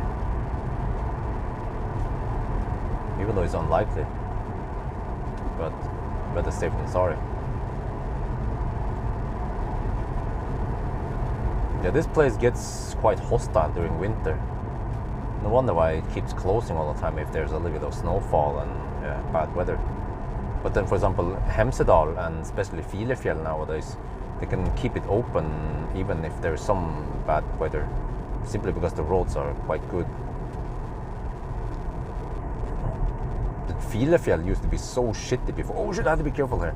Could be slippery, but I bet they have salted and sand the whole place here to the max to avoid any slippage. But yeah, nowadays I have to start considering getting some winter tires on, even though we're still in the mid-October, since I tend to go over the mountains. Okay, so I've been getting some tailwind. I'll get a more massive tailwind now.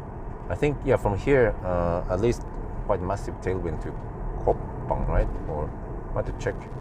Wait, can you guys check the wind direction?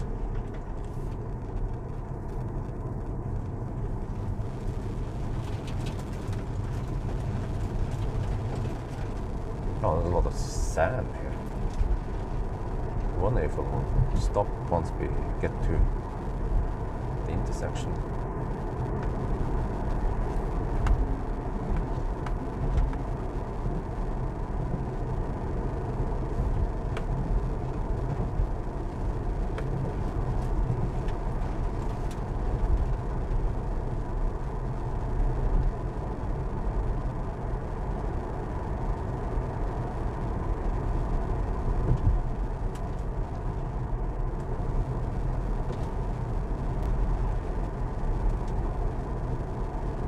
Okay, west, okay.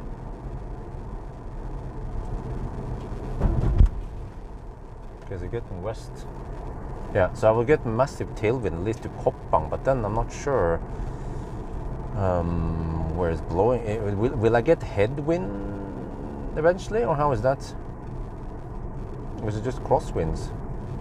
I think I saw that we're supposed to get a little bit of headwind. Oh, it could be slippery here, I'm not sure. Oh, okay, it's not. It's fine, it's fine.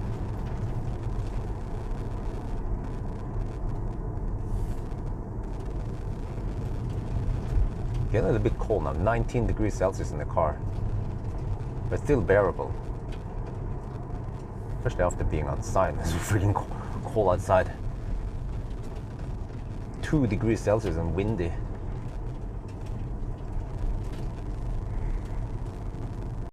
Rain tomorrow, okay. Yeah, rainy days is usually a chill day for me.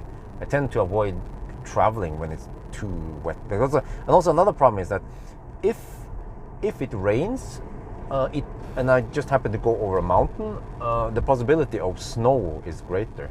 And also in general, just rain usually means worse traffic and whatever. So I avoid rainy days when I drive.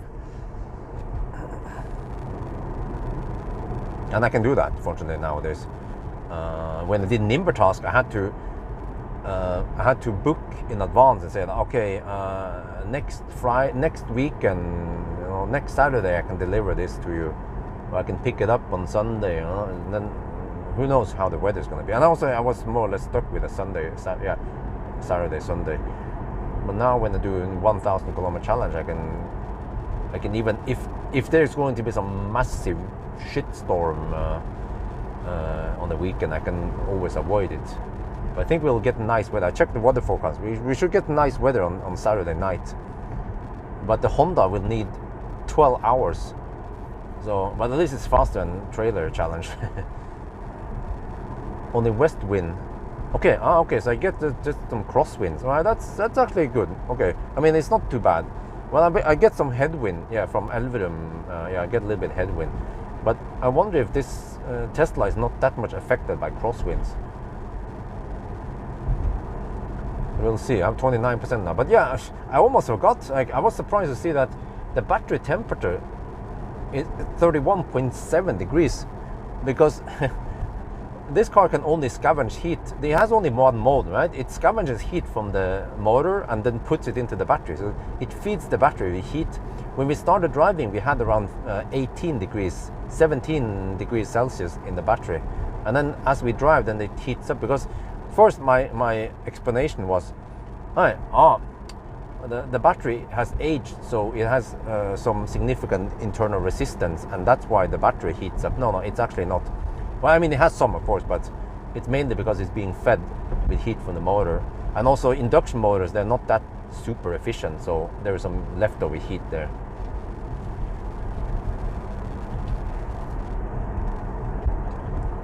Mo i Rana, Alta blocked, huh? Huh? This summer, huh? Wait until we are in the lowlands. Wait, that matters. Yeah, actually, it kind of matters. I can allow the cabin temperature to drop a little bit now. Okay.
Oh shit! Guys, the car estimates I will arrive at Elverum with 1%. Oh shit! 145 kilometers there. Let me see. I have 18.2 kilowatt hour left.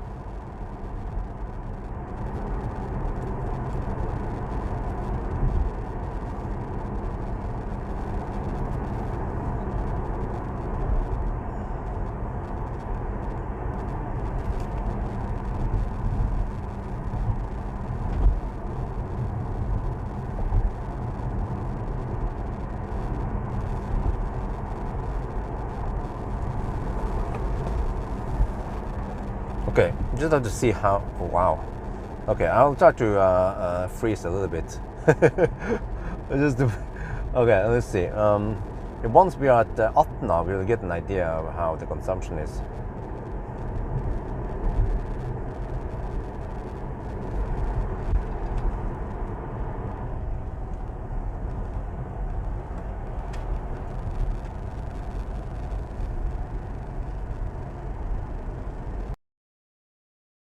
.43 kilometers. We can average 159. Yeah, that should be fine. Yeah, we have 159 watt hour per kilometer budget down to Elverum, and it's mostly downhill, not crazy wind. We actually have tailwind now and downhill, and then the consumption is 172. So yeah, I think that's fine. We can probably also afford burning some heater towards the end if I feel cold.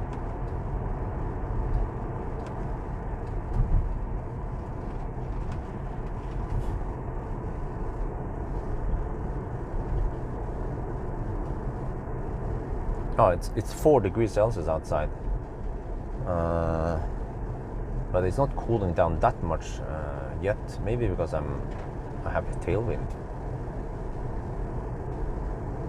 Yeah, the consumption is 111 watt hour per kilometer since the top point, and it's just going to drop as we go now.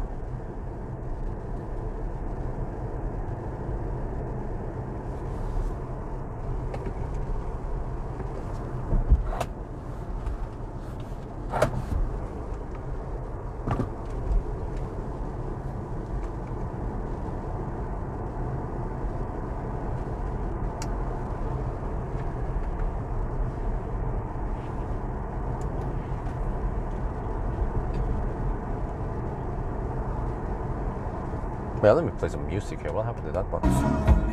No, not that one. What the heck keeps going back to... I want to play USB. What happened to that shit?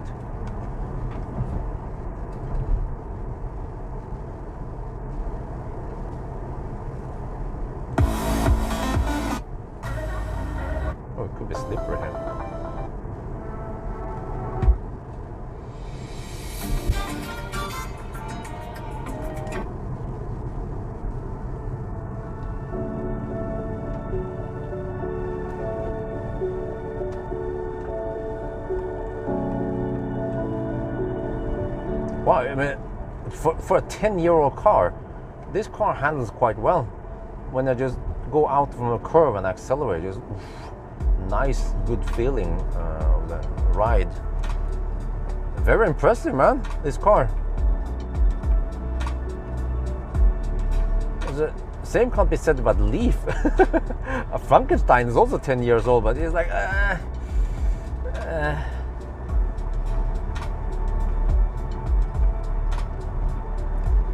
I think the point is that with Millennium Falcon, okay, you have degraded a bit, but you still charge okay speed. Even for today's standard, it's still okay. I mean, the car costs a lot less now. You can buy one of these cars for around 200k NOK, right? 20,000 euros. So for that money, you get a spacious car with okay range, okay charging speed, and you might even grab some free supercharging. Just have to expect to maybe repair a bit of stuff on it. But okay, just think about this. Instead of buying the Honda 1 colon, okay, I'm just gonna call it anyone, right? The Honda, you know what I mean, right? Instead of buying a Honda costs 400k. You can buy one of these Tesla, but okay, you have to expect. Okay, if the battery goes kaput, you just have to spend money on Nasir and 75k NOK. But I mean, you can still get a fairly affordable car and free supercharging, and yeah, still have room to make some repairs. And I would take this one any day over Honda. Man, the freaking Honda.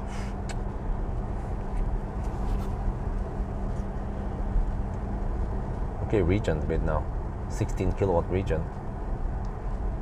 But it seems like, okay, I have 46 kilowatt hour energy used now, and only 17.9 left.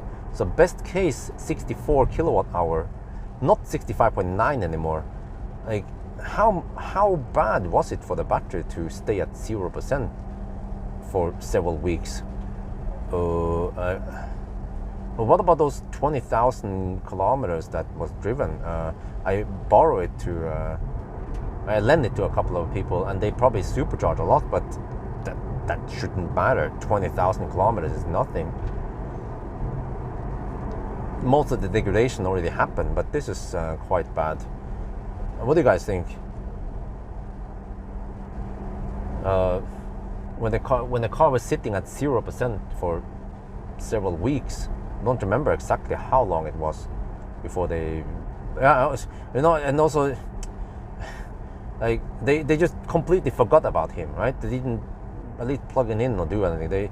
They just completely neglected him, like he was just junk, scrap. And then when they wanted to plug him in, the 12 volt was also low, so they must have discharged the main battery a lot. Yeah, which is a bummer.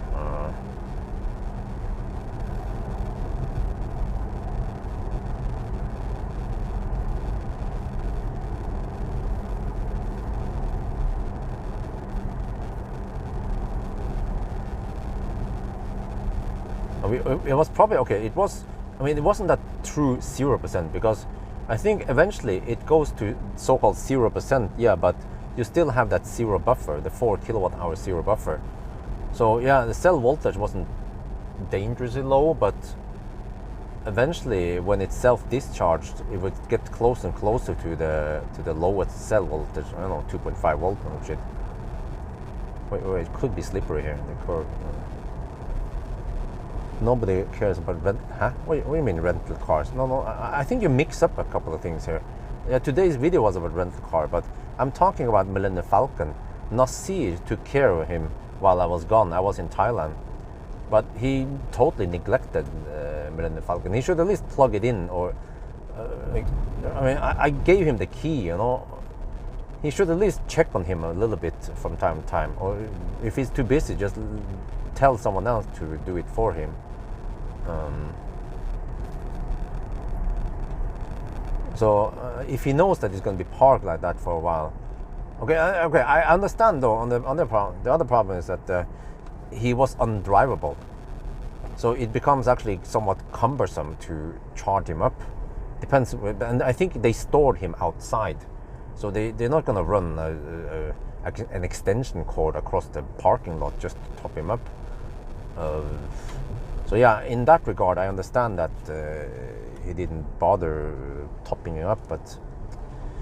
What he should have done, if I was him, you know, and I care about battery health, I would at least charge Millennium Falcon to 90% when I already had him on a flatbed, because then it's easier to move him. Or before I move into the final, the resting place for the next 2 months, I would at least charge him to 90%, because then he will, okay, slowly discharge, but it wouldn't be that deep for that long.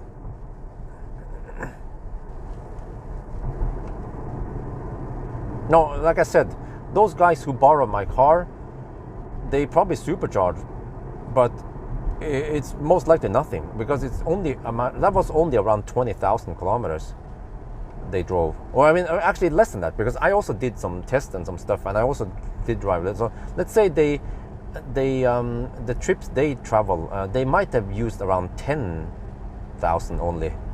Yeah, 10. No, let's say 10 to 15,000 kilometers. So that's not many cycles at all. So there's not much you can abuse by using it for that little.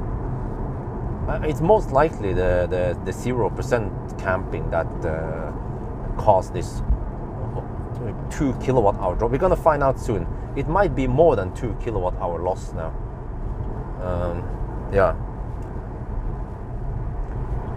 We have 45. You can do the math here. We have 45.6 kilowatt hour used, and we have 18.3 kilowatt hour left. But we might not get 18.3. We might get only 18. We'll see. But if we add those two together, it will be 45, 55, 50, 56. Yeah, 64. We might get close to 64, 63.9, which is also what it claimed in the beginning. But that's a whooping 2 kilowatt hour drop over just 2 years, which is quite big. And 2 kilowatt hour drop after just 20,000 kilometers, that's way too high.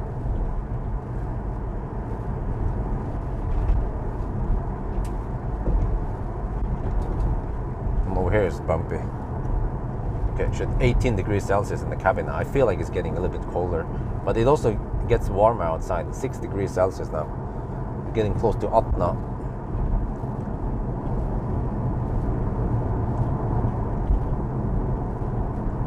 Lack of experience. Well, I don't know, man.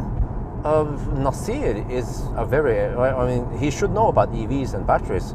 I think it was just too busy and then neglected the Millennium Falcon, which is a bummer. And now I see the result of this. Well, I mean, I don't know for sure what caused the degradation, but I can tell you, I know the history. What happened with Millennium Falcon? Also, when Millennium Falcon was parked, when I used him, right? When I used him for shuttle and stuff, he would usually be parked with around 70-80% battery and sitting there for a week. But yeah, okay. Can someone watch the Millennium Falcon degradation test, please? How many percent did it stop at on Scan My Tesla? Because today it stopped at 98.5. I want to see what happened 2 years ago. I can't see it now. I should have checked that when I was home. But if they get more tomorrow morning, then we can assume that, yeah, okay, if we manage to go some deep cycles and whatever, and then, yeah, then we see how many kilowatt hour the car claims, and we can just extrapolate that, estimate how many we would have gotten. Which means that I need to charge up at Elverum for a little bit. Well, actually, I could just charge up there, pump up it up there, and then hammer it over to Cleavage, and then take a last stop there at Cleavage. That might be actually faster. Just charge to around 30% or something, and then hammer it with heater on. Yeah.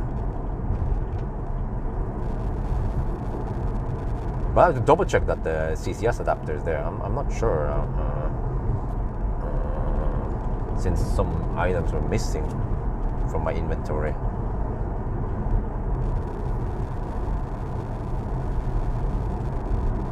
Okay, the car kept saying that I won't make it to. No, it says 1% now. Okay, okay, it keeps locking on to 1% at Elverum Supercharger.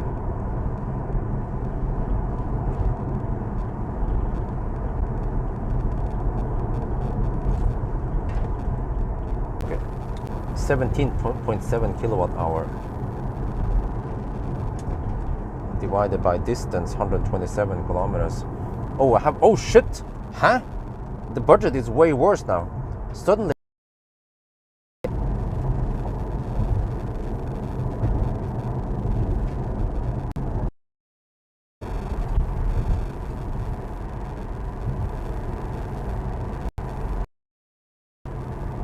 There is a gentle drop from Atna to Elverum.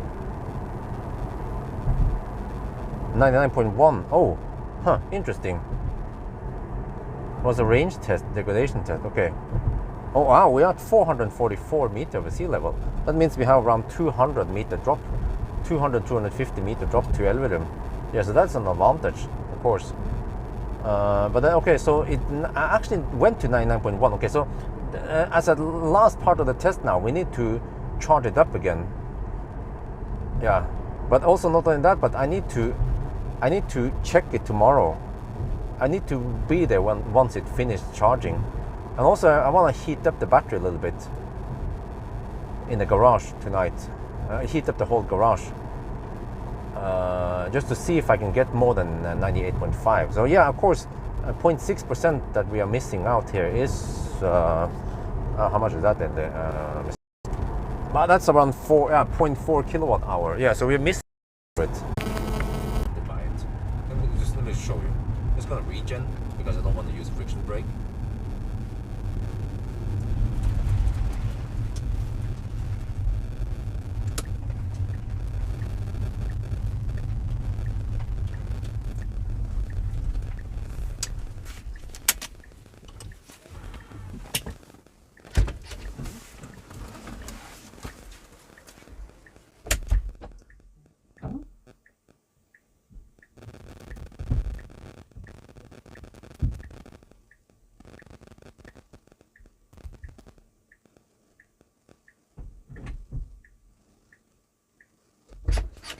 Yeah, I found the CCS adapter. Okay, I'll just keep it here nearby because I will be needing it soon. Okay, yeah. So when I was parked there, nobody came past me because there is literally no traffic on this road. 65.9.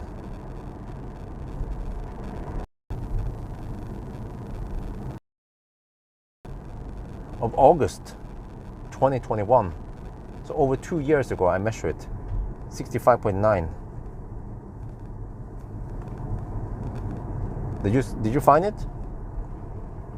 So 65.9 is the last test now, and I was expecting to get more or less the same result now, but apparently not. And you can say, well, maybe age degrades the battery, but really, how much? Shouldn't it degrade that much?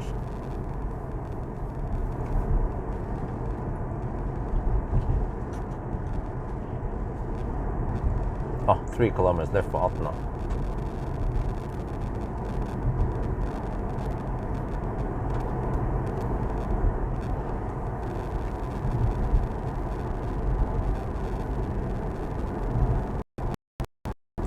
Celsius. Oh, it's cold up here. Okay, so we are still around 400 meters over sea level. We need to go down. And yeah, well, consumption is 161. Well, but it's more than that, 1.5% higher than that. So you have to add roughly 2 watt-hour per kilometer then for the regular. I mean, yeah. Poland, yo, what's up? Okay, maybe a little status update. 294 kilometers done. 161 watt-hour per kilometer and 25% battery left.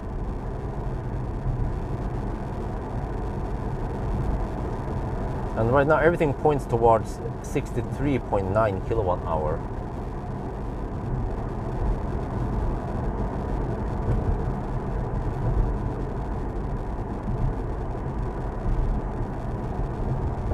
course, I didn't pay attention how far the guys charged Millennium Falcon during the road trip, but I'm pretty sure they didn't supercharge it to 100%. And also because this battery, by the way, it keeps the battery a lot colder. Yeah, they fixed that long time ago, right? So the battery stays at around 40 degrees only. It doesn't heat up to 55, 60 degrees like Model 3, Model Y. So, which means that the supercharging sessions, now after it got nerfed, shouldn't degrade the battery much at all. It must be misuse or, the 0% camping that killed it. Well, not killed it, but damaged it a lot. So, I don't know what you guys think, but losing 2 kilowatt hour after 20,000 kilometers, I consider that quite a lot. If you look at it, when it had 260k, it has lost, well, how much was that? It used to be 75. It lost 9 kilowatt hour roughly. After whooping 200 and, yeah. So that's like 250 watt hour. For how much is this? Let me see.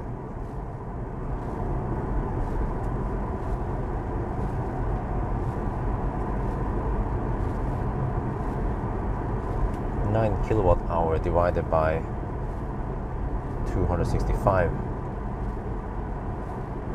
Sure, what kind of number we get here?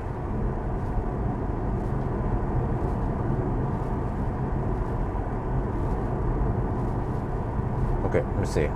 The car keeps bugging me that I need to charge, but it still claims. Okay, let me see. 16 kilowatt hour divided by 113 kilometers is 141 watt hour per kilometer. Okay, let me film this. I mean, I have the CCS adapter, so I'm safe. I can just top up. It's going to be a 50 kilowatt charger. Well, unless I go to Shell Koppang, but I just need to do a quick top up in case. Yeah, if I get close to Rena and I realize that I can't make it, then I'll bail out at Rena.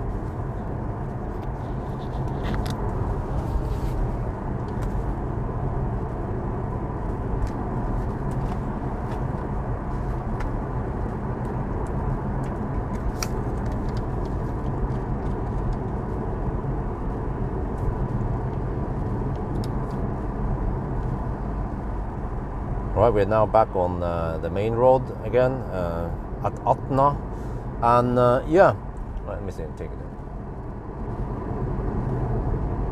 We're now back in Østerdal at Atna, and we're down to 24%. So see, now the car estimates that we will. Well, I'm not sure what it means. We will arrive supposedly at Elverum with 0% left. Okay, I might need to bail out before, I'm not sure, but we will just go deep. I need to measure the battery, and then that means going deep.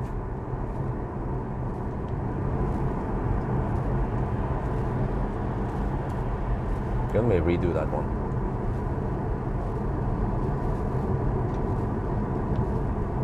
We are back in Østerdal at the main road at Atna, and right now we have wait a minute, man, let me get there. It was too bright. Okay, this is better. We are now back in Østerdal at Atna, and now we have 24% left. Or if you look here, we have 15.6 kilowatt hour left. And then the car says that I won't be able to make it to Elverum. I need to charge before. I will arrive with 0% supposedly. And I did the math. I need to average 140 watt hour per kilometer. Okay, whatever. So I will see. I will drive a little bit, and maybe if I get close to Rena, I can always bail out. If there's some 50 kilowatt there, they're a little bit slow, but okay, that will do. I'm doing a test anyway, so I want to see how far we can go now. So it is cold outside, 5 degrees Celsius, but yeah, I still have heater off. For now, it's bearable, but eventually I might have to fire up the heater. But it seems like if I fire up the heater now, then I definitely can't make it to Elverum. So maybe I should just fire up the heater anyway. But then the next high power charger is at Koppang. But that's a little bit too early. Yeah.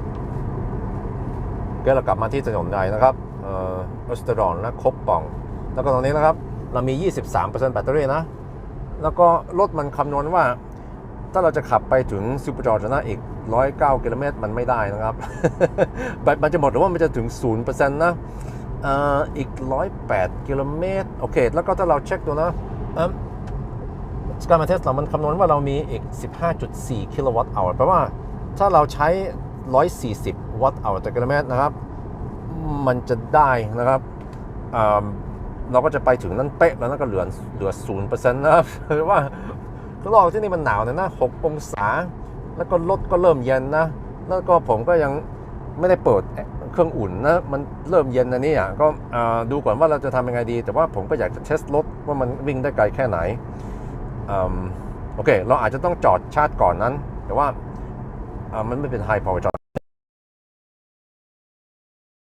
Well, okay, but I'm here to test the car anyway, so might freeze a little bit.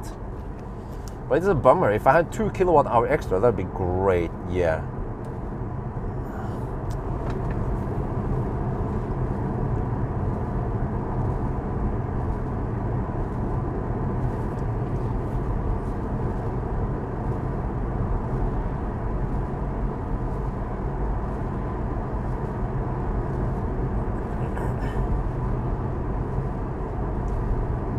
So I don't know how much we'll consume.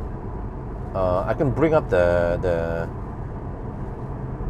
what again, the power meter thing. There is this very nice energy meter thing. Yeah, here we go. Okay, if I go to trip now, estimated. Let me see. So what is the car estimating?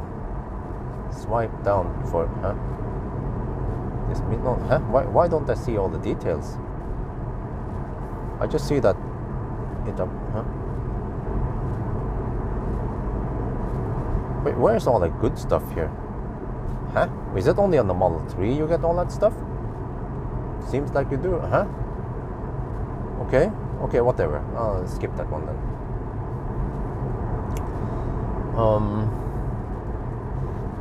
It's getting a little bit cold inside here, but it would be great if I can go straight to Elverum. Timing-wise, that's also better. But we just have to see then how efficient can this car be when we're just rolling downhill. Also, yeah, I also look at the weather forecast. There is not that much wind over in this valley now in the evening, so we shouldn't be screwed up by the wind too much. But we actually didn't run the heater at all today, so far at least. 6 degrees Celsius. Oh, you know what? It might get a little bit warmer once we get closer to Elverum.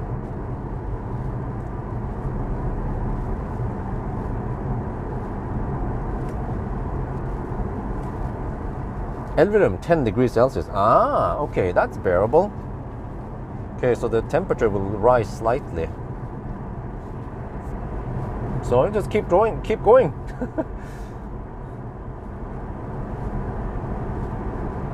But I feel like Millennium Falcon's degradation is not the best case, since I supercharged him a lot during my ownership, plus that he was abused when he was sitting there. So yeah, we might have only 64 kilowatt hour, but if we took better care of the battery, it should be maybe more like 68 kilowatt hour, not 64. So 4 kilowatt hour extra is worth a lot. It actually translates to around 30 kilometers extra range. But on the other hand, okay, we can drive almost 400 kilometers. If you use the heater, let's say at least 350 kilometers. I mean, that's still pretty good for a 10-year-old car.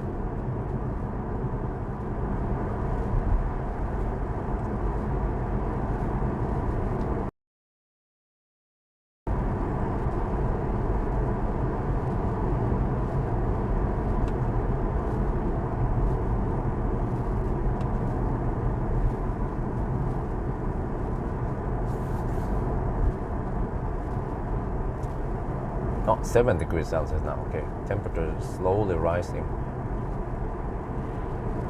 Was that? Oh, I remember. Okay, so yeah, around Lillehammer when it was 13 degrees and the sun was shining, that was actually okay.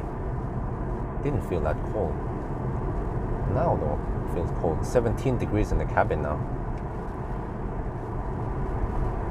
It's still bearable.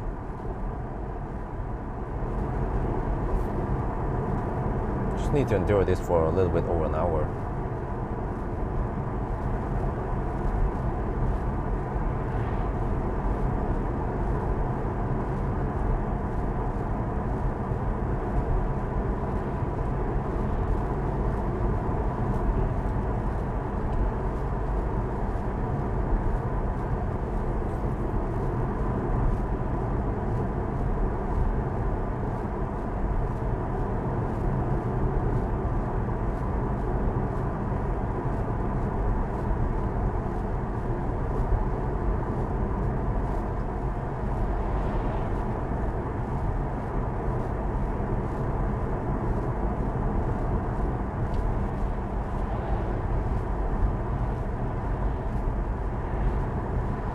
Okay, because if was that the overtake? Yeah, what freaking semi overtook? Oh, wait, that's not my bad. If I want to charge on high power charger, I should do it here, Koppang. But I have 22%, which means that I'll be getting 90 kilowatt maybe for a little bit until it starts dropping. So then I might as well go for Rena, which is a 50 kilowatt charger, but also a little bit detour from the main road. But okay, so I either go for Rena, or if I magically can reach Elverum with 0%, I'll see once I get closer. Closer to Rena, I'll decide what to do. But I think I'll just keep the heater off. I also want to see how if the heat will come back or whatever is going to happen now over time. But should I heat up the cabin even more? But okay, it also depends how much can you actually heat up the cabin before I go set on a trip.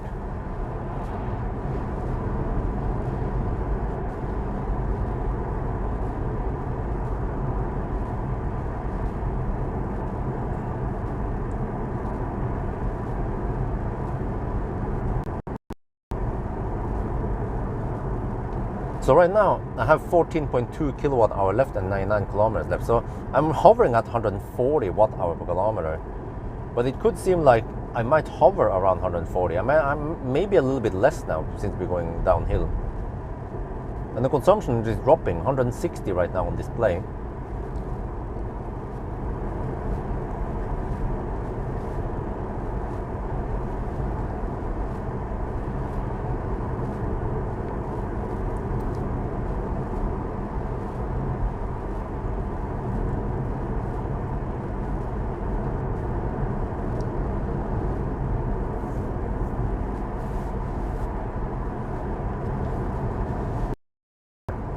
I have to take out all the personal belongings here and then transfer the ownership to Marcus.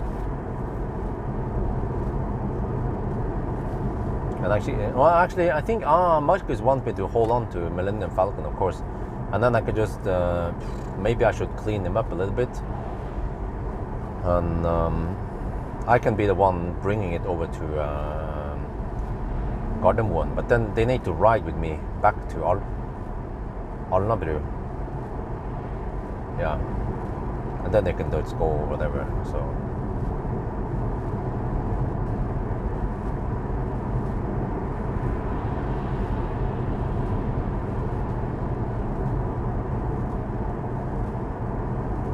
well, I requested 180k NOK. Because we've done some important improvements like MCU2 upgrade and CCS upgrade. Those were the most important ones. Also, smaller details. Like we have LED bar, which also quite expensive. I got it for free though here. So there are some nice upgrades here.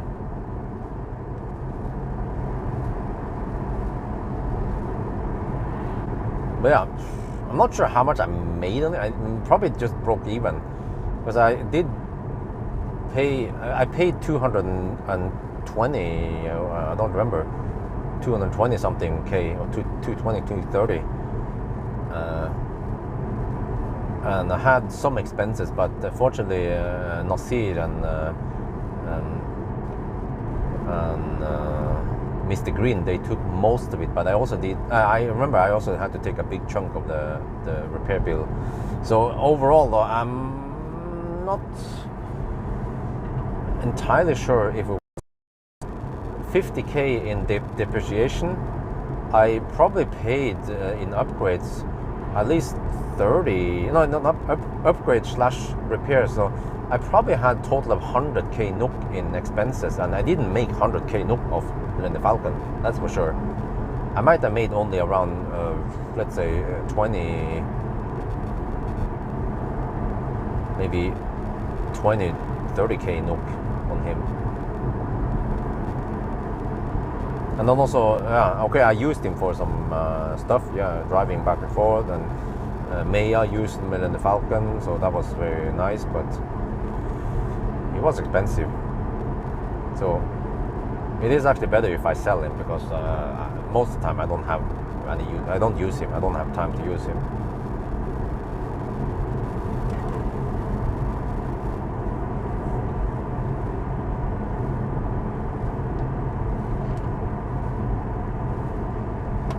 We are in a gentle downhill. I just coasted a bit there.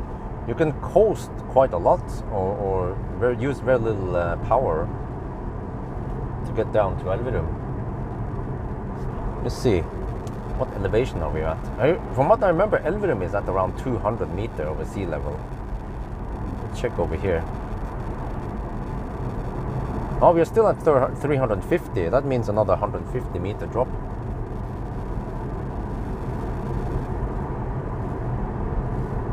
So here is the HPC we could have bailed out at. We have 20% battery. Yeah, I'm just gonna keep going.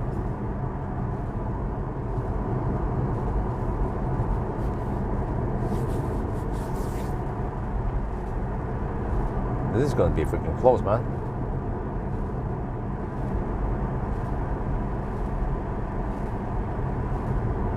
Wait, did I ever do a 0 mile test on Millennium Falcon? I think I didn't, right? Well, maybe I should do a 0 mile test on him someday. I'm not sure when, though. Because now he's low on juice, so I should actually run out of juice before I charge him back up again. Actually, if I completely... Wait.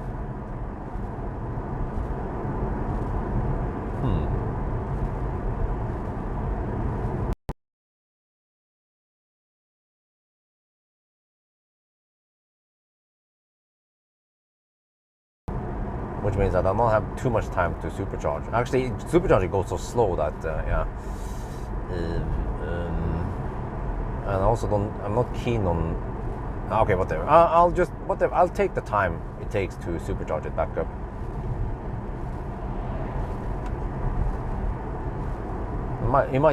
We will finish tomorrow night sometime.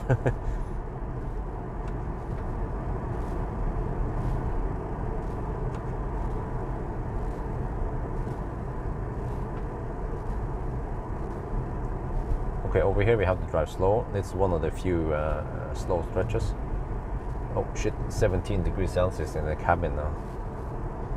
There's a little bit of heat from the screen and the electronics, plus my own body. But there's not much heat from outside now. 5 degrees Celsius outside. No 0 miles, okay. Yeah, it would be interesting to see. Okay, on a second thought, it would be interesting to see the buffer below zero, but Tesla supposedly maintains around 4 kilowatt hour below zero. Let me see what the car reports now. Can I see it here? Okay. Let me see. Oh, a bunch of stuff scroll up here.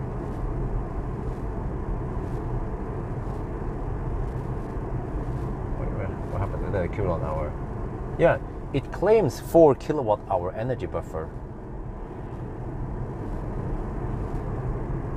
Okay, expected remaining 17.5 kilowatt hour. Nominal remaining 17.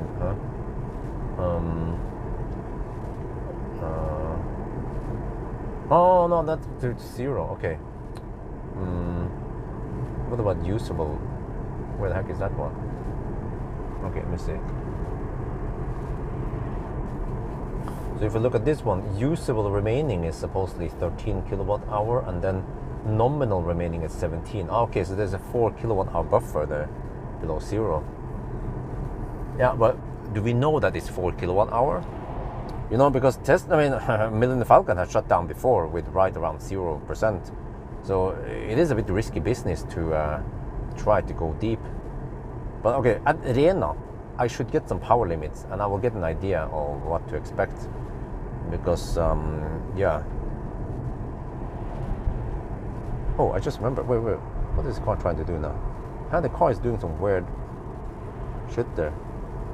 I could go to the old. Yeah, I could go to the old supercharger instead. It is a bit closer when I think about it. End trip, let's do that. And also lower speed limits. Yeah, let's go to the old supercharger. Navigate. Let's see. What is the car saying now? It's a little bit shorter. Like a kilometer shorter. Oh, now it says 1% over there, okay. Wait. What is the distance? Why don't I say distance to that supercharger?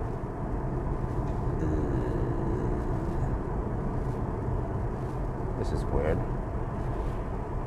I see the distance there, but it doesn't show me in the... That's a little nasty bug. Calculating.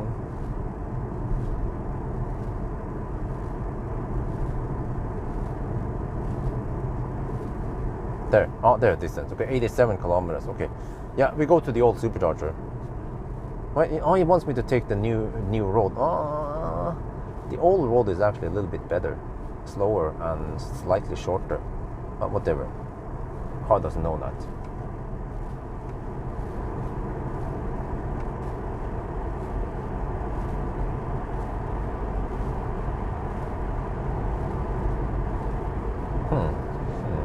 Well, we did average only 127 watt-hour per kilometer since I stopped last time now to check for the CCS adapter. And we can check energy graph that I have consumed. Wow, for the last 50 kilometers I consume 112 watt-hour per kilometer. Oh, but it's about to even out now, yeah, because we had some nice downhills. Yeah, in around 5-10 kilometers we will see a more true projection here. Let's see. Shit, 12.6 kilowatt hour left. This is the energy I have in Frankenstein, roughly. Oh, and I'm supposed to drive another 85 kilometers. Wow.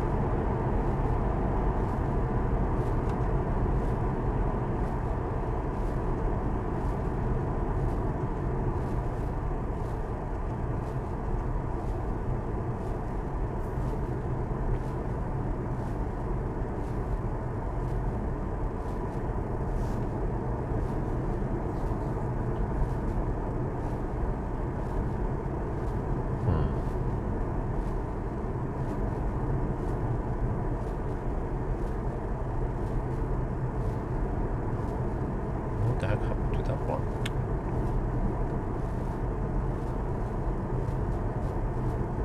Oh, I just noticed something. The old Tesla shows you decimal. This is even the latest and greatest software. Oh, the classic Teslas showed you decimal in the trip meter. They stopped showing that in Model 3, Model Y, and also in Palladium. It's gone. But this one still has it. Why would most other cars, they have decimals? Well, except for some of the German cars, that's also silly. I don't know why they don't want to show you decimal, because it's very nice to have it. And why not, right? You either eventually pay attention to power limit. Let's see, where the heck is that one again? Oh, I haven't displayed it. That is a very crucial limit, if I can find it.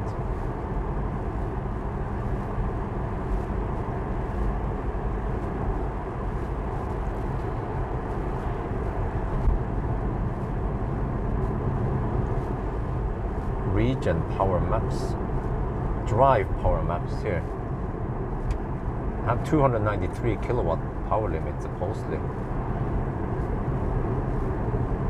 Wait, is that the one?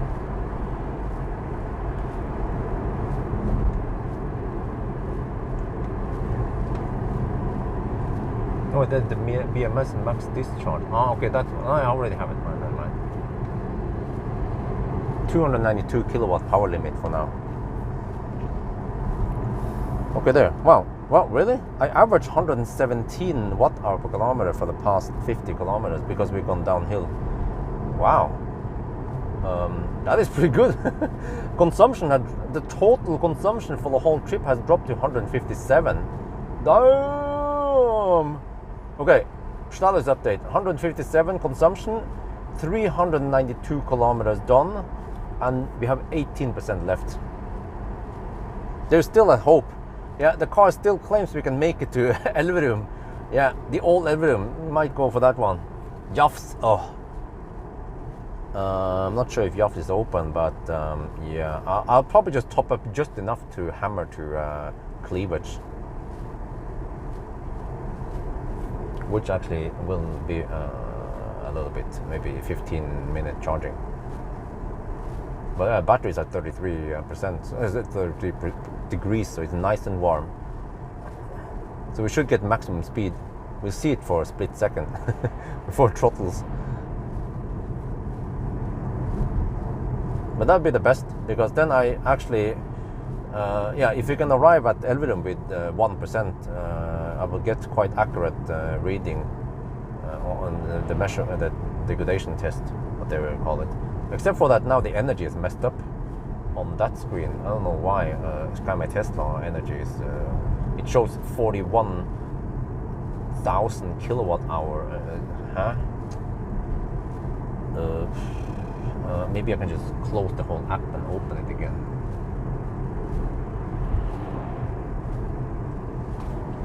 It happened once I changed a couple of tabs. Oh, now it's fixed again. Okay, good. 52 kilowatt hour don't use. Wow, so this car can be. Well, I'm not gonna eat that jobs. Okay, maybe I will have a hot. No, I already have. I brought cup noodles. Well, I could just munch it up at Jofs and then go straight home. Yeah, I might do that. Because I need to quickly, this is also part of the video, I need to, for good old time's sake, prepare some noodles, but it will take roughly 5 minutes for the noodles to soak and get ready, and then I need to eat. So yeah, okay, whatever. I might just do a quick one, might stay at Elverum for around 15-20 minutes, and then I hammer it over to Cleavage, and then I top up a little bit more. Or I could just go straight home. Yeah, if I can reach Cleavage, then I can most likely go home. We'll see. No chop in Norway.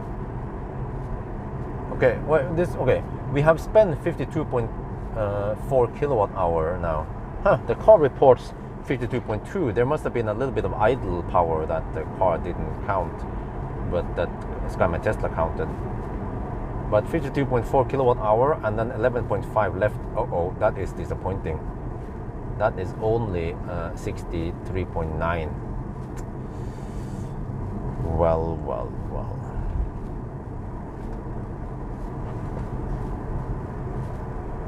And it's 16.5 degrees Celsius in the cabin now. Oh, but it's 8 degrees outside. It's getting warmer. Finally, it's getting warmer. We're getting close to Elverum.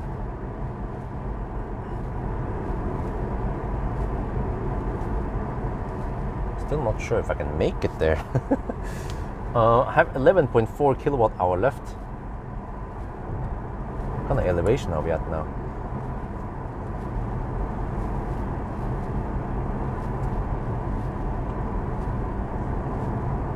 290. Oh shit, we have done most of the elevation now. It starts flattening out more.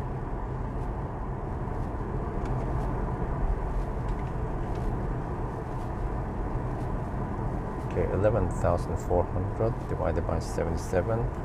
Oh, I have a budget of 148. Ah, okay.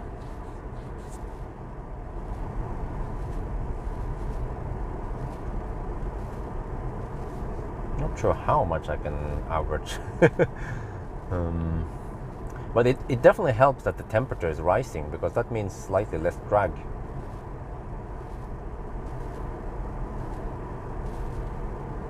So ideally we would like to have 20 or 25 degrees outside, right?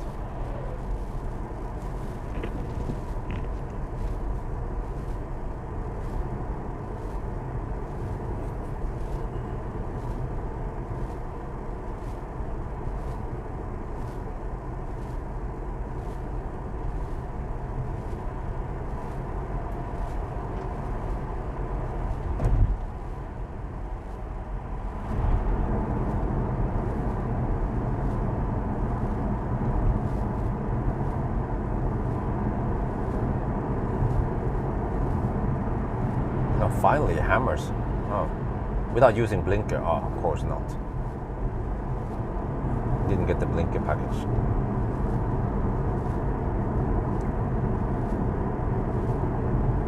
Was it 26 ways? Okay. Oh, that's very impressive. Yeah. Like some of the fans can even generate heat. They go in some inefficient mode. Very impressive. Well, okay. For the last 50 kilometers, I have averaged 121. Well, if I keep averaging this low number, then we can definitely make it to Elverum, but eventually it's gonna flatten out more, and then the consumption should stabilize at maybe 150. Yeah, I wonder what the consumption is on a flat road without HVAC.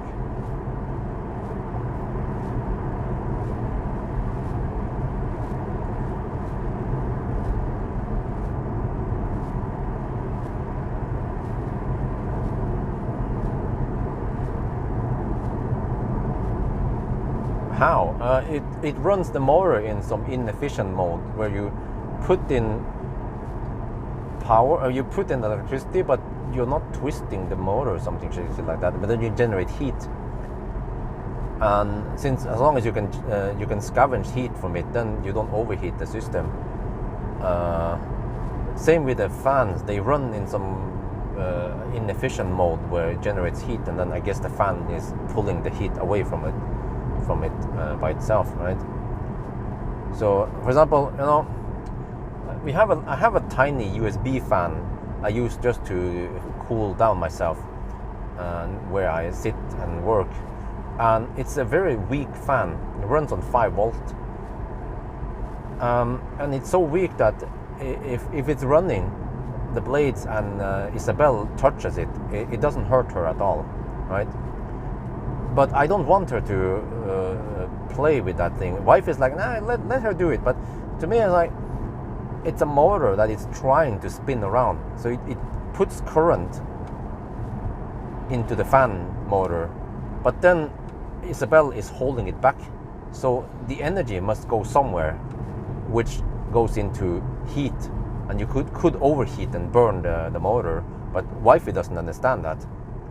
And well, I don't know if there's a safety thing there or not, but I see that the fan is trying to spin, so it's probably just a dumb system that eventually overheats and then burns and yeah, kills itself if it's been whole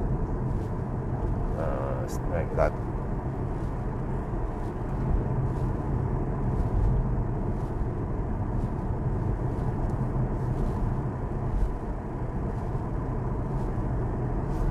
Okay, I'm gonna shoot another video here explaining how it hangs now.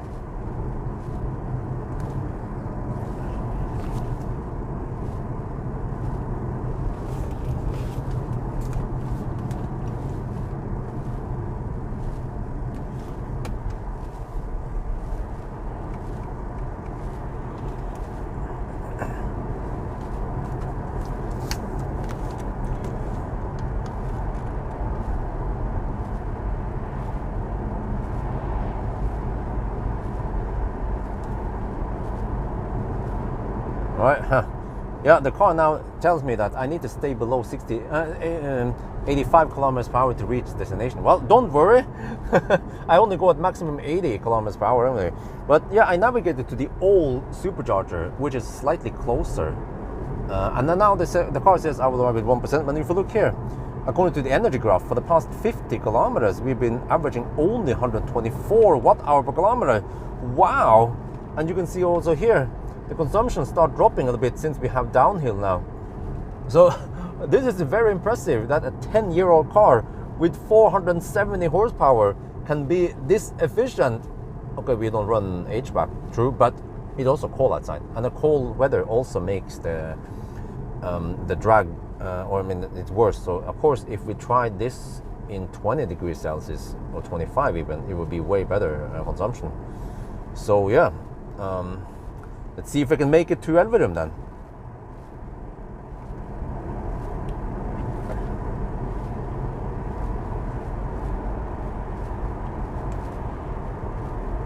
Okay, ตอนนี้ผม navigate ไปหา supercharger เก่านะครับแล้วก็รถมาคำนวณว่าเราจะมี 1% ตอนเราไปถึงนะครับแล้วก็เราจะเช็ค energy graph นะที่ผ่านมา50กิโลเมตรนะเราใช้แค่126 วัตต์hour ต่อกิโลเมตรว้าวแล้วก็ตัวนี้นะทริปเนี่ยนะตั้งแต่ออสโลนะมันเป็น156โอเคมันตอนนี้มันเตือนว่าเราจะต้องขับไม่เกิน85กิโลเมตรต่อชั่วโมงแต่ว่าไม่เป็นไรเราจะขับไม่เกิน80อยู่แล้ว แต่ว่า156 วัตต์hour ต่อกิโลเมตรจากออสโลนะครับคันนี้นะมันใช้ไฟฟ้าน้อยนะเนี่ยคิดดูสิเทสลา470แรงม้าแล้วก็ใช้ไฟฟ้าน้อยขนาดนี้เลยนะโอเคเราไม่เปิดแอร์หรือว่าเครื่องอุ่นใช่แต่ว่ามันหนาวนะถ้าเราเทสวันอื่นที่มันเป็น20-25 องศานะครับมันจะใช้ไฟฟ้าน้อยกว่านี้เหมือนที่คุณก็เห็นตอนผมเทสที่เมืองไทยอ่ะมันใช้ไฟฟ้าน้อยเพราะว่ามันอุ่นกว่าที่นี่นะครับเนี่ย7 องศาเนี่ยนะมันทำให้มันมี drag เยอะขึ้นนะครับแต่ว่า Tesla มัน drag coefficient มันดีอยู่แล้วมันก็ไม่ค่อยได้ข้อเสียจากอากาศเย็นนะครับ Okay, I'm down to 10.1 kilowatt hour. The car keeps claiming I will arrive with 1%, so I just have to trust the car because I know that the percent estimation on Tesla is really accurate, especially now that we are only 68 kilometers away. Tesla knows this shit, right? I hope. Divided by 68 kilometers. I'm just trying to calculate. Yeah, we have a budget of 148 watt-hour per kilometer. So eventually it's going to flatten out a bit. And the consumption will stabilize at whatever, I'm not sure. I just hope that the car won't die at around 0% or 1%. We just have to pay attention to the power limit. The power limit will give us a hint whether we are going to run out soon or not.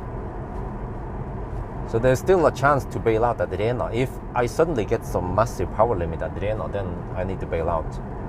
Otherwise I get stranded by the road. And I did not bring EcoFlow. Maybe I should have done it. On hindsight, I should have brought the EcoFlow. Yeah, that's right. When you're testing an old car like this, you know, stuff could happen. But back then when I ran out of juice, I didn't have kind of my Tesla. So I didn't know the battery temperature or anything, or how it was. But from what I remember, there must have been some power limit. It doesn't suddenly come that sudden. And also, I remember when I ran out of juice with Optimus 2 times, there was a power limit for a while. And I think I was at below 100 kilowatts with the trailer, and then eventually it died. So, yeah. We have to see then.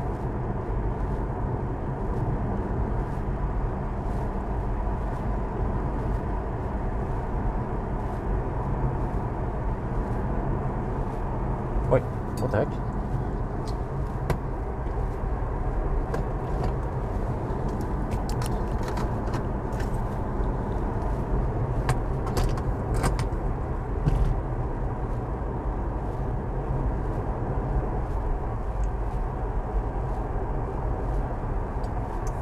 Interesting.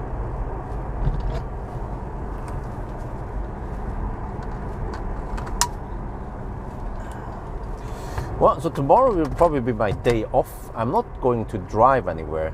I just stay around home,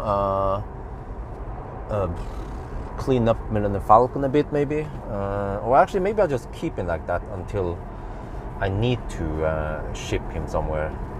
Maybe do some basic cleaning. And I was thinking about doing an acceleration test, but I'm not sure if people care about that one.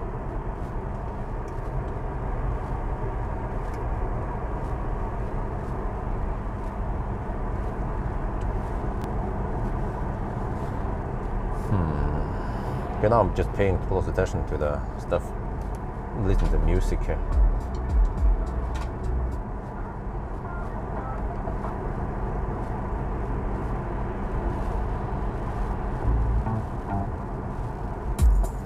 Oh, this one seems to have the old energy meter, even though the software is newer. Huh. Banana box test? Huh? What? I've already done Model S banana box test a long time ago.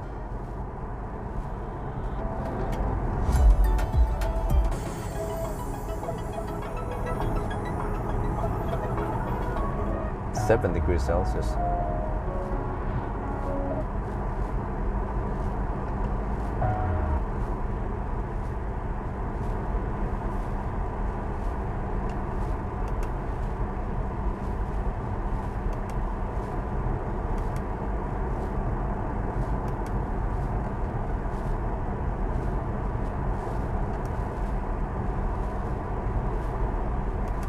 What? What happened to the music?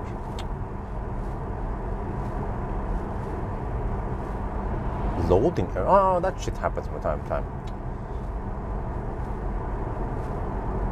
Oh, I need to clean up this.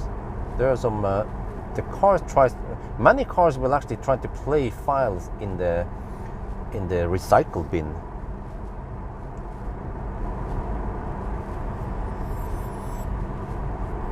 No, folders.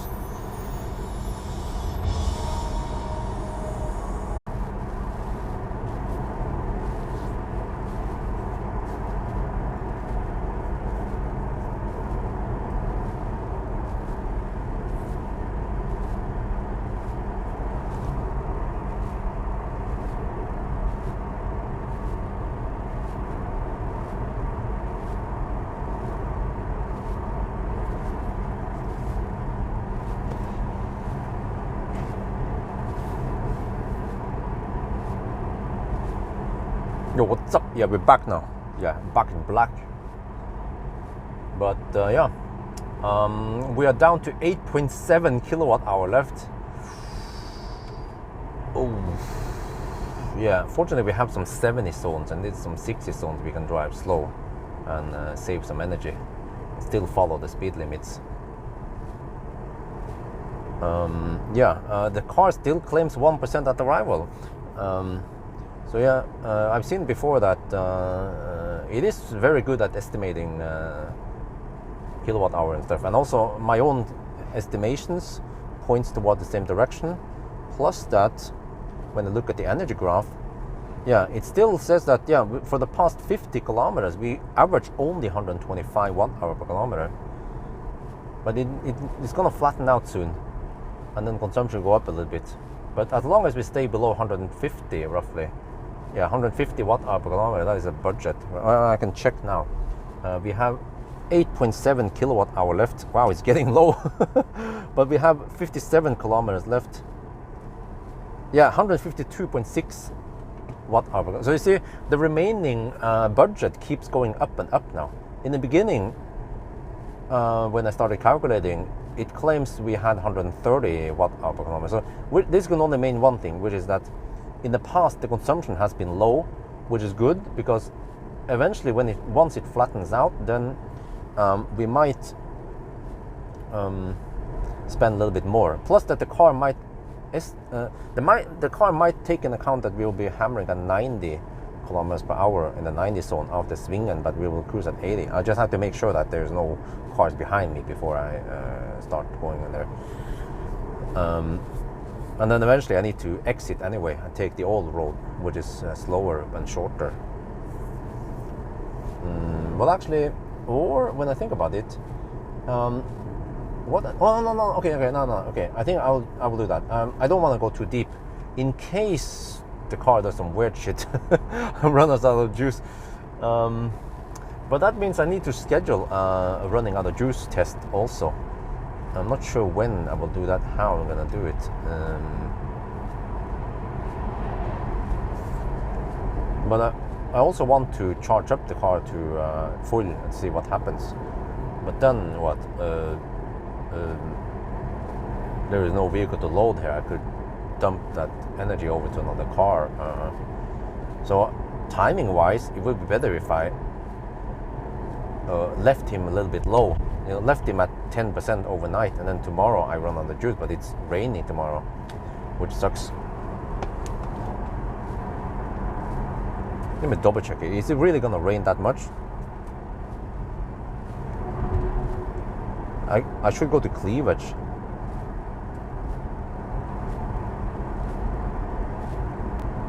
Yeah, it's gonna rain tomorrow. Shit. Yeah. Well, actually, it will start raining a little bit.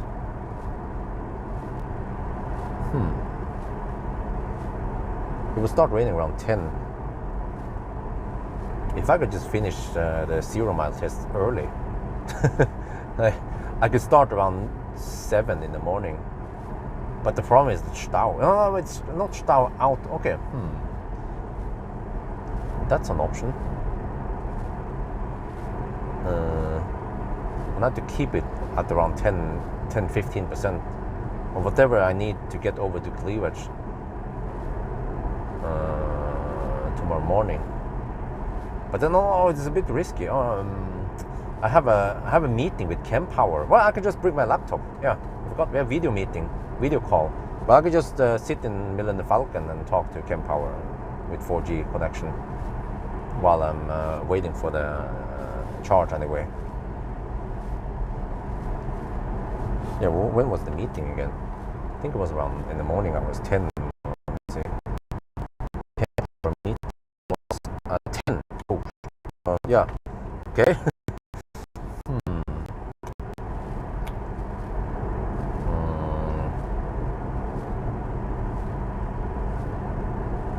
Well, I'm quite surprised of how efficient the Falcon is when you're driving semi-slow. And yeah, if it was 20 degrees, 25 degrees Celsius, then very efficient for such a big car, an old car, and so much power.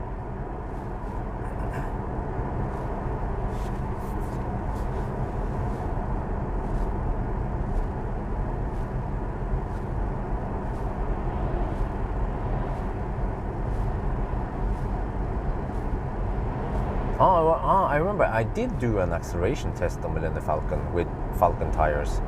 Yeah, they stick like glue. I just wonder if, what do you guys think, a 90 to 10% acceleration test, will people watch it? Or is it like, another Tesla video of an old car nobody cares about? But it would be interesting. I'm personally interested in it, because I want to see how slow it becomes once the battery drops. Well, actually, okay, because one thing, there is no visible power limit, but if you hammer it, the power limit will come. Yeah, I have 267 kilowatt power limit now. Okay, it's still safe now. Once it drops below 100 kilowatt, I should be slightly worried. And then once it drops below 50 kilowatt, then I should be really scared. I have UMC with me in case I need to bail out and borrow juice from someone. But we just have to hope that there's that 4 kilowatt hour buffer.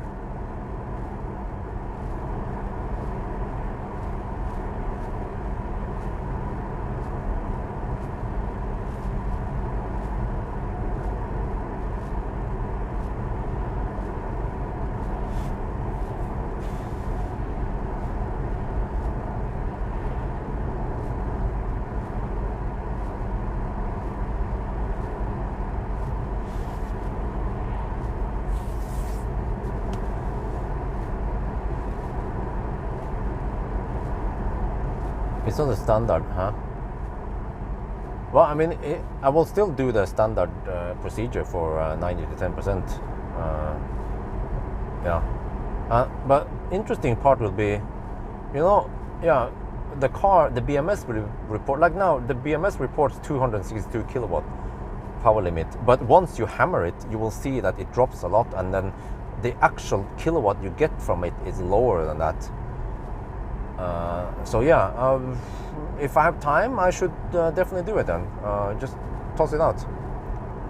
I doubt many people. Yeah, exactly. Okay, well, yeah. I mean, it's true though. I mean, it's true. Most people, they don't know what the heck is the point of it. But I just want to know. I'm curious about it, and I've seen it that it drops, and it seems like all batteries, they tend to well, I mean, not only do they degrade in capacity, but they also have some performance degradation. At least for Tesla, I haven't felt the same in Leaf, yeah, or maybe they don't protect the battery. Who knows? You know, I can easily pull maximum power from. I can pull 100 horsepower or something. I don't know, 60 something kilowatt from a Leaf. You know, that's whooping 3C, right? No problem, but it might hurt the battery too much if you do that too often.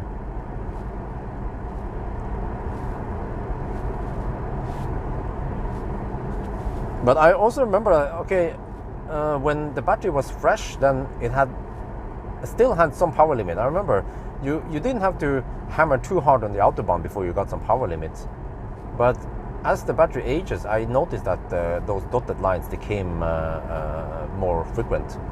So okay, maybe I'll make a video. I have to try to capture the dotted line somehow. Yeah. I might do it just because I'm interested in it myself. Shit, it's 16 degrees Celsius inside the car and 7 degrees outside. Car still claims 1% at arrival. Okay, a little status update.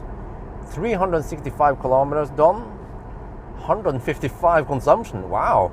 So it was better than we thought. We thought it would be 160. And we have 11% left. Yeah. So 365 kilometers done, 155 consumption, and 11% left.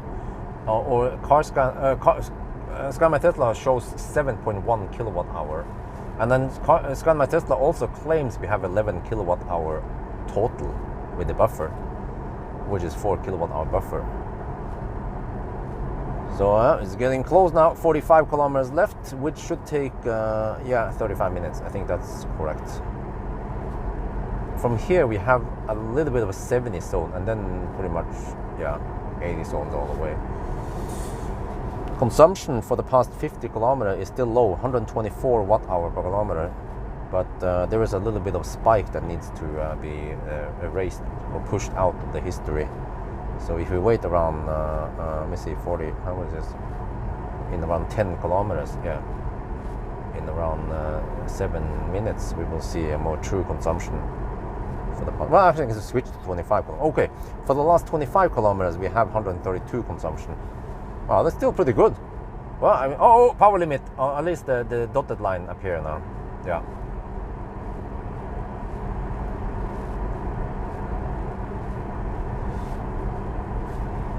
Yeah, that sounds about right.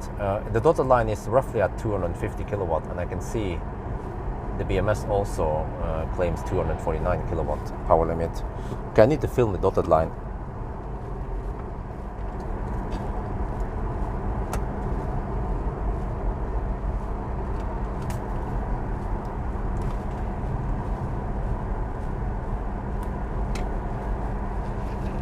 Well, maybe these Nisse behind, they need to overtake me. They're not overtaking me. I'm not gonna pull over now. Okay, whatever. Either you overtake me or you stay behind, right? They have plenty of opportunities to overtake. It's on them now, not on me.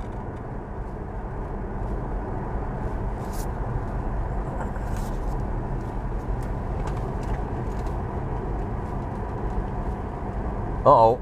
Wait, let me see. Oh, you see, now we get this dotted line.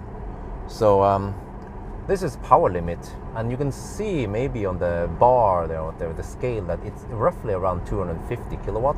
The scale is a little bit non-linear, and if you look on Scammer Tesla, you see also there 246 kilowatt. So this will then crawl down slowly, but it's still safe now. Once it drops below 50 kilowatt, then you have to be worried.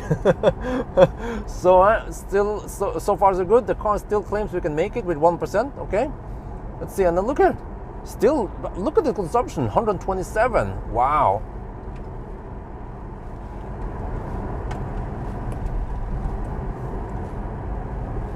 โอเคตอนนี้นะครับมันมี power limit อันนี้นะมันจะเป็น user interface เก่านะครับมันจะมี dash เนี่ยสีเหลืองนะครับแล้วตอนนี้มันอยู่ที่ประมาณ250กิโลวัตต์นะครับแล้วก็ถ้าเราเช็ค Scammer Test มันก็จะโชว์ว่า limit เป็น241กิโลวัตต์นะมันก็จะค่อยๆลดลงเนี่ย240โอเคแล้วก็รถมันก็คำนวณนะว่าเราจะไปถึง supercharger แล้วก็เหลือ 1% แล้วผมก็รู้นะว่า Tesla มันคำนวณดีมากเลยนะแล้วตอนนี้ที่ผ่านมา50กิโลเมตรเราใช้130วัตต์เอาต่อกิโลเมตรว้าว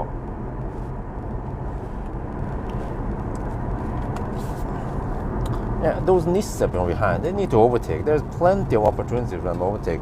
There's around 5-6 cars behind me. There's a Honda just camping behind me for no reason. Whatever. If some of the other guys want to overtake, they can just hammer the Honda and then hammer me. Come on. I feel like, yeah, there you go. Finally, there's a van. He just takes both of them. Like, yeah, you see that's the van. Yeah. Solcellespecialisten. Bam! Wait, was that even electric? He goes schnell. He went way over 100 kilometers per hour. Yeah, I wouldn't dare drive that fast. That was more like 110 kilometers per hour. Yeah, but the Nissan behind me, man, come on, you need to overtake, man. It's your responsibility to also overtake. Okay, I'm slow, that's true, but I'm actually doing 80 in the 80. Well, I'm doing around 78 kilometers per hour GPS speed. Let me check in the 80 zone. But that Nissan needs to overtake.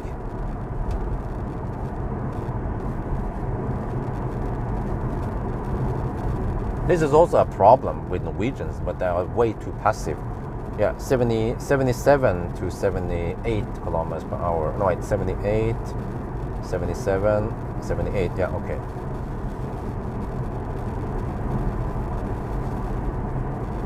Because you can say, yeah, I mean, some Norwegians, they drive slow, true. But if all the other guys behind could just overtake the first car, then no problem. But then they tend to clump up together, and then suddenly I have to hammer a bunch of cars. And not only me, other people also.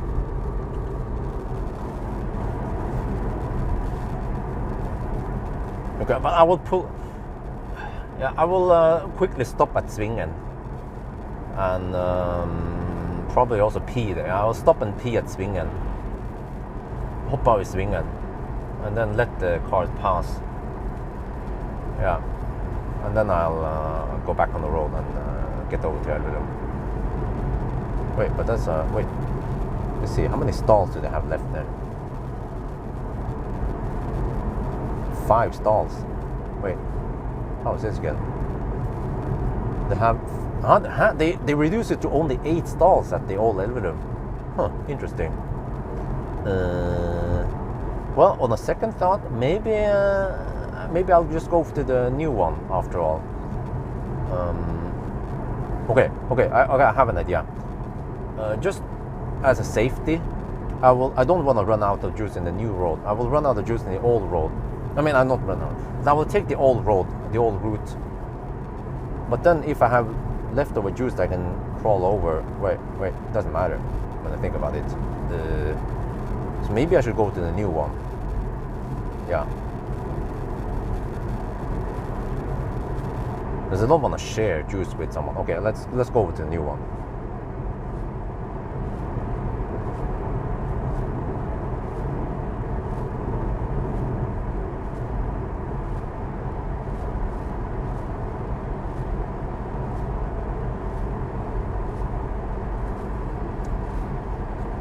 All right, 5.6 kilowatt hour left.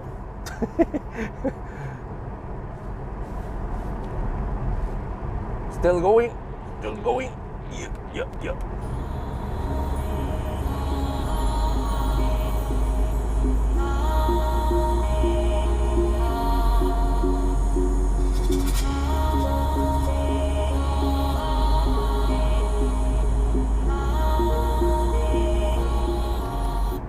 I'm not gonna live stream when I'm working. No.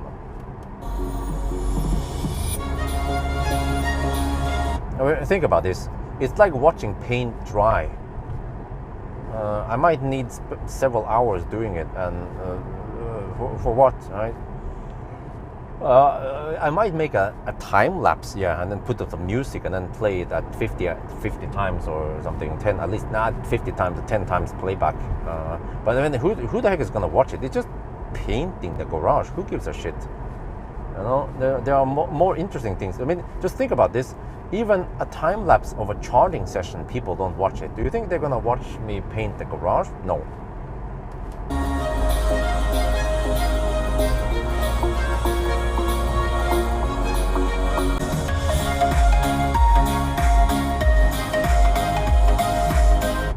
Oh shit, it's 15.5 degrees Celsius. It's getting colder and colder in the cabin now. But the Stormback jacket is keeping me nice and warm for now. We are around 25 minutes away, 34 kilometers away. Still 1% projected at arrival. Okay, let's go. YOLO it, yeah. Leroy Jenkins.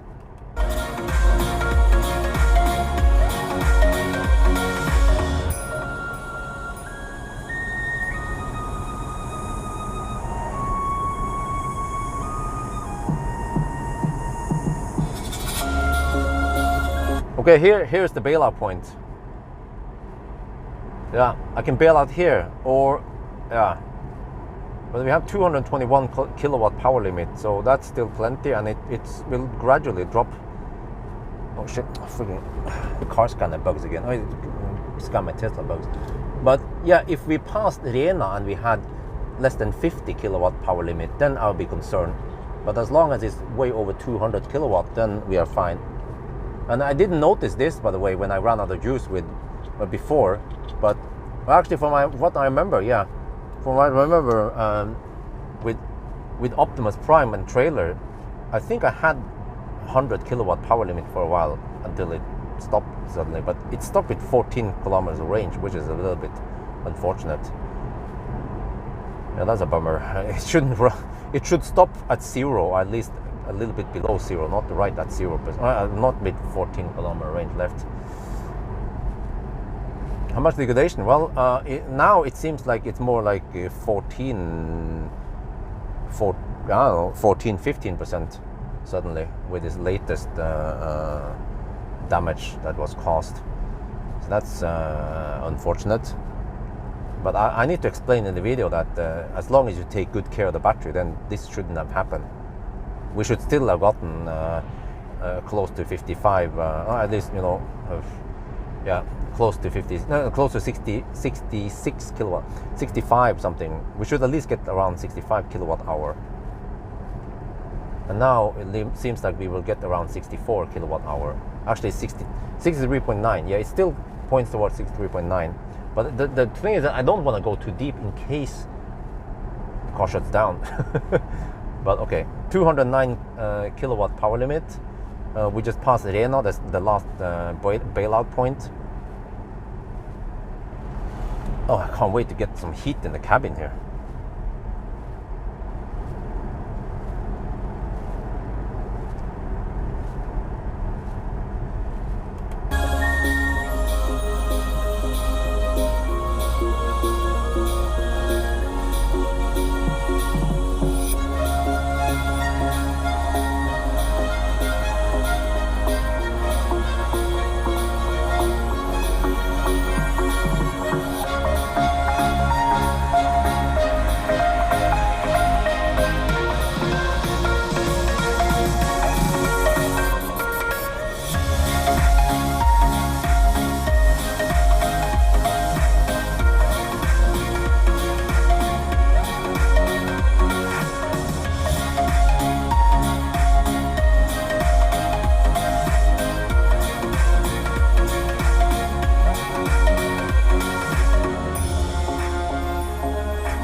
on second thought, I should have brought EcoFlow. Just the one EcoFlow unit would have been enough.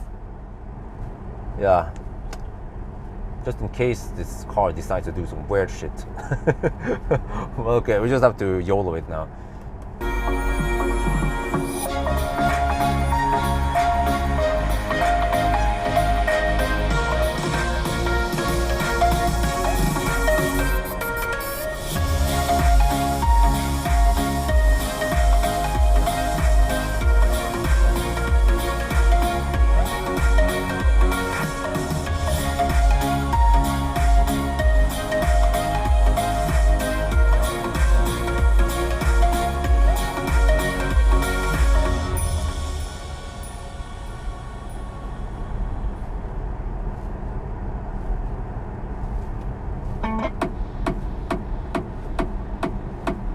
Listen to how this sounds in the stereo.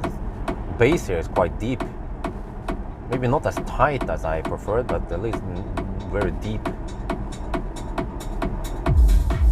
Oh, that's quite a boomy. Oh, Russebus, here we come.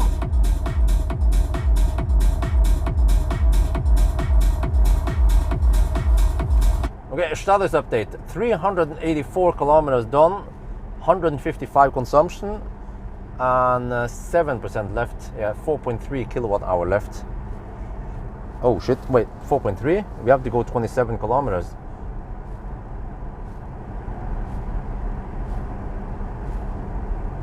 That's a budget of 159. Okay, we're still fine. We're still there. Yeah, still there.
The question was, how is a Tesla sound system? Well, it sounds okay, but it's a little bit okay, deep bass, but a little bit boomy. That's the minus.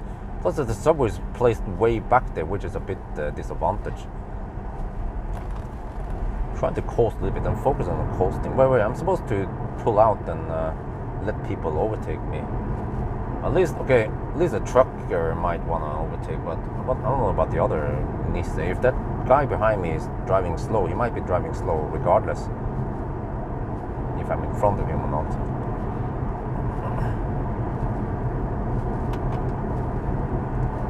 No. Cruise control disabled. What do you mean? Drive, come on. What?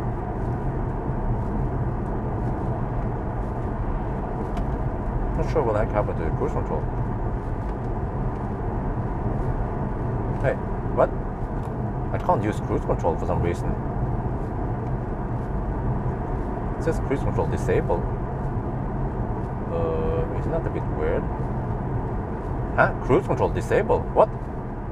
What the heck is that shit? It was because I did the neutral thing. Let me just try to put the car in neutral again and then go back to drive. Maybe it's just messed up. No, what? Huh? Okay, that's not good. Cruise control is disabled now. Okay, I kind of want to use cruise control because it's very convenient. I might want to pull over somewhere, but I'm not sure if I want to go all the way to Swingen if I do it. Why the heck would the cruise control be disabled now? I've been doing the whole coasting for a little bit, but not that many. I'm not sure if the cruise control, it has something to do with that. Or if the car for some reason wants to not use the cruise control at 5% battery, but why not? I can't use cruise control. Maybe I need to restart the car. Okay. If I just cruise a little bit, well, I could have stopped here, but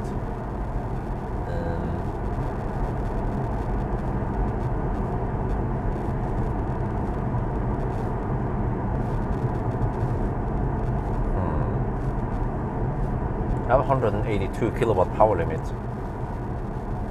And then cruise control decides to bug on me now.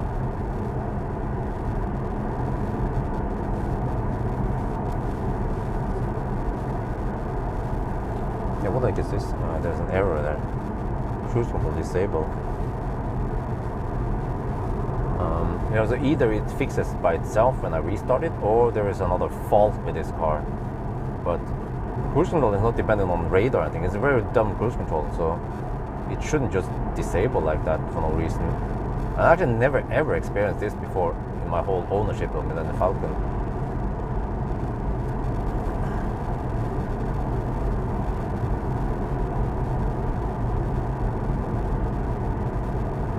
The car is still working fine. In other regards.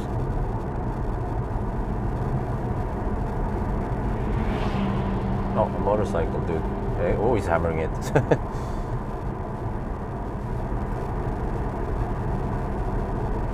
Or is this some weird shit the Tesla added recently that at 5% or lower than cruise control disabled?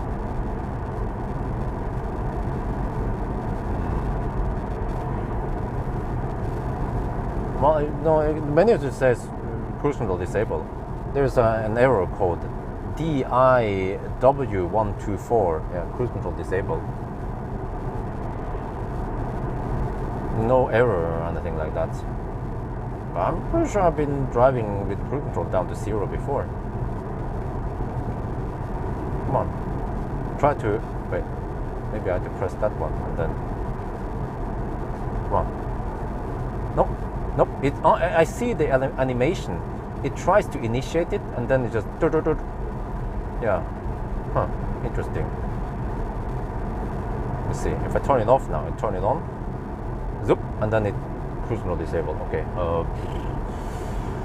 Okay. I'm not sure what's up with that, but maybe we just keep on hammering until we arrive at Elverum then.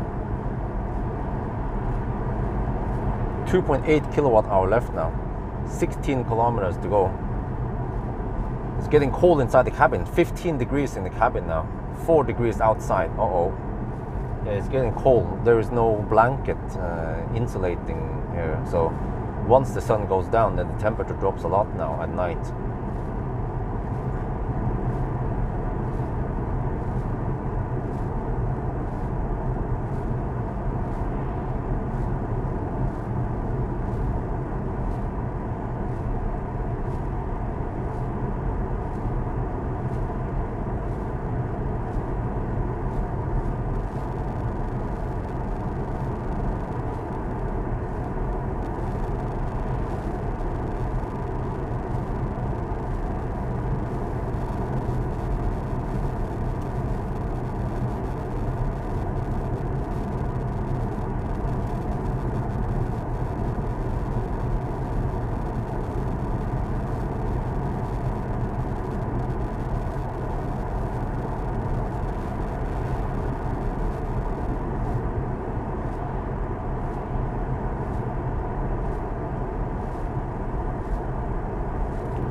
Getting close to Elverum now, and at 5% I got this message: cruise control disabled.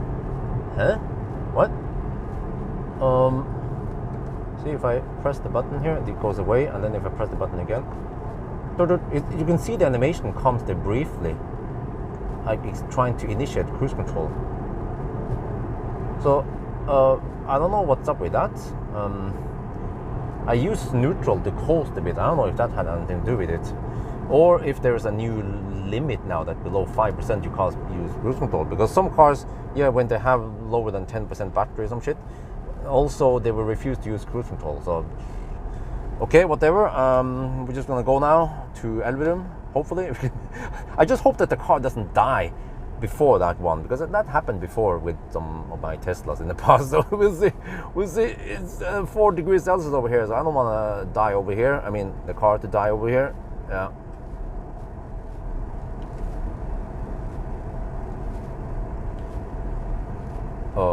เราใกล้จะถึง Elverum นะครับแล้วก็ตอนนี้นะมันมี error cruise control ใช้ไม่ได้ถ้าเราปิดอันนี้นะครับแล้วก็เราจะเปิด cruise control อีกทีนึงมันก็cruise control disable ฮะแล้วก็ไม่บอกว่าทำไมเป็นอย่างนี้นะครับมันเริ่มตอนเรามี 5% แบตเตอรี่ผมไม่รู้ว่ามันเกี่ยวกับแบตเตอรี่ไหมแต่ว่าผมก็ได้ใช้ neutral coast นิดหน่อยแล้วกลับไปหา drive ไม่รู้มันเกี่ยวกับนั้นไหมแต่ว่าผมรู้ว่าบางคันนะไม่ใช่ Tesla นะถ้าแบตเตอรี่มันต่ำไปต่ำกว่า 10% หรือว่าอย่างนั้นเนี่ยมันจะไม่ให้เราใช้ cruise control นะอันนั้นก็แปลกนะโอเคก็ช่างมันมั้งเดี๋ยวเราจะขับไปนิดหน่อยก็ขอให้เราไปได้นะไปซูเปอร์จอร์จเพราะว่ามันเคยมีนะเคยเกิดขึ้นว่า Tesla เก่าคันนี้แล้วก็ Model X แบตเตอรี่มันหมดแล้วมันรถมันดับก่อน 10% ก็โอเคอีกนิดหน่อยนะ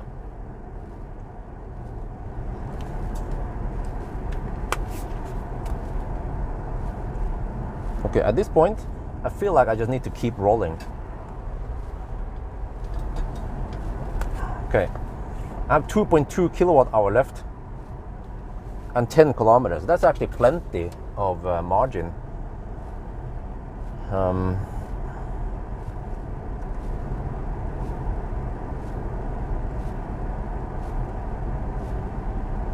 Yeah, let's just go for the new supercharger. Wait, the car wants me to take this weird route. No. It's less than 10 kilometers, more like 9 kilometers.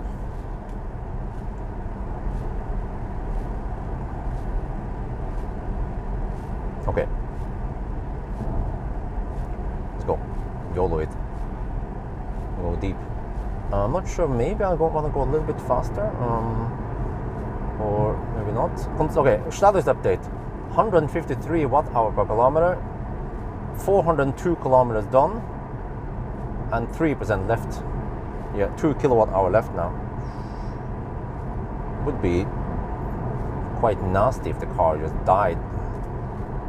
We can never trust these old Teslas, man.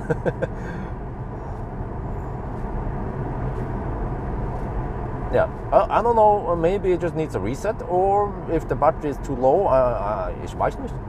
But okay, let's just keep going. At least the road is wide enough, so in case I run out of juice, just pull over and then hope for the best. Yeah. Well, yeah, 62.2 kilowatt hour used and 1.8 kilowatt hour left. So you see, that's only 64 kilowatt hour. That is disappointing.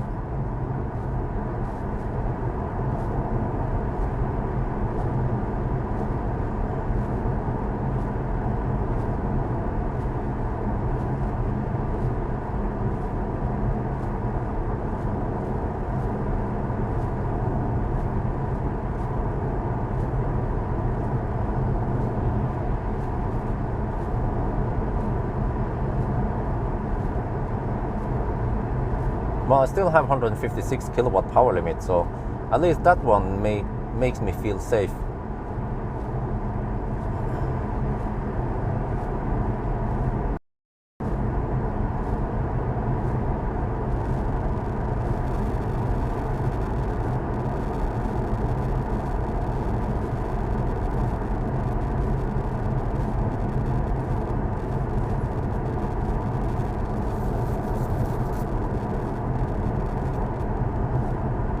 It's weird, the navigation wants me to go past. Huh? Wait, what the heck? What's wrong with the navigation? It wants me to take a long ass loop and then no. Navigation is lost. Yeah, it doesn't know about the new roundabout. Yeah, okay, so just ignore that noobness, and we should be around 5 kilometers away from the charger now. Don't want to have too high power output here just in case, but need to maintain the speed. But downhill I go slightly faster. 1.4 kilowatt hour left now. Oh shit. So this is proper testing. Go deep. So we lost 2 kilowatt hour then.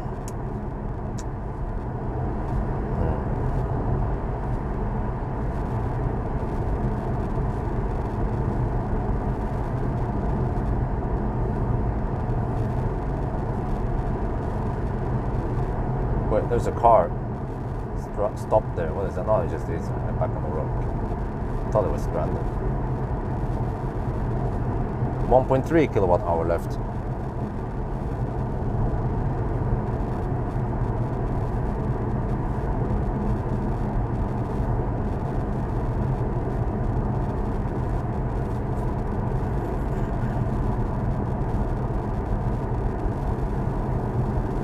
Can't wait to get some heat in the cabin here.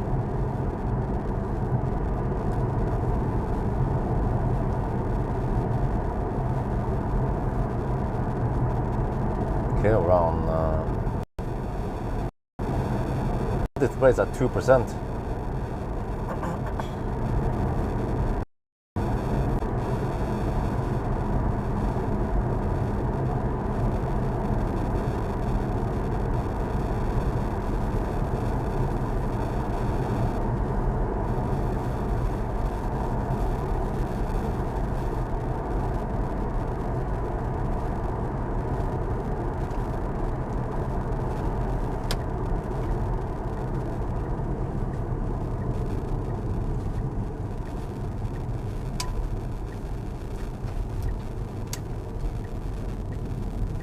Man, it would have been great if I could actually end up at home instead.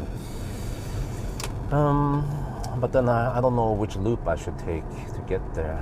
Because yeah, I estimated I would be home by 7, and I would be home by 7 if I run on the juice near home.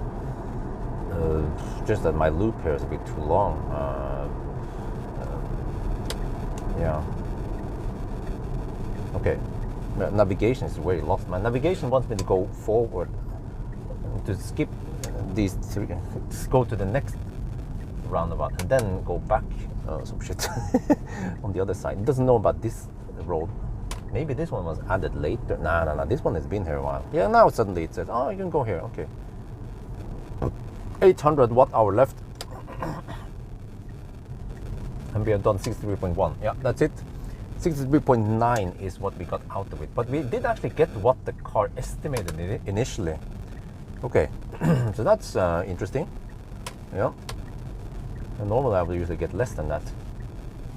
Well, maybe that was in the 90 test, but not in the Sunday driving, because we drive so dog slow. Okay, that could be a possibility. Let me see. Can I get a spot a little bit closer to the entrance here? Let me see. Yeah, okay, well, take any of these. Oh, there's a slot there. Wait, is that a supercharger slot, or is it a parking slot? I'm not sure, but yeah, okay. Okay, whatever. Let me get on the other side. Seems like people who charge, they park on the other side. So let me also follow them, so it doesn't create any confusion.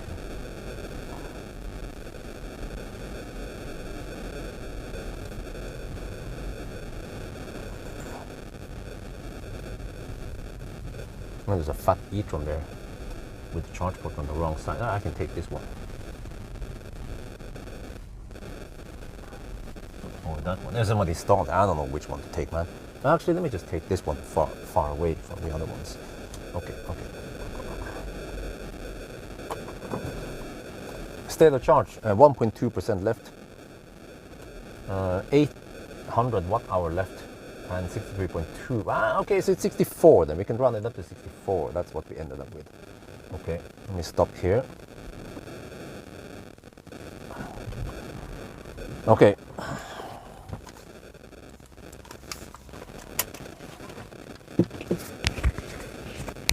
Endstadt.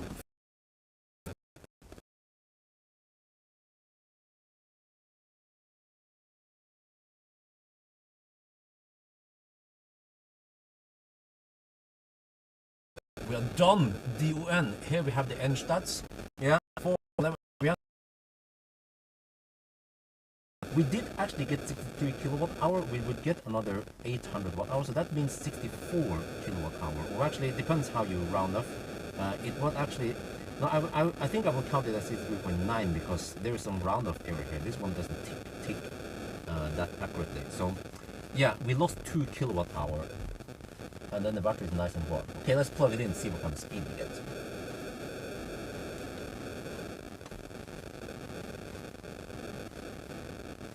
โอเค test จบแล้วครับเราวิ่งไปได้411กิโลเมตรแต่ว่าเราต้องหักไป 1.5% แต่ว่ามันก็จะเป็นเกิน400กิโลเมตรนะครับ153วัตต์เอาต่อกิโลเมตรดีนะเหลือ 1% แต่ว่ามันเป็น 0.8 กิโลวัตต์เอานะแต่ว่าจริงโอเคถ้าเราดูนี้นะเราใช้ 63.2 บวก 0.8 มันจะเป็น 64 แต่ว่ามันไม่โชว์มันไม่ได้อัปเดตบ่อยที่จริงมันเป็น 63.9 นะครับผมได้ดูนี้ตั้งนานแล้วมันจะเป็น 63.9 ตั้งนานนะครับโอเคก็แปลว่าแบตเตอรี่มันเสื่อมไปตั้ง2กิโลวัตต์เอาเลยนะโอเคเดี๋ยวเราจะชาร์จดูว่ามันชาร์จเร็วแค่ไหนนะครับ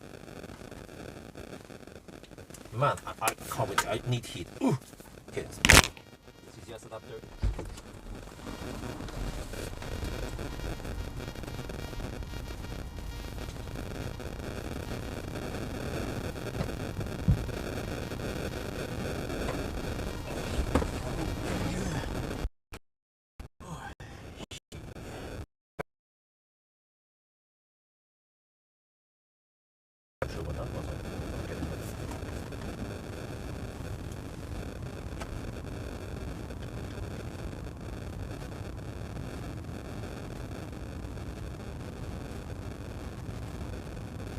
Oh yeah, we get 113 kilowatt.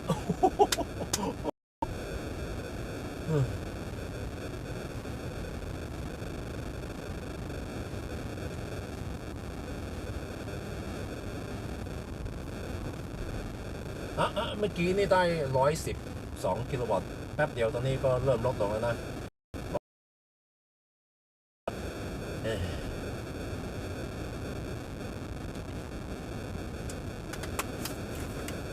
Okay, but oh, finally the heat in the cabin.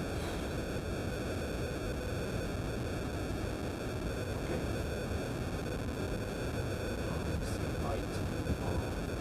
Okay, now comes the next part of the thing, trip, whatever, which is to cook some noodles. I will prepare the noodles, and then I can do a wrap up. Or actually, no, I do need to. I already showed the wrap up. I mean but man, this is unfortunate. The route. I need to find another route that is shorter. Because, yeah, I need to know the distance. I should know this is over 500 kilometers. This route, and it's not good for cars that can go 400 kilometers like this one. But now the heat comes. Oh yeah, nice and warm.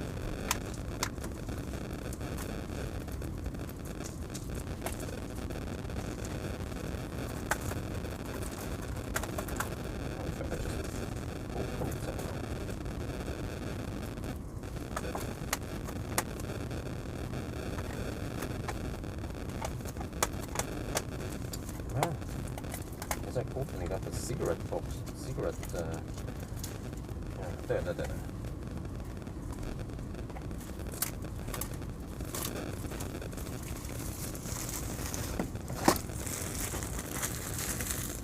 Let me just switch camera.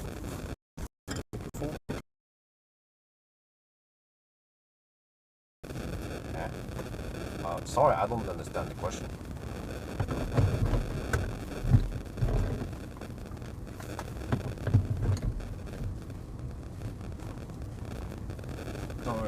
Maybe I need to remove the ND filter.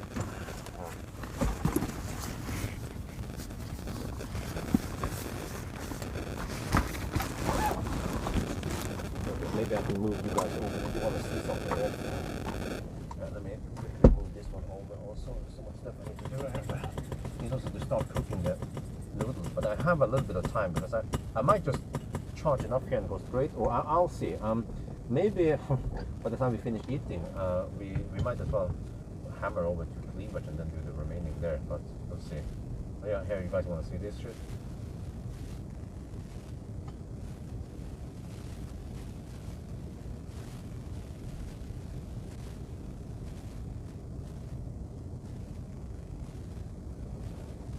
Oh shit, yeah. ND filter is messing up. No, that is the CPL. The CPL is stealing some light, which is not good right now since it's dark outside. I'll be home closer to 9 now. I wanted to be home around 7, so my wife is gonna yell at me.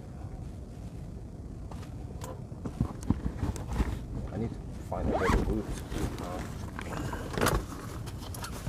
Because actually, when I think about it, it was not that important to take Velabygdsfjellet.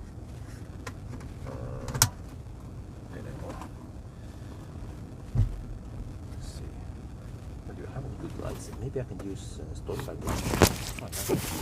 Give it another chance.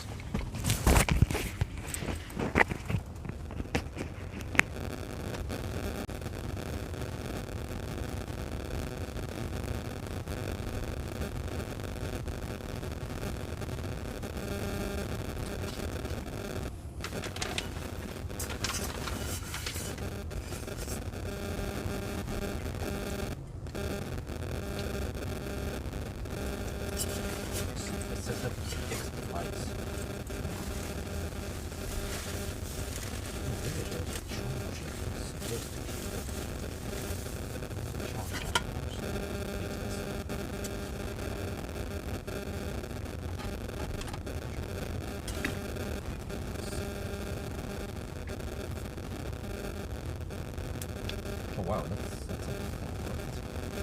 back there. Oh, those ones sharp.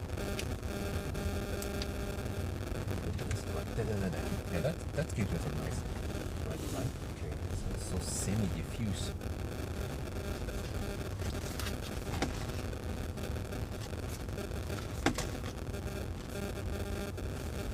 Massive static. Wait, what the heck is that? Why are we getting static now? Oh, maybe the microphone. Let me unplug the microphones.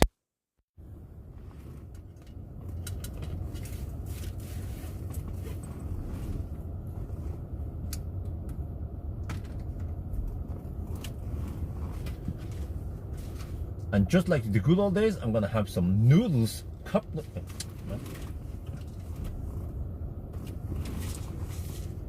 And just like the good old days, I'm gonna have some cup noodles inside the car. Yeah. And just like good old days, I'm gonna have some cup noodles in Millennium Falcon while charging. Oh, so before I would use the 12-volt kettle, but since this is a shorter trip, then I just bring hot water in here in the standby bottle, and it's hot enough. But for longer trips, yeah, I need to then heat up. Well, let's prepare then. Oh man, noodles.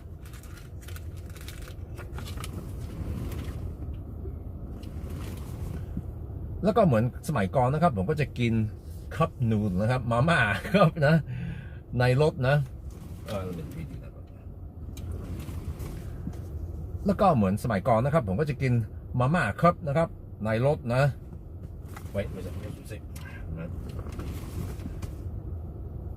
แล้วก็เหมือนเมื่อก่อนนะครับผมก็จะกินคัพนูดไม่มาม่าครับไม่ใช่มาม่าครับแล้วก็เหมือนสมัยก่อนนะครับผมก็จะกินมาม่าครับนะครับใน Millennium Falcon โอ้แล้วก็เมื่อก่อนนี้ผมก็จะใช้12 โวลต์kettle นะครับกาต้มน้ำ12 โวลต์แต่ว่าเพราะว่าทริปนี้มันเป็นทริปสั้นผมก็เอาน้ำร้อนใส่ในนี้นะครับน้ำเดือดแล้วนะใส่ในนี้นะครับแล้วก็เตรียมมาม่าตอนชาร์จรถ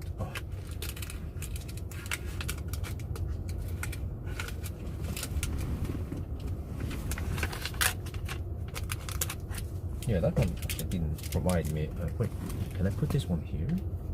Is that better? No, I can't hang it anywhere. Let me see.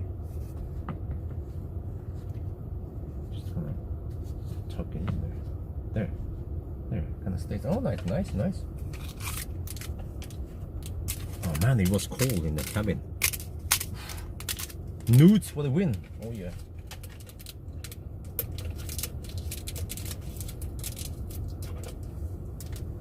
I see now I need a little plastic bag for garbage, which I have that. Okay.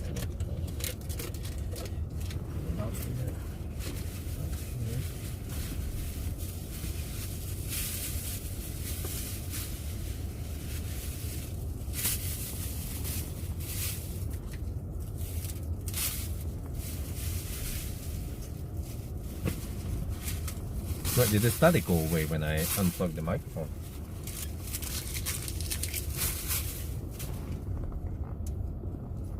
Man, it was getting cold in the cabin. Now we need to hammer. I know it takes 1 hour and 10 minutes if I hammer hard to get back to Oslo. So, yeah, it just had to be done this trip here with Millennium Falcon.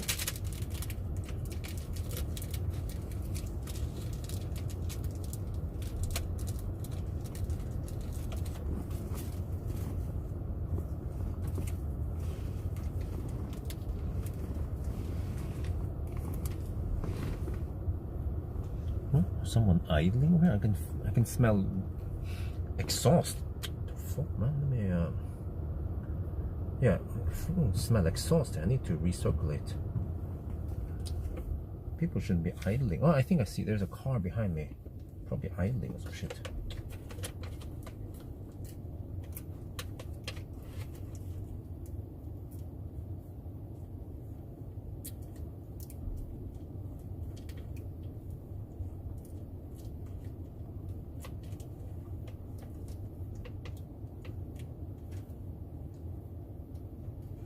But on the other hand, okay, even though I arrived home a little bit slower, but I wanted to include this in the video that I eat cup noodles just like good old times. It's just some what flavor is this? Pork flavor, artificial pork. It's probably some vegan pork. Oh shit, we're down to 73 kilowatt already. The fuck is it? Like, what are we supposed to do then, huh? I mean, can I even make it to Cleavage now? Let me check here. How far away from Cleavage are we? Just out of curiosity. Let me see. Nebbenes, Cleavage. Well, actually, I could have gone for Nebbenes. Yeah. For example, if I go to Nebbenes, can I? Yeah, I think in some of the old days I even went. Oh, that's 77 kilometers. Yeah.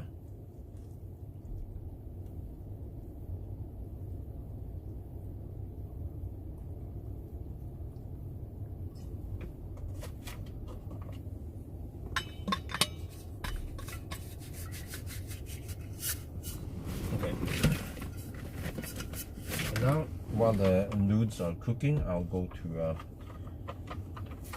the restroom. Let's see, let me do a quick math here. If I'm gonna hammer it, consumption might be 250. 250 times 77. I need to spend 19 kilowatt hour. Yeah, I have 16.5. I don't even have enough for Nebbenes yet.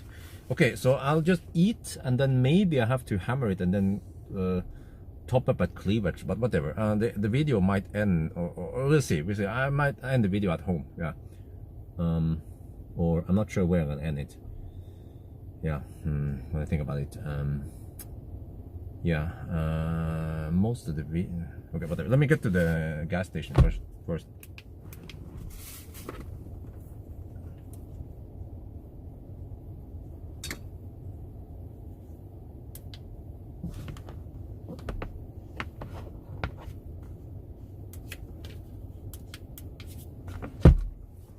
I'll be back. Wait, now I don't need to recirculate. Okay, he's probably gone now, that dude.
Okay, let me see. Now I need to film that it's charging dog slow.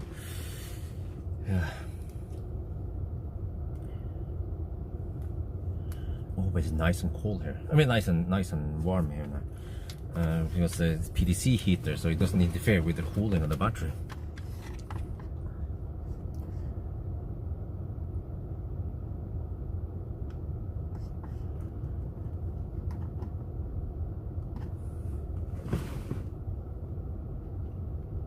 Okay, the noodles are cooking, and yeah, it's a big mess now. We have a cooler bag, we have the camera stuff here, storm bag bottle, lots of video and also live stream equipment, and also they have OBD tool, and yeah. So, but you see, this is the classic open console thing in the Tesla. It was too open, so eventually they discontinued this and they made some center console. But I feel like today's solution in Palladium, for example, is way more elegant and way more practical than this open one here. Unless you want to have, I don't know, a big bag of potatoes here in the middle, then it's perfect, man. But look here. So yeah, this is the problem. This is the downside of the classic Teslas, is that even at only 33%, you're getting 70 kilowatt. In the glorious day of Millennium Falcon, 9 years ago, at 34%, I would still be at at least 110 kilowatts. So yeah, they have nerfed the speed. I'm not sure why. Maybe because it was killing the battery, or I'm not sure. But you see, also I'm going to show you something else here. Look here. So the battery doesn't become that hot, unlike most other modern Teslas. You see, they will hit 55 degrees by now, right? Tesla keeps these classic batteries cool for a reason, I assume, because it might be if it was too hot, that might be the reason why maybe some of them caught fire or some shit. I don't know, man. So which means that supercharging a lot for the past 20,000 kilometers was probably not the reason why we lost 2 kilowatt hour. It must have been when, you know, 6 months last year in November, before I went to Thailand, the car went kaput, and then yeah, it was staying at this repair shop for a long time, and it was draining down to 0%, and it was camped at 0% for I think over a month or something. And that is probably the reason why the battery degraded, because you should not keep the battery at 100% too long, and also you should not keep the battery at 0% for too long. It's not good for the lithium cells to stay at that. So that is probably the reason why the battery degraded that much. That is my conclusion from this test.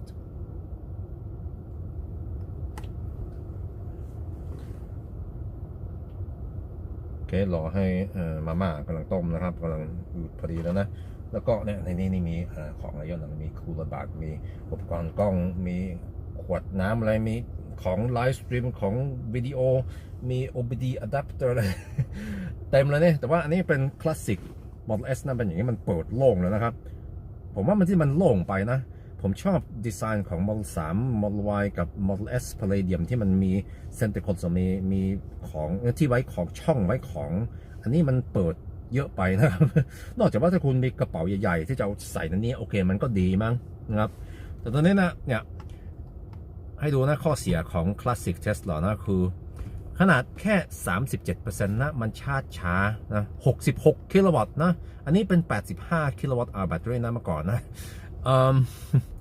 ใช่ไม่รู้ทำไมมันเป็นอย่างนี้แต่ว่าจะให้ดูนะว่าถ้าคุณลองดู Scenic Tesla ถ้าเป็น Model 3 หรือว่า Model Y ใช่ไหมครับแบตเตอรี่มันจะร้อนกว่านี้เยอะมันจะเป็นถ้าป่านนี้มันเป็น55เกือบ60องศานะครับแต่ว่ากับ Classic Tesla เขาคงจะโปรแกรมให้มันไม่ร้อนไปมันอาจจะเป็นเพราะว่ามันเคยมีไฟไหม้หรือว่าอะไรก็ไม่รู้นะหรือว่าเขาไม่อยากจะให้แบตเตอรี่มันเสื่อมเยอะไปมันก็กลายเป็นอย่างนี้นะครับชาร์จช้าเพราะว่ามันคูลมันเย็นมันเคยมีปัญหากับแบตเตอรี่วารันตีกับอะไรไม่รู้นะก็กลายเป็น Tesla เขาก็ nerf แบตเตอรี่ให้มันชาร์จช้าจะได้ไม่มีปัญหาเขาจะไม่ต้องรับผิดชอบอะไร ใช่โอเคก็ทำอะไรไม่ได้นะก็ต้องใช้อย่างนี้ไปนอกจากว่าถ้าคุณจะเปลี่ยนแบตเตอรี่โอเคแต่ว่าเนี่ยโอเคจะดูนะว่าที่จริงอันนี้นะใช่ตั้งแต่เราเทสคราวที่แล้วนะครับคราวที่แล้วเราได้เท่าไหร่นะ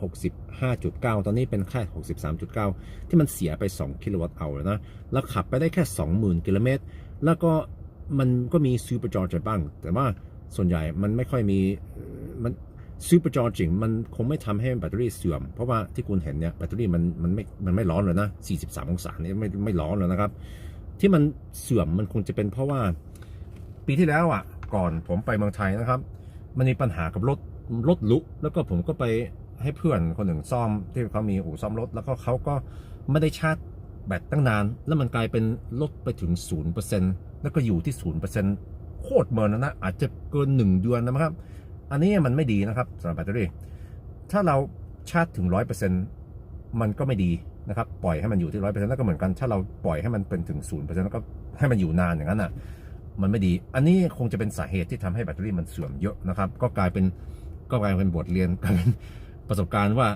ต่อไปนะใครที่ปล่อยให้แบตเตอรี่ต่ำไม่น่าจะปล่อยให้มันอยู่ต่ำนานไปต้องชาร์จอย่างน้อยให้มันอยู่ที่สัก 20-30% มันจะดีกว่านะครับ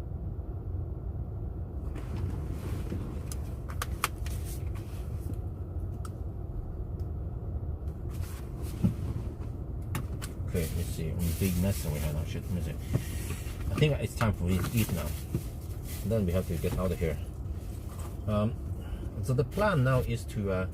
Wife is tired and she's probably a little bit upset because I was gone all day. So to make up, I'm going to invite her to some Thai restaurant tomorrow. Yeah. Well, Honda E. So actually, if you most of the cars I test, they are brand new cars. When the Leaf is a degraded car, so if you exclude Leaf, then it actually makes Honda E the slowest car.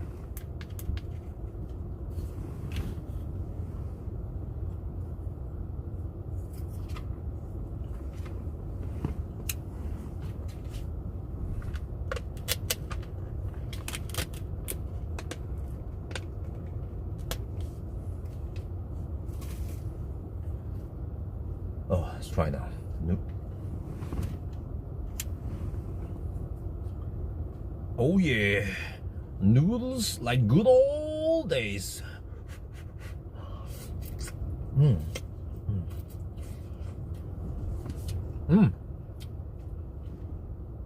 know that noodles in a cup taste better when you're charging at the supercharger for free.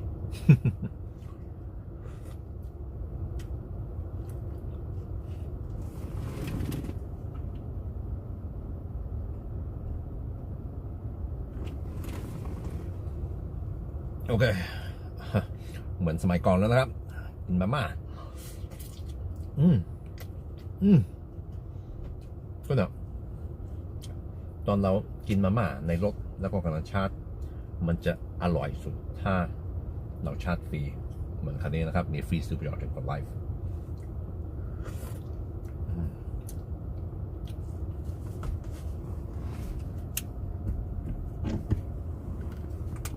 Okay, well, I'm not going to end here. People want to see how I get back home, so, but I'm not sure now. Now, by the time, at this point, I might be able to go straight home. But anyway, I'll just keep recording until we're home.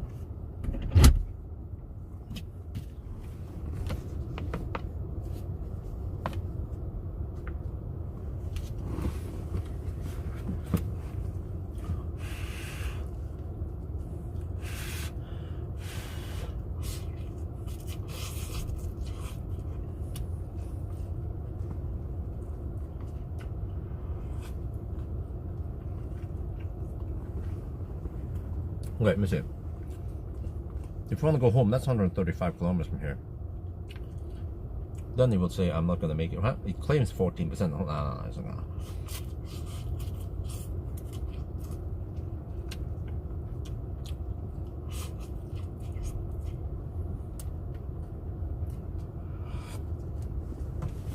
Let me estimate something. Okay, 131 kilometers times 250 consumption is 32. Now I need 33 kilowatt hour to get home, roughly. I have 30 now. Okay, I might be able to go straight home then. Okay, we'll see. If not, then I can always top up at cleavage before I go home. No, it's from Marcus Bill.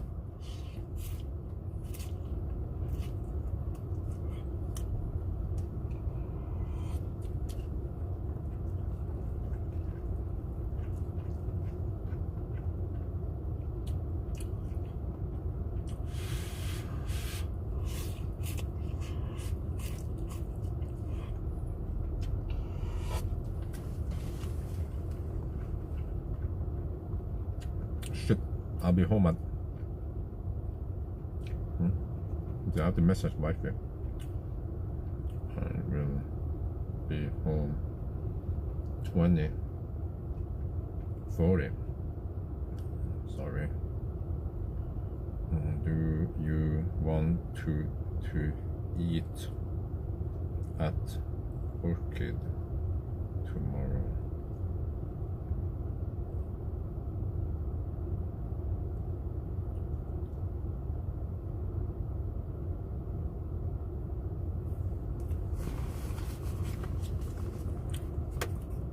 Okay, I need to eat a bit. Departure in about 5 minutes. Yes, okay.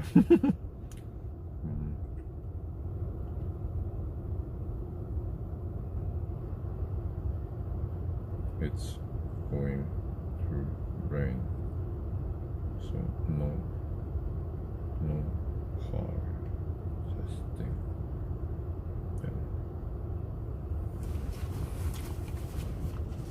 Yeah, she said yes. Okay, good. Yeah. Okay, time tomorrow.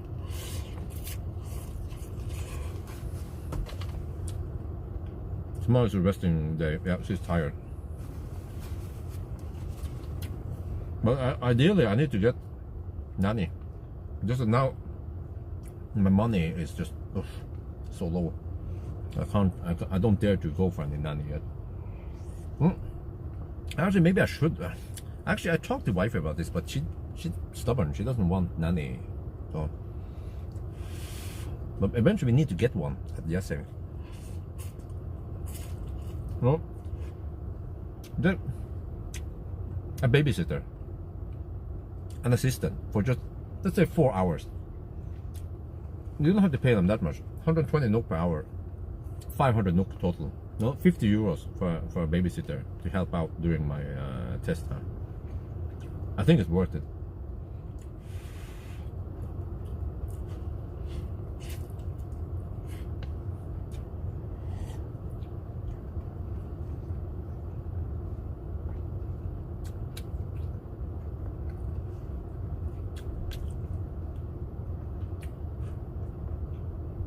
Should be down to 54 kilowatt.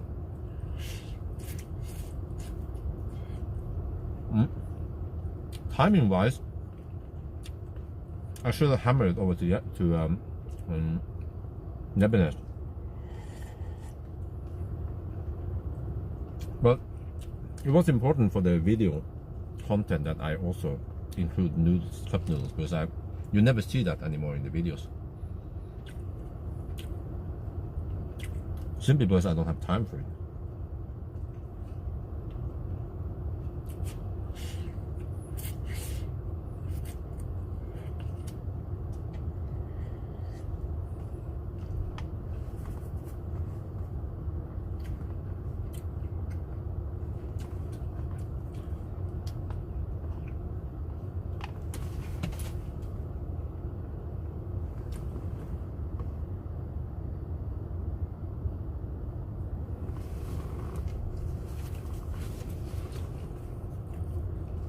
Yeah, so tomorrow is like a chill day. No car testing. It's going to be a little bit rainy. I'll just stay home and chill and have a meeting with Pawel.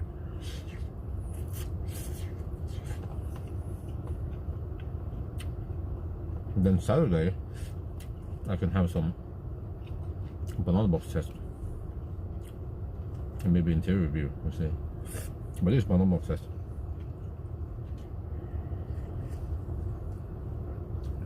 Oh, actually tonight I might do some headlight and acceleration braking test, yeah, with a Honda.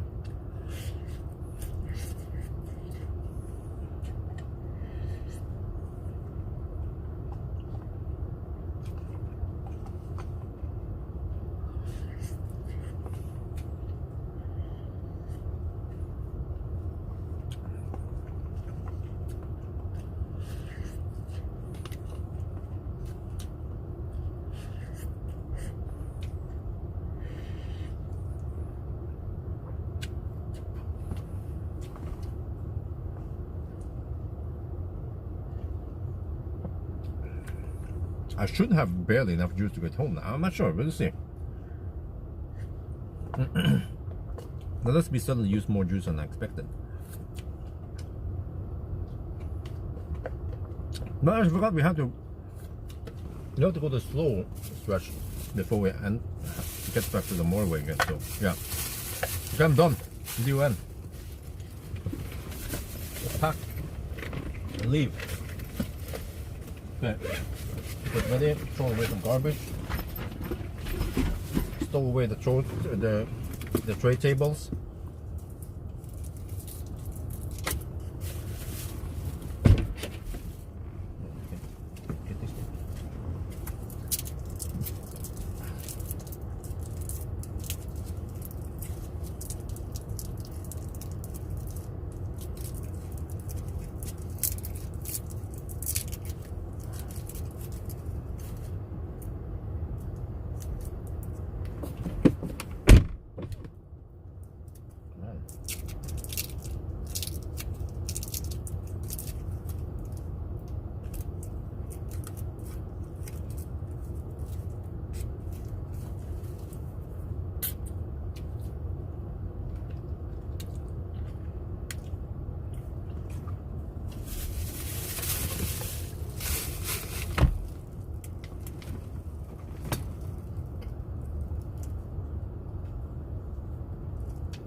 Let's go.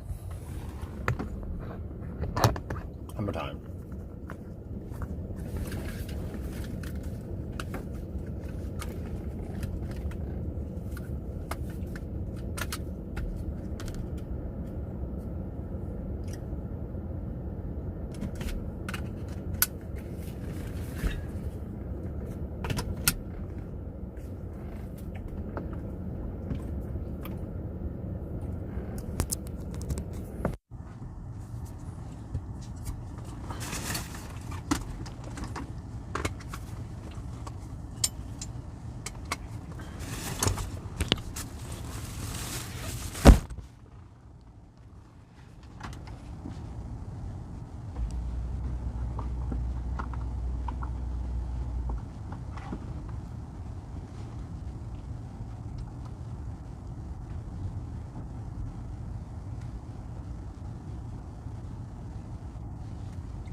Alright, we are 57%, taking 46 kilowatt. Oh shit.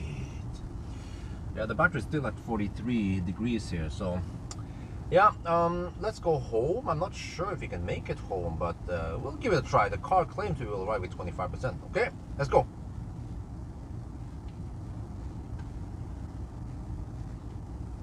Okay, ตอนนี้จะมี 57% นะครับ แล้วก็เรานับ 46 กิโลวัตต์นี่บ่เฮ้ยโอเคแล้วก็แบตเตอรี่มันก็ยังเป็น 43 องศานะครับโอเคแล้วก็ตอนนี้รถมันก็คำนวณว่าเราจะขับตรงกลับไปบ้านแล้วนะแล้วก็จะเหลือ 26%โอเคไป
I'm surprised I managed to survive through the day.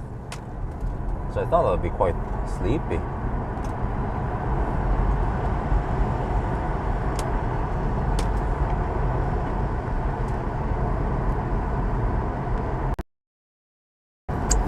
What? Something.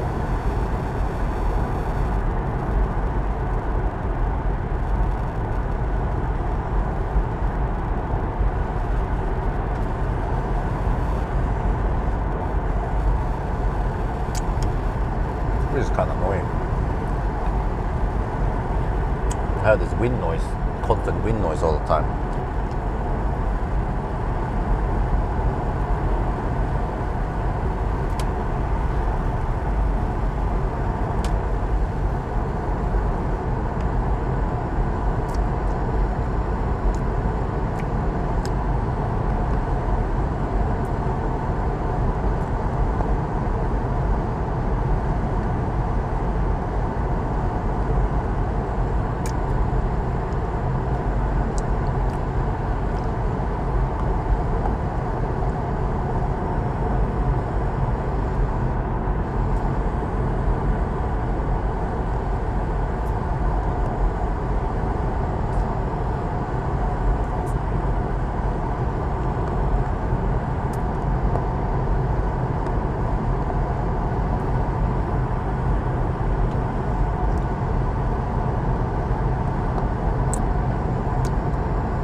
Over there.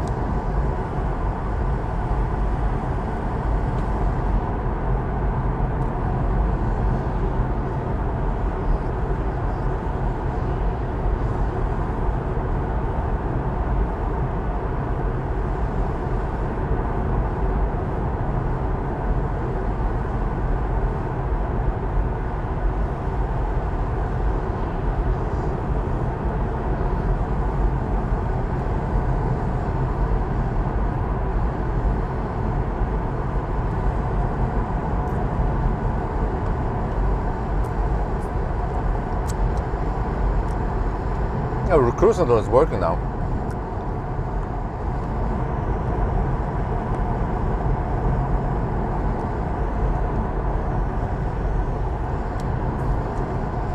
We have nice heat in the cabin again. You can hammer it because the test is over. Let's see what kind of consumption we get, how far we can go. Ideally, I just want to go straight to Oslo. I don't have to top up anywhere.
I saw your video exposing UK sun. It was good. You made a video, okay? Yeah. Yeah, it was good because I made $200 so far on view counts.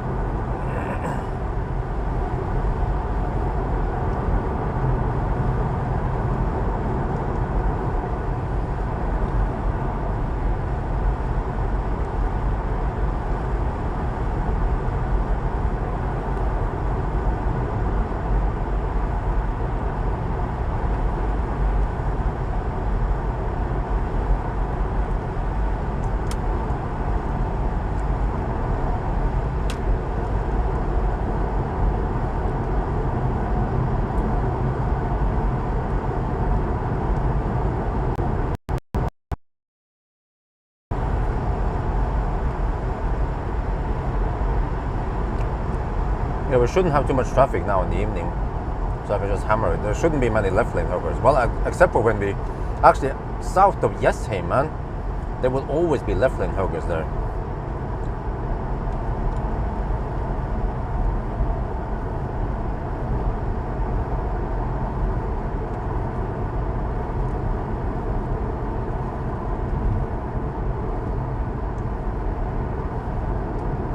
Our consumption is 297 now.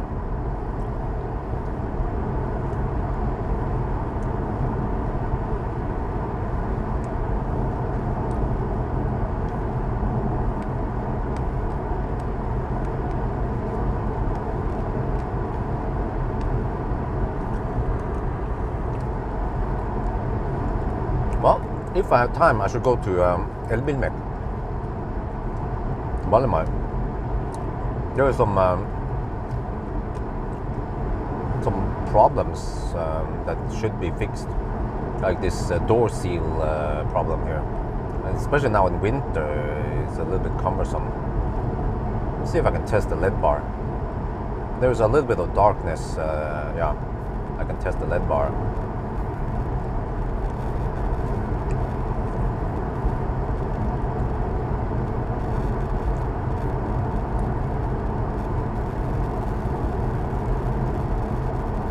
No. Well, no. It doesn't have that much to do with Gardermoen. What I'm saying is that at Jessheim it becomes busy because it's more dense. We have cleavage. We have towards Kongsvinger, and then the further south we go, the busier and busier it gets. So that's why.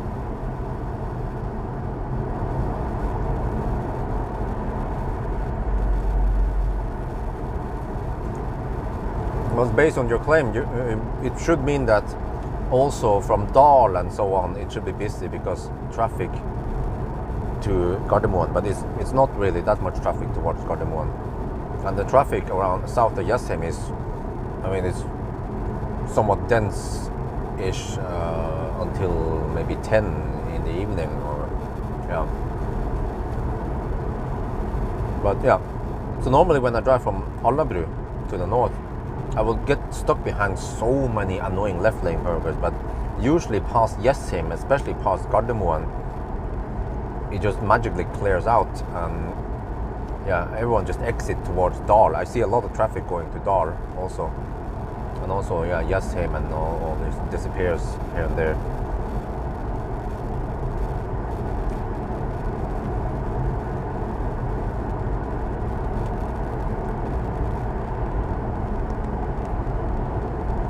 But actually, also it's not, and also yeah, some traffic is also going towards Gardermoen, but they're not actually going to the airport. They are going to Maura, Nannestad, and there's also some smaller towns around in that area.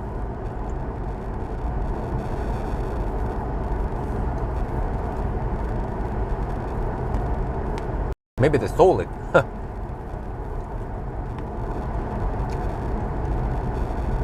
Test the LED bar. Boom! Wait, why does it feel like it's not that powerful? Okay, no, it's because it's too bright over here. Need to test in the darkness.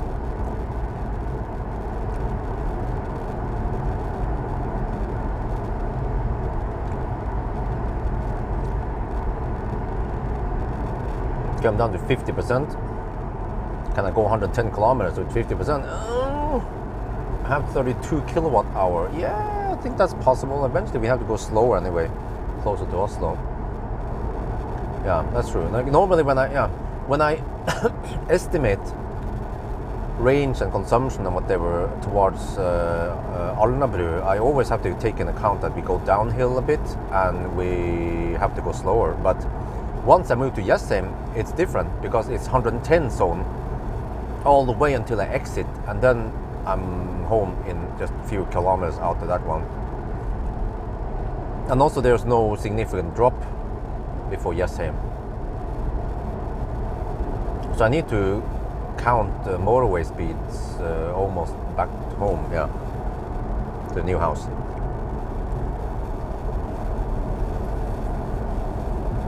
because they're getting close. Wait, it's Friday tomorrow. Wait, maybe we should also visit.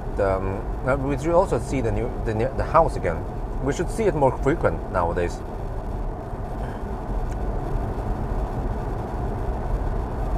And yeah.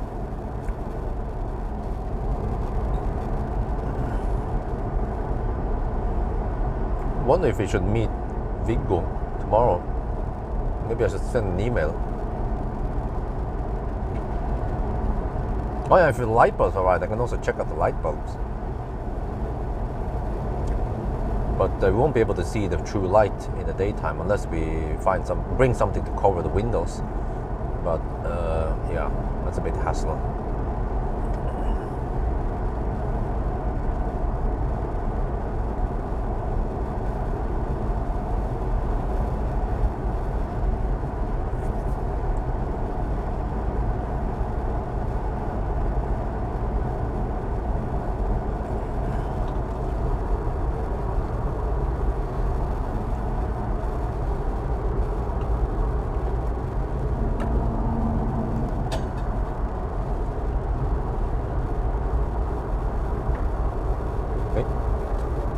Where's the other microphone?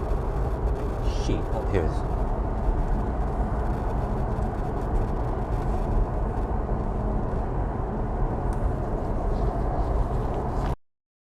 Oh yeah, by the way, the cruise control started working again after we charged. I don't know, must have been a hiccup, but even after 370 or whatever, after several 100,000 kilometers with the Millennium Falcon, I never ever experienced that the cruise control didn't work.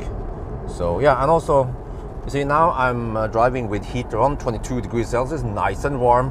I'm going over the speed for the test, yeah, the previous one. But now this is more normal driving. We just hammer it, and then soon we get over to the motorway also. However, I need to reshoot that one. Right, so I checked now, the cruise control is working again. It was just a glitch. I never ever experienced any problem with Millennium Falcon and the cruise control. I mean, it doesn't have radar or anything, so it should work. It's just dumb cruise control. And also, in case it wasn't obvious, you see now we have heater on 22 degrees Celsius, nice and warm in here. I'm going over the speed limit. It's 80 limit here. I go at 88 roughly GPS speed. So this is how I normally drive, and this is how many people drive electric cars, Of course, the Sun, they're going to take this story and then they will publish it as the agony. It was freezing. It was sub-zero temperatures outside. Yeah, 6 degrees Celsius. And the creator, the motorway, so we can hammer it back home.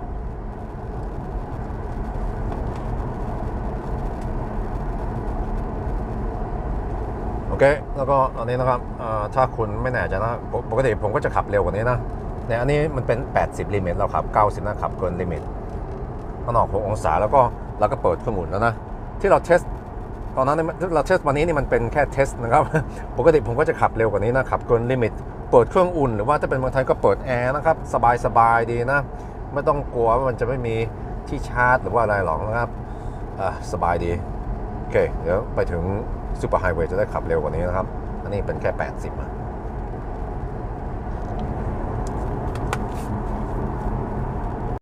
ข้าง โอ้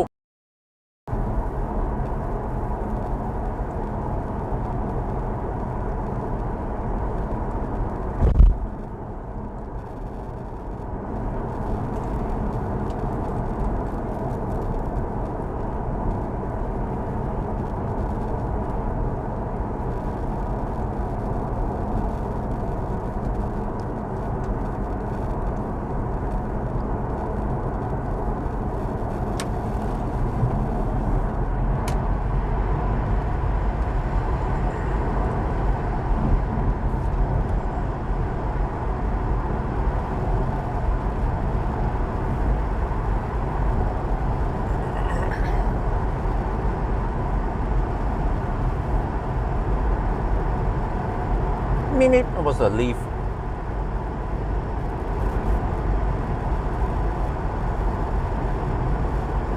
But man, I gotta say, the car just feels and rides nicely even after so many years and kilometers. Well, Nasir replaced almost every bit of the undercarriage anyway.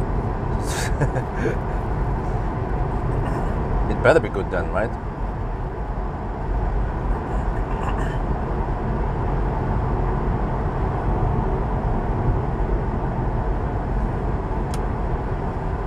Wow, the consumption dropped to 237 during the slow stretch. Let's see how much it goes up now. I'm going to try to hammer it. Yeah, the agony. Having to freeze inside the car for hours. Driving slow, creating queues behind. Nobody could overtake. Causing lots of angry drivers.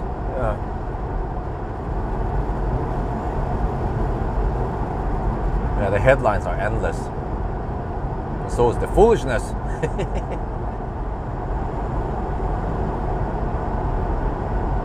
Oh, there's some traffic here, yeah. 8 in the evening, okay. So I'll be home by 9 or a little bit before 9. So I have to hurry, get back home. I have to end the live stream quickly and then quickly pack my shits. Yeah. And let me see, I think I want to charge. Millennium Falcon is on 372k.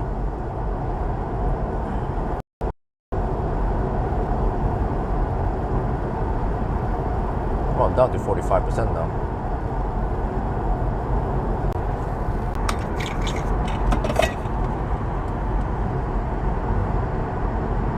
Well, the roads are kind of busy. Thursday evening. Tomorrow is Friday. Weekend for the office rats. I'm looking forward to the Honda challenge, man. Wonder how slow it's gonna be. Uh-oh.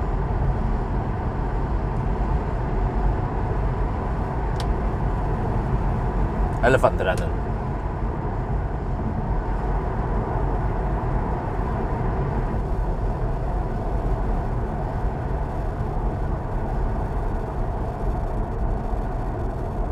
Of course, then the other mother trucker goes faster.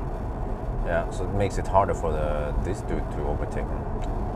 I mean, he should know this. You know, the other trucker here, the trucker in the left lane. He should know that mother truckers, they tend to go fast downhill. So can you just wait with your overtaking until you go uphill instead? Now they are camping the left lane.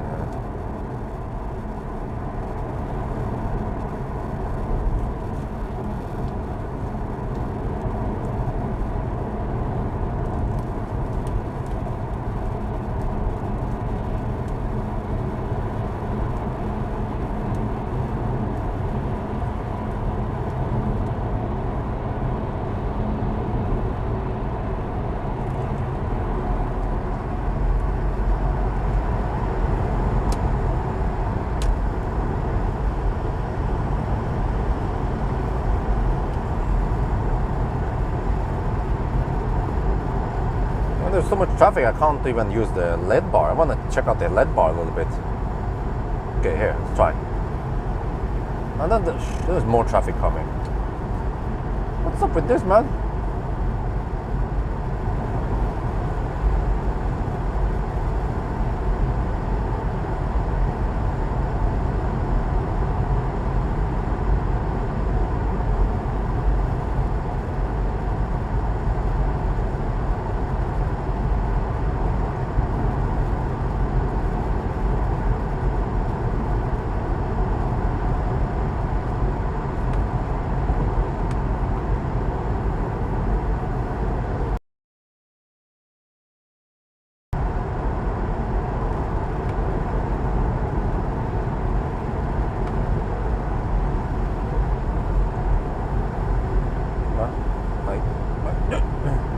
I might be able to turn on the LED bar for 1 second before there's a car coming. Nope. Constant stream of cars. I mean, it is a fairly busy road, but actually, you know, midday, Like usually when I do the range test around noon, well, between 10 and 4 in the afternoon, then it's not that busy at all here. Very quiet. It is actually busier now in the evening than daytime.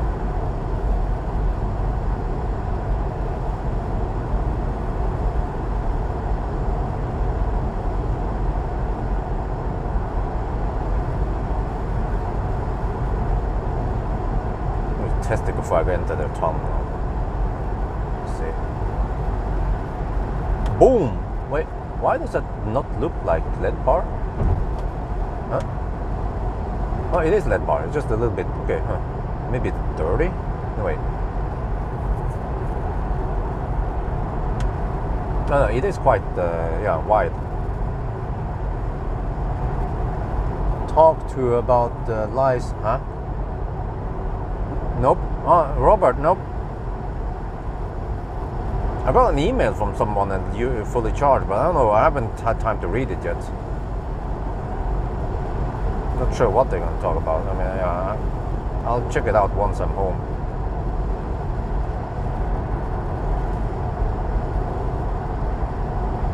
Now there's a bunch of cars. What the heck, man? What's up with all this traffic?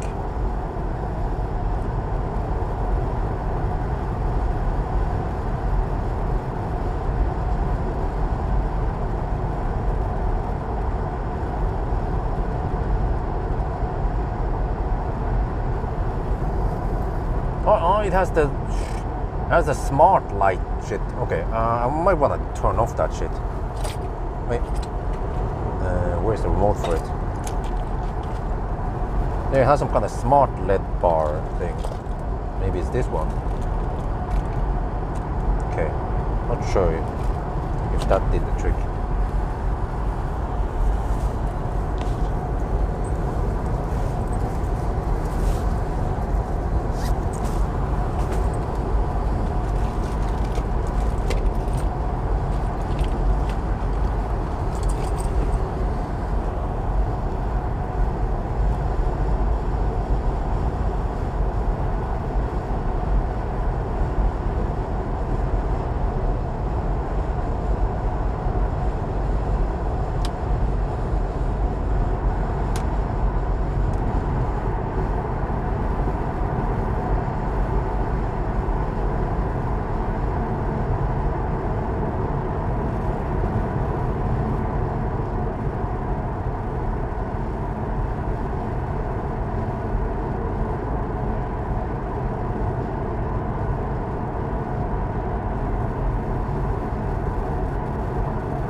I need to test if the LED bar is on or off now. Because there's too much traffic here.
Yeah, it had around 75 kilowatt hour new.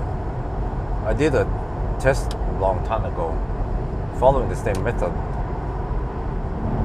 But I'm not sure if I charged 100%. That was 9 years ago.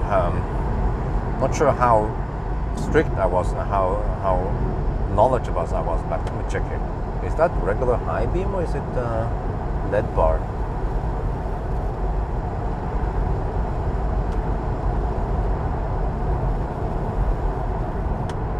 And that looks like LED bar. Okay, I think I turn off the smart function now on the LED bar.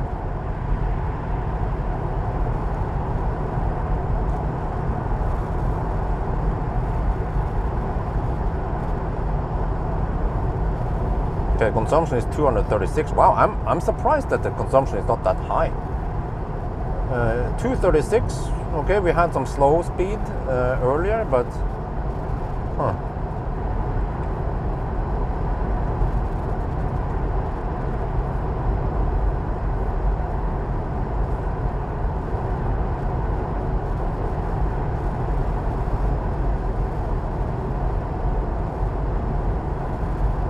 yeah, it was huge buffer. I mean, I don't know, but there was no top buffer. I always wonder where the buffer was. There was 4 kilowatt hour buffer at the bottom, and then there must be something else beneath there that you cannot use, maybe. But when you charge it to 100%, it was pretty much 100%. There was no regen. It took forever to charge there, and so on.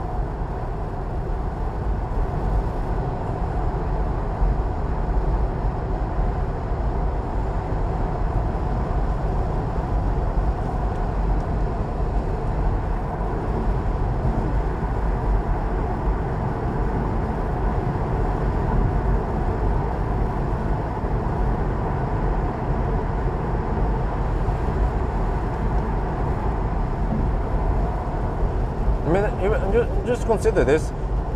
The Honda had 240 something.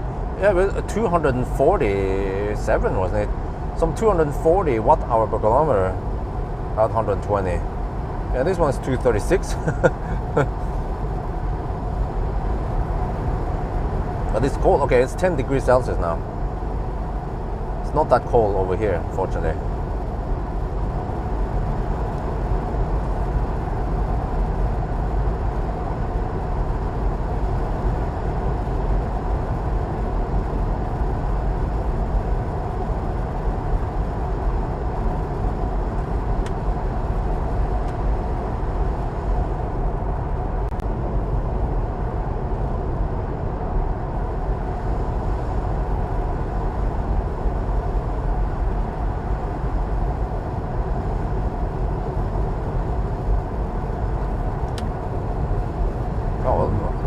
Look at that traffic. Damn. It's busy here.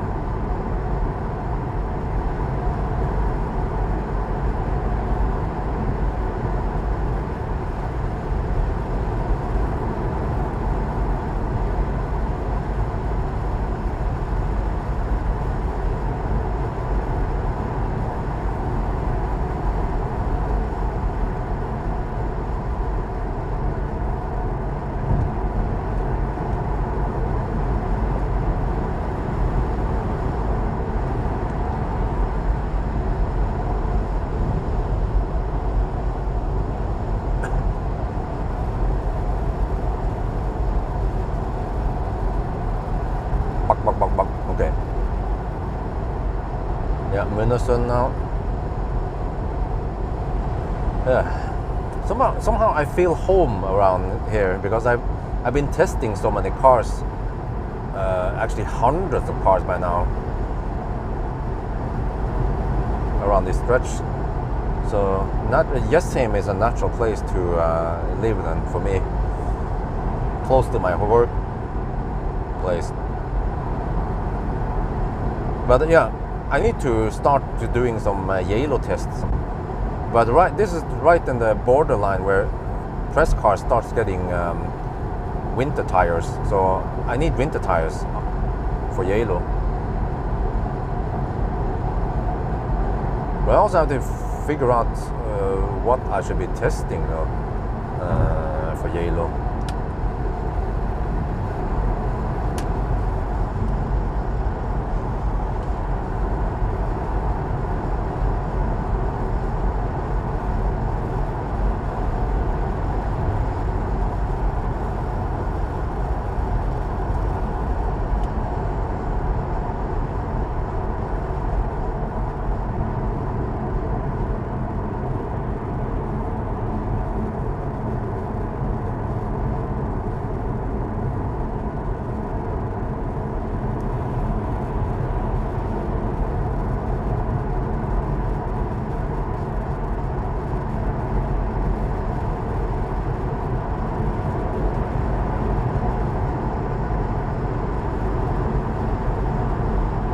what's great with Millennium Falcon is there's no phantom braking here.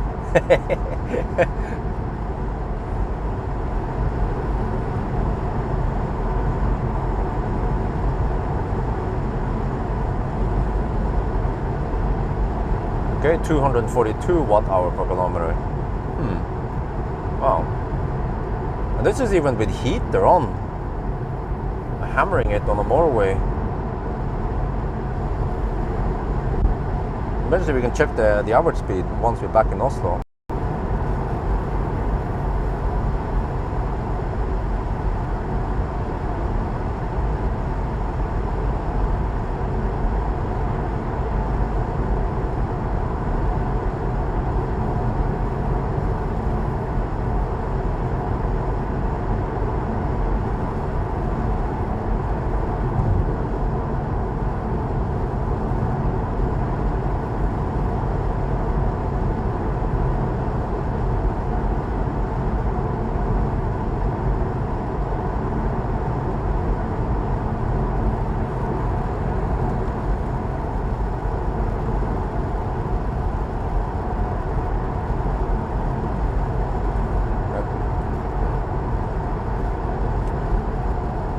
It keeps switching back to Spotify for some reason. I want to listen to USB stick again.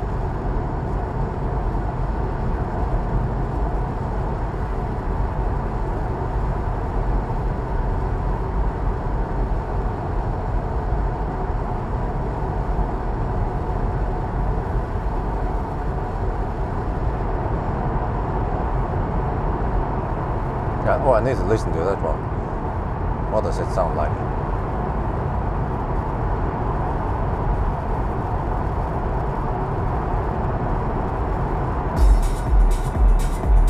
Oh, that's deep. That's deep bass.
Wait.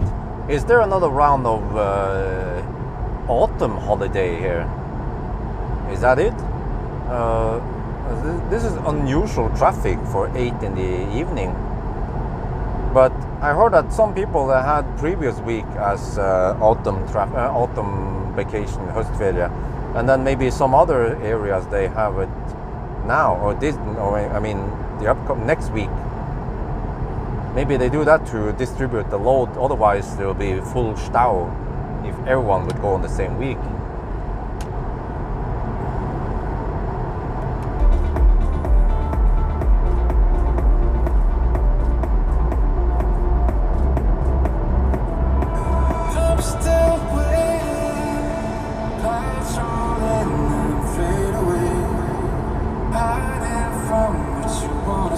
Oh, 3 weeks. Okay, that makes sense. That means that tomorrow you might have some massive stau. But maybe, yeah, I suggest that I go to the new house tomorrow also and check out the house. Well, maybe try to make an appointment with Viggo, so we can look at some stuff together. And just look at the because there's lots of stuff. There's lots of progress nowadays. Like every day, every few days now, there'll be stuff getting installed. The bathtub is already installed. But wifey requested to move it. I was like, "Huh? Can you actually move it, or is that even possible?"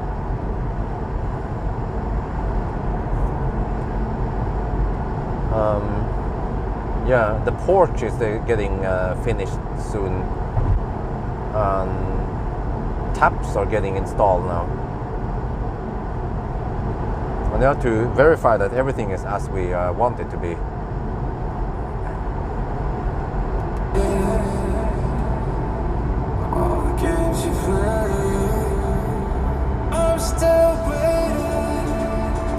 Okay, let me see. We have 50 kilometers left to go. I have 17.7 kilowatt hour. That means 350 watt hour per kilometer budget then. Yeah, we can make it straight home, no problem.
Serious, man?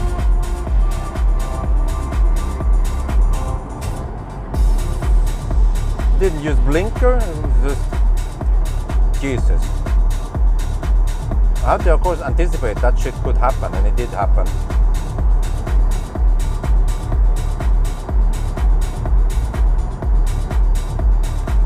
Macan EV, I don't know too much about it. Is it even out yet? Has anyone tried it?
Wait, really? I have 23% and the car claims I will arrive at 9%. That I will need only 14% to go from here to Alnabru. Really? Okay, well, okay, let's go.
Yeah, great sound.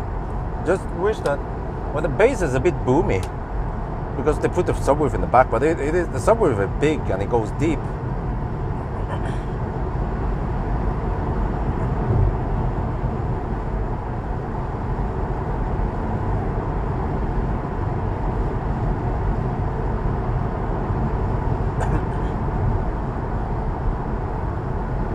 Okay, 20% left now. Yeah, it's straight home.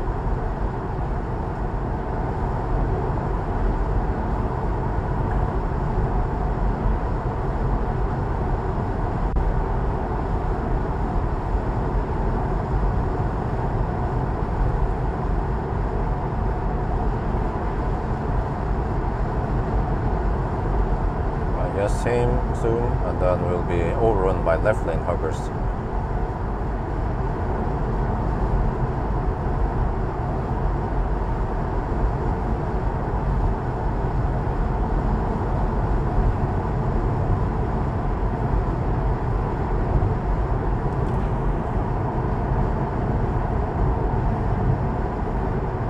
Oh shit.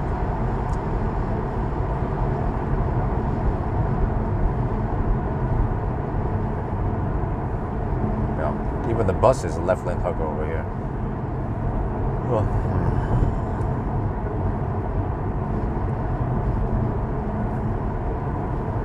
Yeah, so normally I'll be home now, by now, but, or very close to home. Now I'm still 20 minutes away.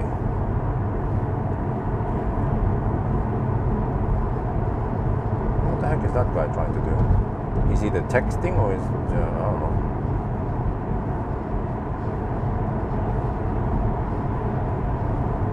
What is this? Opel. Wait. No, it's Nissan ENV 200. And the bus had to hammer an ENV 200.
I managed to pull this off.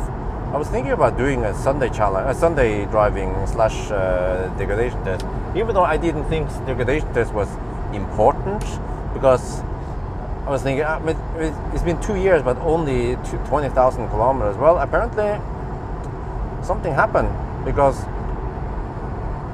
if we think about this, it has degraded, was it 11 or 12% in the past, which is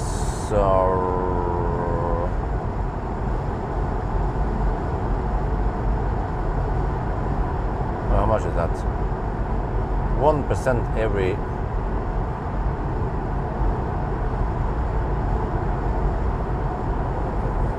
20,000 at least.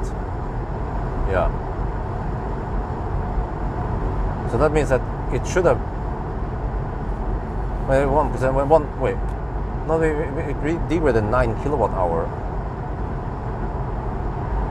So 1 kilowatt hour every 30,000 kilometers. Yeah, you see, one kilowatt hour every 30,000 kilometers. So it should degrade only around 0.7, 0.8 kilowatt hour now. But then no, it degraded 2 kilowatt hour.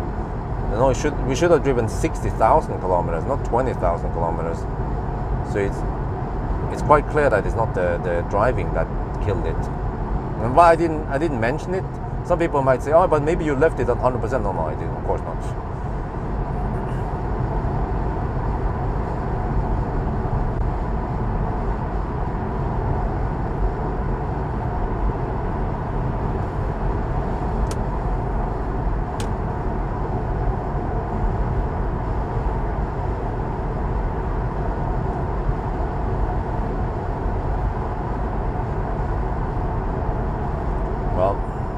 Left lane huggers, anyone?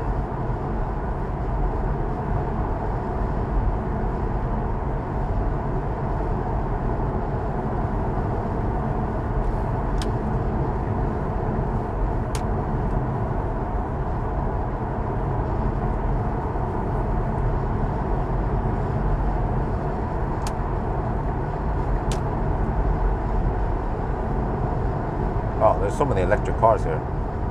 Taxi is also electric. 6-7 years ago, then not common to see taxis, except for some Tesla taxis, of course. But nowadays there are so many EQE and EQA and Kona taxi and E-Niro. This one is it EQS or EQE? Let me see. What was it? EQE 350. Okay.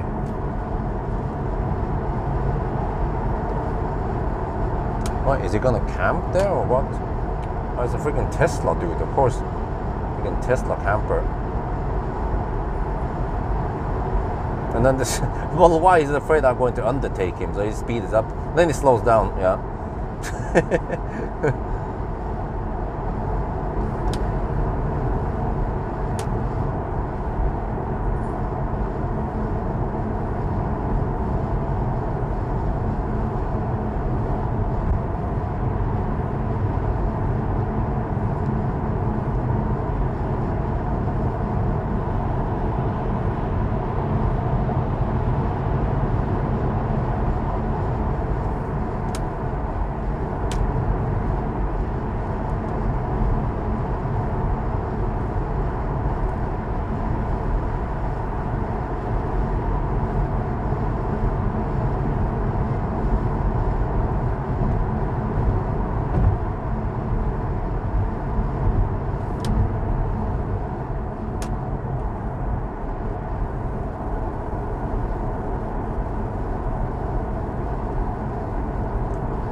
Well,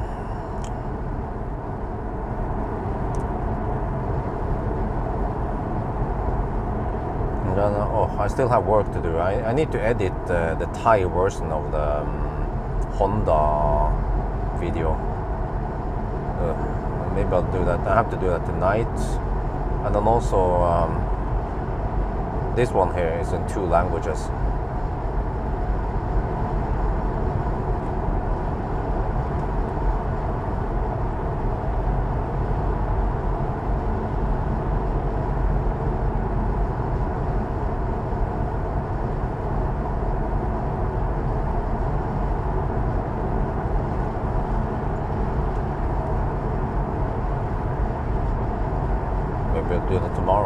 since I'm not shooting any video tomorrow. Well, actually, I might shoot the very end, or I'm not sure.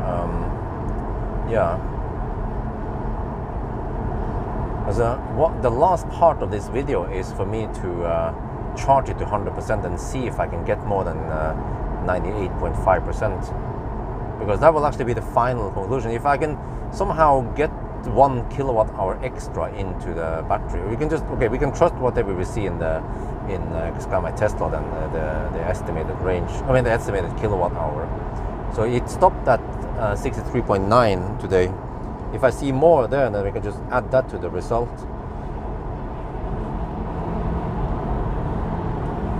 So maybe it just needs a couple of charging to 100% for some reason. Yeah.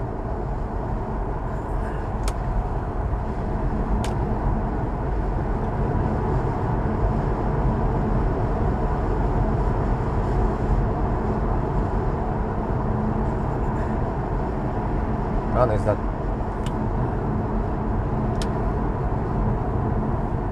Tesla guy there camping, and then this dude is blocking the way. I need to undertake some people. Okay, good.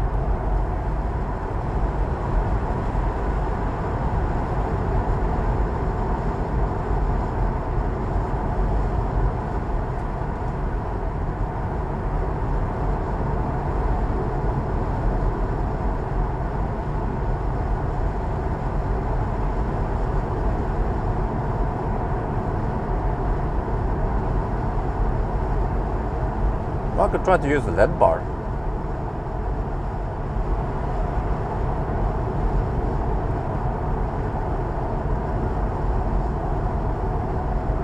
I'm not sure if I turn it off or if I turn off the smart feature of the LED bar. I have two remotes, and Sondre, bilkomponenter, he hooked them up something so that you can use one remote to disable the smart features, and then one of the assist feature, and one to disable the whole LED bar. I don't remember which remote was which one. Turn off something.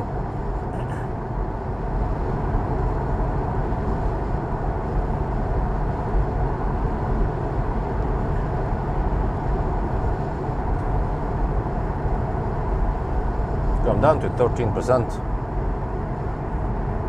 We will arrive at 9% supposedly. Well, the battery is at 36 degrees, yeah, so it stays around it. The car heats up the battery to, yeah, I mean, even for Sunday driving, which is quite gentle driving, the battery is still kept at over 30 degrees Celsius. And now that with hammering it 36 degrees, so this is why I never saw any Colgate in Millennium Falcon. It would just keep it at nice temperatures. So as long as I will arrive with 10% or lower, then I would get 118 kilowatt every time.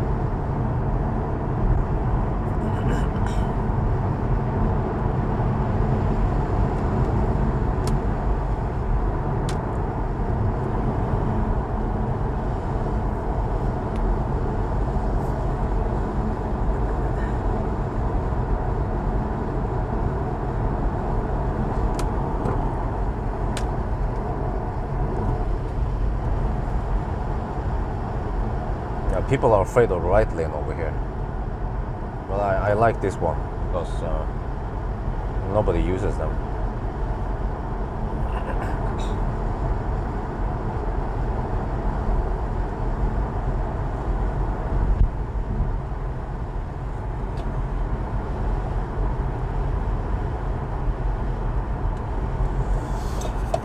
Okay, back in Oslo again.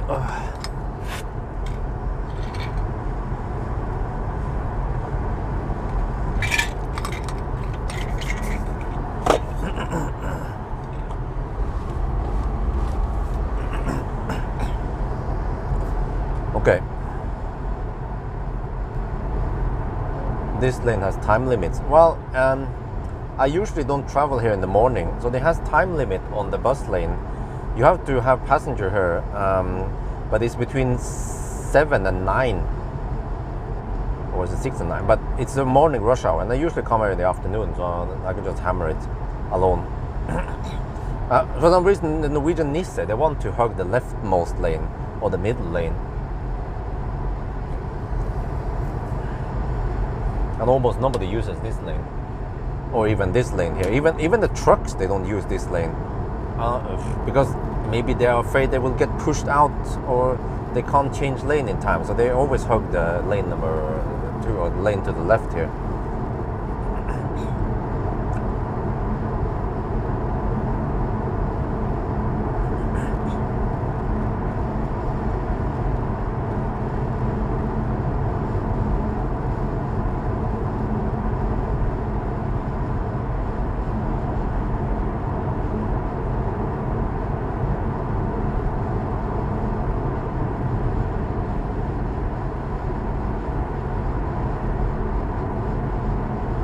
Of course, always use this one also, this bus lane.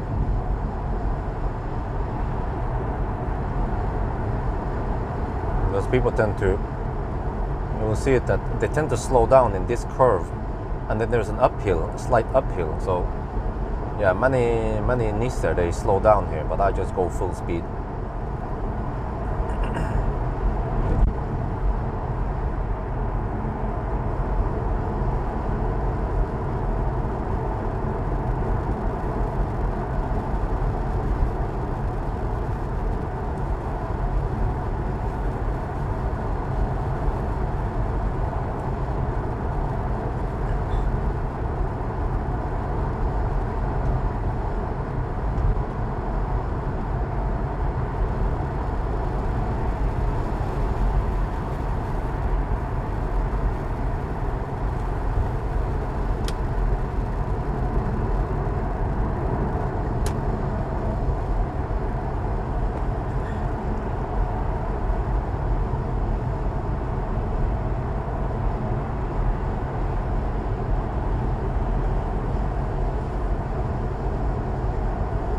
Wow, but the charging speed on these classic cars are a sad story. You get 110 kilowatt briefly, and then just after a couple of minutes we're down to only 70 kilowatts. And then you guys saw, like, oh, I mentioned it, you know, around 50%, then you are down to 50 kilowatt, like, or 45 when I unplugged at 50. Yeah, I think I charged to almost 60% and was getting only 45 kilowatt. That is just incredibly slow for such a big battery. So yeah, it seems like it was a mistake, but you know, we should test something. We should test MC Hammer's charging speed after 140,000 kilometers. I bet it's still good. It's just this generation battery that gets the nerve. You know, even Optimus Prime's battery, which also has done a lot of supercharging and kilometers, still hasn't been nerfed. Actually, it was boosted even.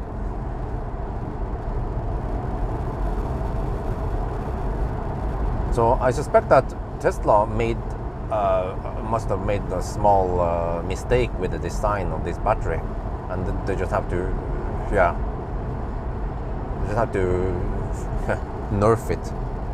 Okay, now I have to get over to that lane somehow. Okay, let's see. Here we have a space, a gap. Get over there. Get over there. Check the blind spot. Get over there. Zoop. Okay.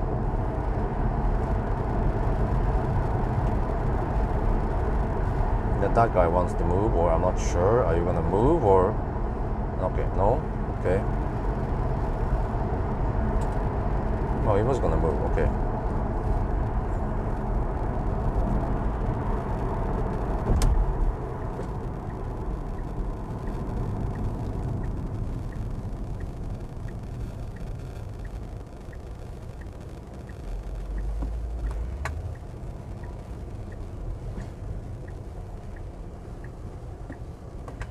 It's not going on the, yeah, it blinked it, okay. But yeah, feedback from Maya, which is not really a car guy woman. She said that she enjoyed driving Millennium Falcon. He's quick and fast. I mean, he's fast and comfortable. And, yeah, so she was using Millennium Falcon. Well, I wouldn't say a lot, but she was at least using Millennium Falcon when she went to Remen to buy some groceries, but also go to the gym. So I mean that's one of the reasons why I kept Millennium Falcon for such a long time, because Mia kept coming here now and then, and she needed a car, and then but then I didn't have Frankenstein. If I had Frankenstein, I would let her drive it. Yeah.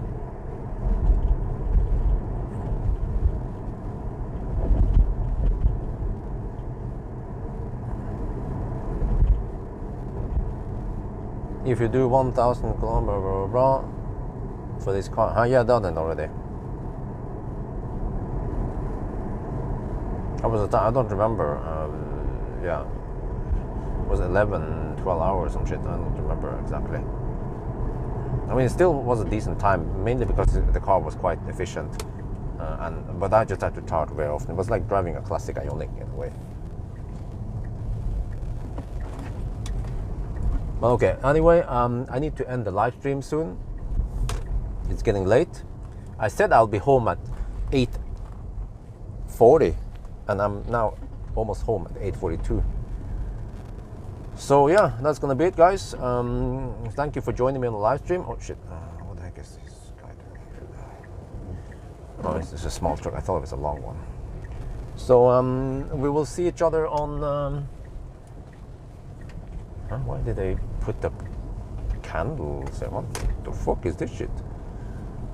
Is it Halloween shit? No. But yeah, so I'll see you guys on Saturday or some shit for some Honda action.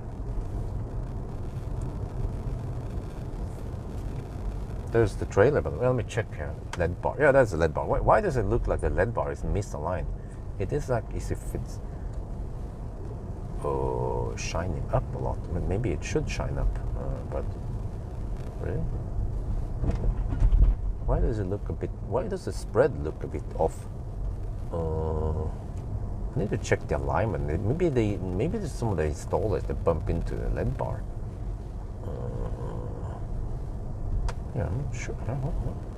Why does it look like it shines up quite a lot, like that? Huh? Wait, is this bull? No, but huh? Dude, they must have bumped into the LED bar. Is it even possible? Okay, whatever. I'll check it out once I'm parked. Okay. But anyway, guys, yeah, that's gonna be it. Talk to you guys. There's the Honda ENY1. Yeah, okay, you can't see it. It's overexposed. Let's see. Wow, there's a lot. For once, there is a lot of space here. Okay, whatever.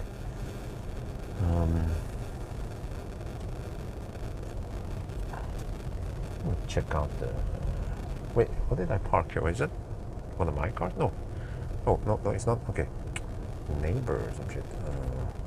Let's check out there. Let's see. If I check the LED bar. Oh, huh? It shines. This is weird. No, they must have pushed it out of position. The fuck? Okay, let me see. Do I need to charge in front of the house? I think so.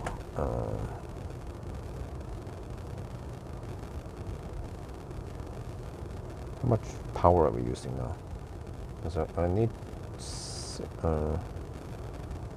okay, yeah, maybe I'll park in front of the house overnight and then I can move it or some shit. Okay, let me just do it. Because you have so dog slow charging. I want to know soon what the result is, how many kilowatt hour we can, or how many percent we can push in here. It would be great to find out tomorrow afternoon, not tomorrow night.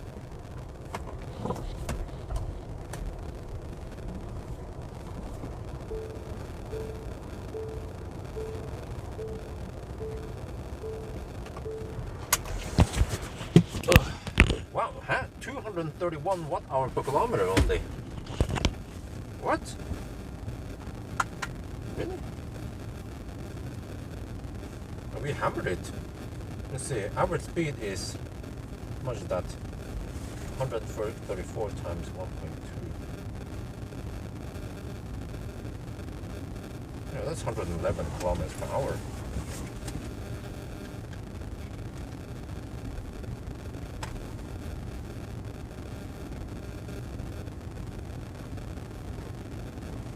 We are back home, and wow, look at this! From Elverum to home here, You see, okay, it was 12.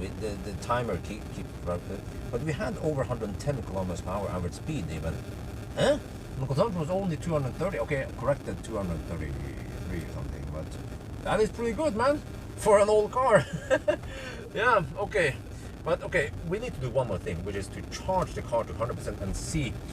When I did the test 2 years ago, I managed to charge to 99.1%, I think it was. So we need to check if we can get it more than today. Today was only 98.5, yeah. So you have to get more than 98.5. Let's try. Okay, we have to plug it in now.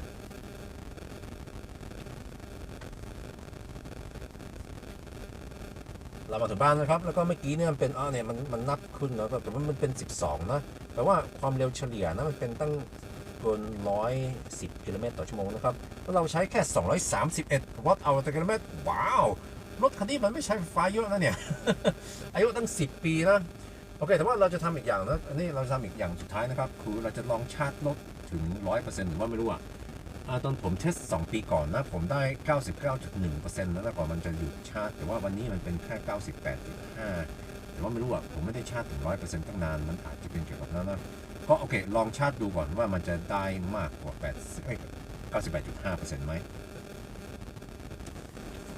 โอเค That's it I'm done deal on we pack my shit first plug in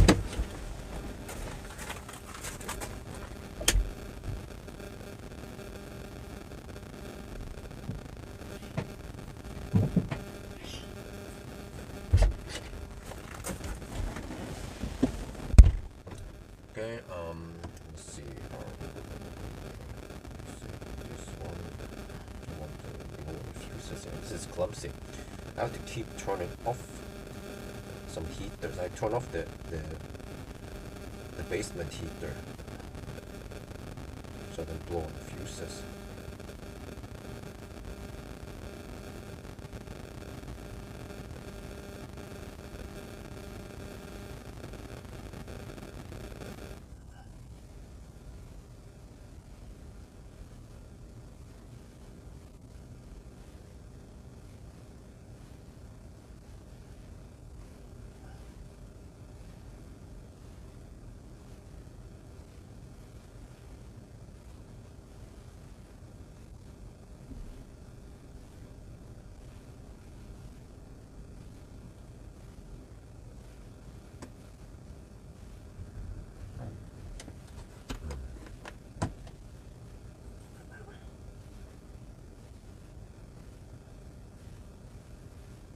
Huh? What? Fully charged. They invited me over to fully charged. What? Huh? What is this? Done. Speaker live event. Fully charged to Amsterdam in November. No, I can't go. Sorry. Family first. Family in house, man. I can't just go over to Amsterdam randomly. Okay, anyway, video footage we'll see beyond future, blah blah, post blah, what? Okay, whatever. Anyway, guys, I have to leave now, so that was awesome. Thank you so much for the live stream today. And we will see each other on Saturday night if everything goes as planned. Now I have to pack my shit. Just pack a little bit. I don't want to leave the car so messy here. So, yep, pack my cameras, pack my food, the shaft. Well, actually, I might just leave the shaft in. Okay, we'll see. Yep, so that's it. Bye-bye. Talk to you guys later.